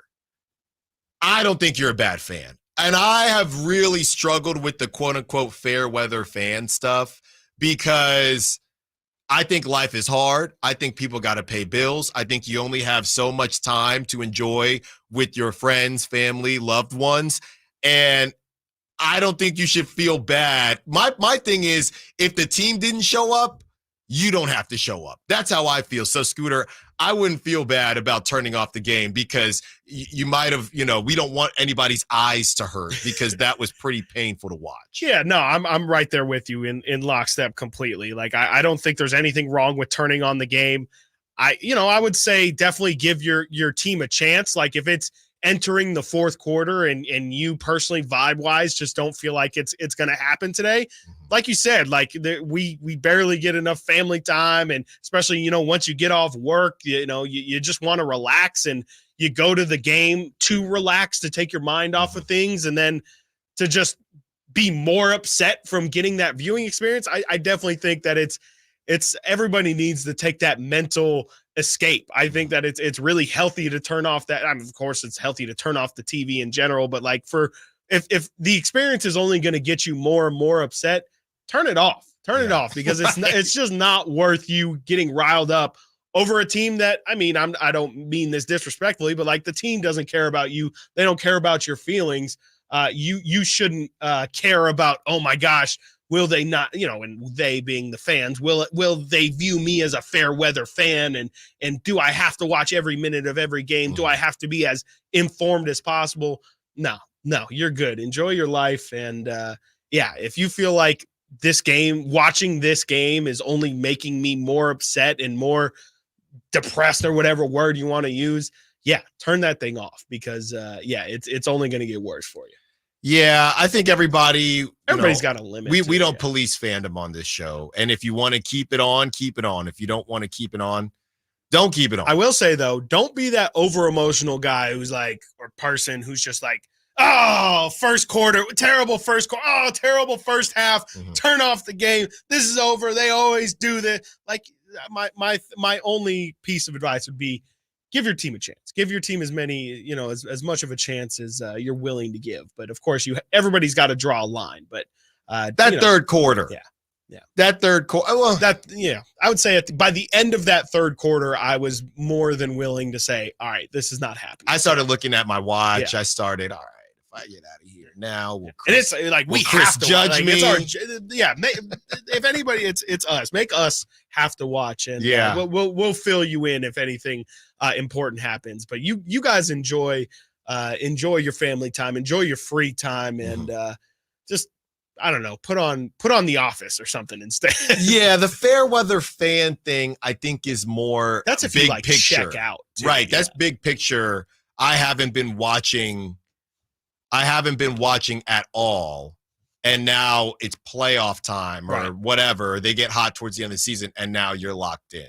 That's more fair weather fan. If it's a case by case situation, and all right, they stink tonight, I'm not checking out. I mean, it's the same with me and the Giants in baseball. I mean, especially those 7 o'clock starts, and you got 162 of them things. I'm sorry, there's another man. one tomorrow. It's just like, I can't. Sometimes you just got to chuck up just take the L. I Sometimes can't. It's crazy how long some of these seasons are, if we're talking specifically baseball. I mean, if you look at the months, somebody could have a child, and that child could almost be walking by the end of the season. Yeah. It's insane. Definitely crawling. Don't get me started. Don't you don't want to get me started on the everything that I find wrong with baseball. But yeah, I mean, totally. Like, it's there's tons of different opportunities. Like even yesterday, if you would have turned off yesterday's game, well, guess what? You got another game tomorrow, and it's followed by another game the day after. So if you feel guilty about turning off the game, there's tons of more opportunities to tune in. So no, I would never say that somebody shouldn't turn off the TV. Of course, unless you have people over. Don't be that guy. No, you can't do that. No, you can't do that. It's over. What about it's a playoff game, and they just that and that's the thing, and that's why people are worried. I mean, if you are not showing up like this, and we've talked about series where it went 7 games, but none of the games were close. Right. You know what I mean? Was that a good series or not? And you just hope that you pick the right one, just as a lot of people. And I feel bad for all the fans, not just from last night. If you were a part of any of those 4 blowout losses at home, it's tough because you might not get an opportunity to go back. That was the other thing I was thinking. If you don't go to a lot of games, do you just wait it out and just try to enjoy the experience. I always was a proponent of that. I think if you buy tickets to the game, you should try, if you can make it through it, I would always suggest making through it the entirety of the game. And that's more of just a value proposition. My thing is just like, I paid for these tickets. I pay for the entire 4 quarters of it. Unless, again, it's affecting my mental health, then I'm going to sit here and watch the game. But I also love basketball more than the if you got the kiddos, the kiddos start squirming. There's situations. Daddy, how come they're not boxing out? How come they're not closing out on threes? I don't know, kiddo. I wish I knew. All right, got to get to a break. When we get back, crosstalk. Yes, it's time with Mr. Kyle Draper and Whitey Gleason of the Drive Guys. Stiles and Watkins, Sacktown Sports.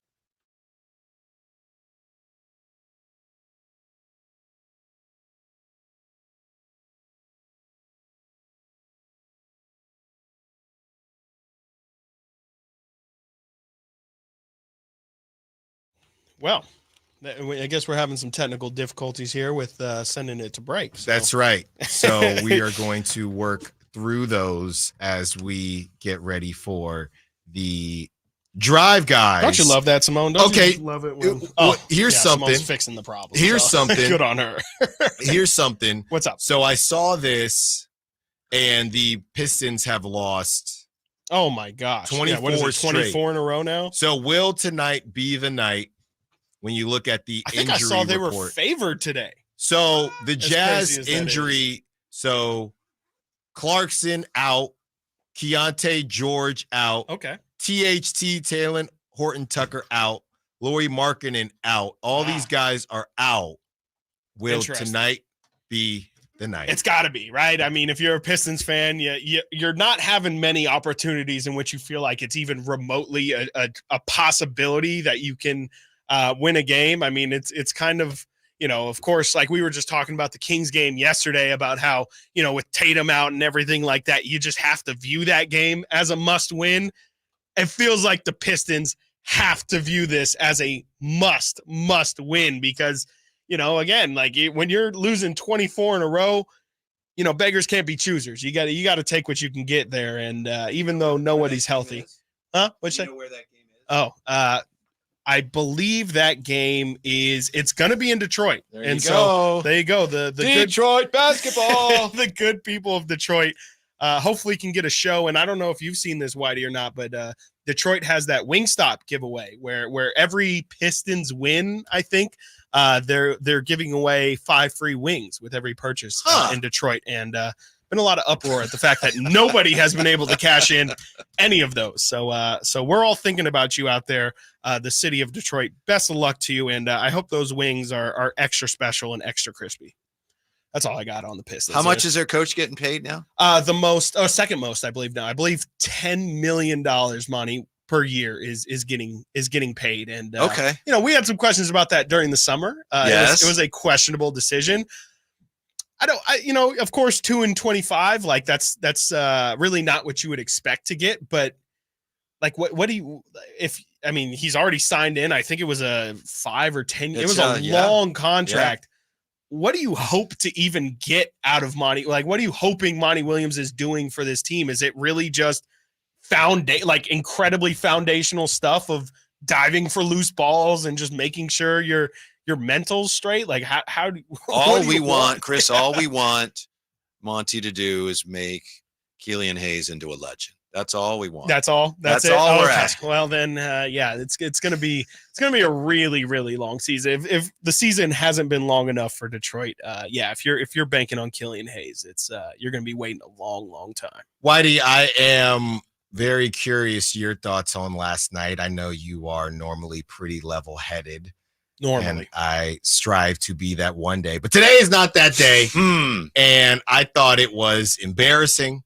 I thought it was not to go too far here, but at some point, I thought you were getting to the point where you're going to be positive. I heard you say, "Okay, we're more than halfway through." We did that. We did that though. But there, now that we're talking to you, we want to get your take on it. And I'm not trying to, overstate what happened last night, but you look at some of these numbers. We we did the math here because why not? Without a calculator, by the way. Wow. Approximately 30%. You know I'm great at math.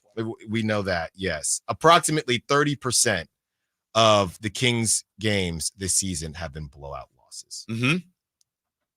They just can't guard people. I mean, I wasn't shocked. I didn't expect that to happen, but sitting there and seeing it unfold is like, oh, it's going to be like this. The Kings just can't compete with these guys. It's not that they don't want to. I know a lot of the talk is, how can you come out like that? And you got to have more pride. And I don't know that it's an issue of pride or your focus coming into the game. It's just they were overmatched by a much better team.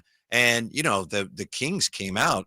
What they score 41 in the first quarter? 41, yep. Yeah. And yet but they couldn't get stops. And against a good team like that, good night. They're just not capable right now consistently of stringing stops together. And so against a good team, you can't beat that team. Should we put anything on the Celtics and that loss that they took against the Warriors? Because maybe on a different night, I mean, is it so much that, oh my gosh, I see everybody championship pedigree. I mean, Jason Tatum didn't even play. I mean, there are games, there's a reason that Peyton Pritchard hasn't been playing that much. Maybe these guys, they don't shoot as well. They shot extremely well last night. Maybe they don't shoot as well. And the Kings, even with that same defense, are able to hang around. Should we give, I guess what I'm saying is it all about the Kings, or should we give some kudos to the Celtics for having a really good night shooting as well? I think it's remarkable that the Celtics have worked in this year 2 guys with, pedigrees. Maybe not, maybe Drew Holiday's not a superstar, but he's been an all-star. He's an excellent player. Then Porzingis. So you got a team with all these guys that have their reputations and are legitimate stars, and you bring in these 2 guys. Sometimes it takes a little while to figure it out, right? It didn't take them any time at all, which I think speaks to the way they play and how much they want to win. So then last night they're down one guy, they're down Tatum, and I don't think it was really that big of a problem for them to pick up the slack. The way they played, they were hyper efficient. I'm just a big Drew Holiday fan too. The Kings don't have anybody like him, but very few teams do actually. Well, whatever you need, he's going to do it. Yeah. Well, a lot of he's a bit of a hybrid, because a lot of these shutdown defenders that we talk about are the Vanderbilts and those wing type shutdown defenders. They're either Vanderbilt or they're GP2 or Davion Mitchell, where Drew Holiday is a little bit bigger than those guys. He's strong. He's not the same. He's not as big as he can guard a wing. He's like obviously. Frankie. I mean, Frankie. Yeah. He's a 6'4" Frankie. Frankie.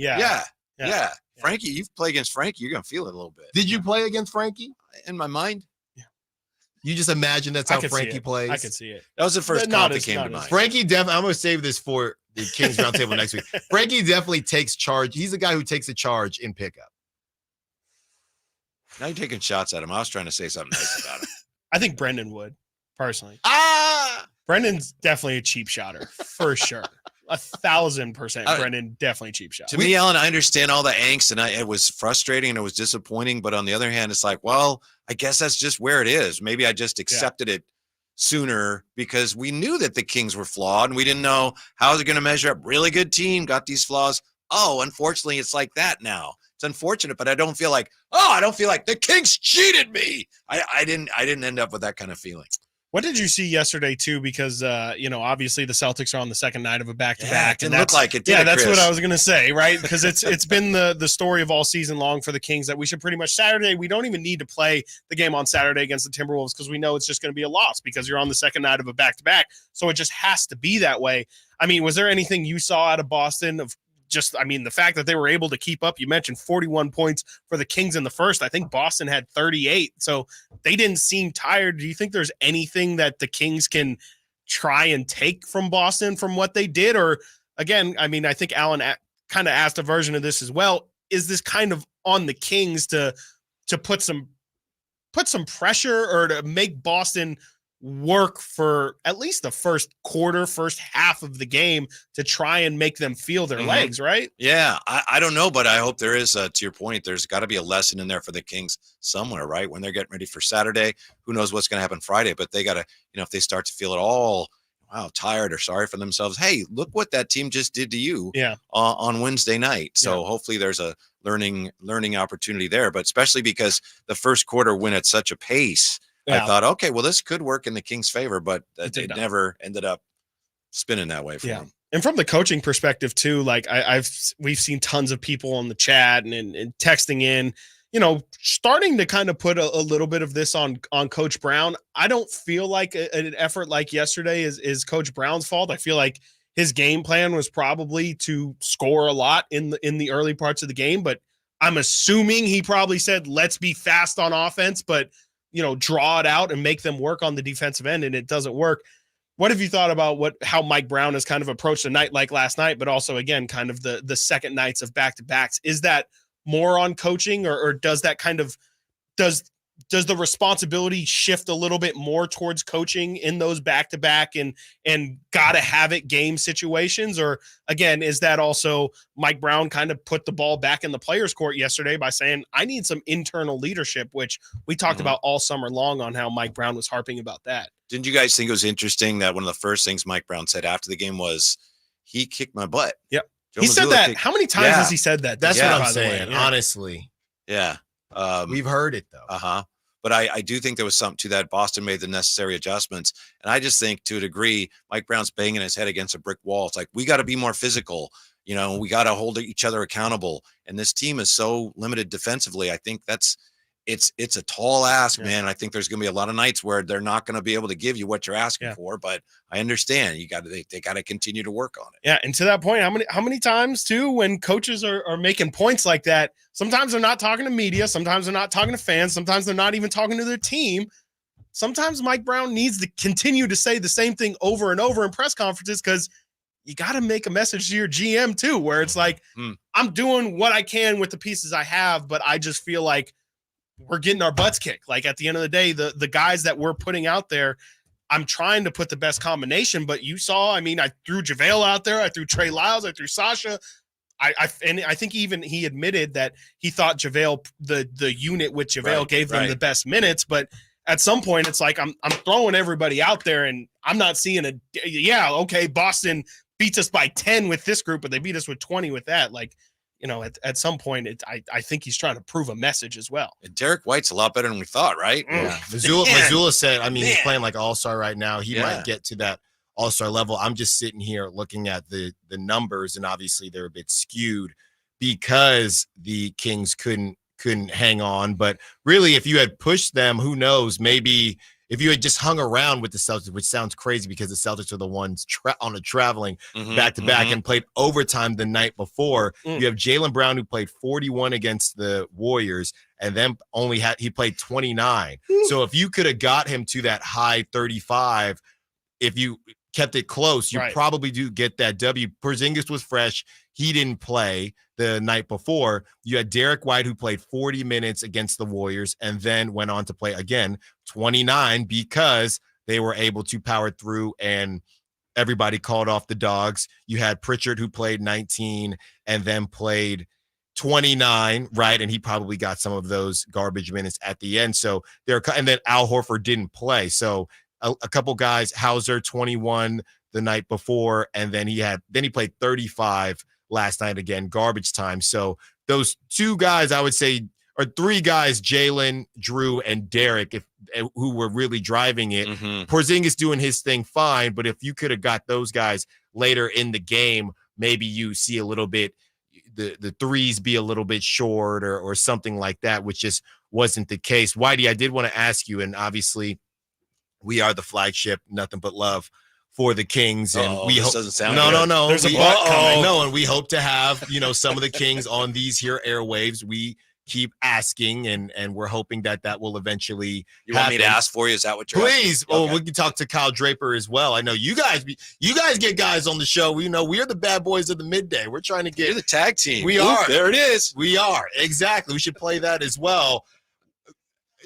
Are we doing too much if we were a bit, maybe you heard us talking about it earlier or not, are we doing too much when we say that we didn't love Keon Ellis drawing the short straw to speak after a game like that? Is that a nothing burger, or should that have been somebody else besides Keon? Because it rubbed me the wrong way.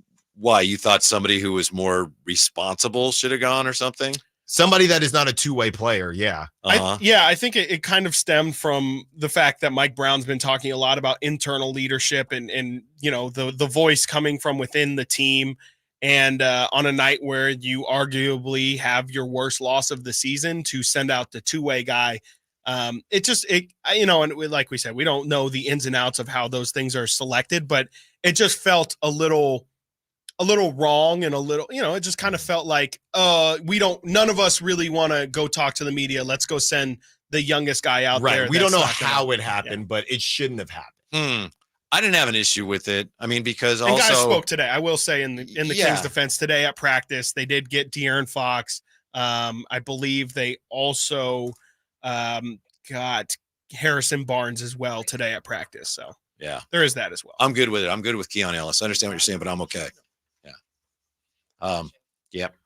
All right, Whitey. Yeah, guys, up next. Yeah, Whitey How about Gleason, that? Kyle Draper. Thank you for listening to Protect Stiles your and box score, Watkins. Whitey. Protect your box score. He's coming for it. He's coming after them. Thank you for listening to Stiles and Watkins. Thank you to Simone. Until tomorrow, secure the bag, light the beam. It's the best team in the AFC versus the best team in the NFC on Christmas in San Francisco. Murray back. Murray time throws. Intercepted. Charvarius Ward running back the other way. He's gone. The 11-3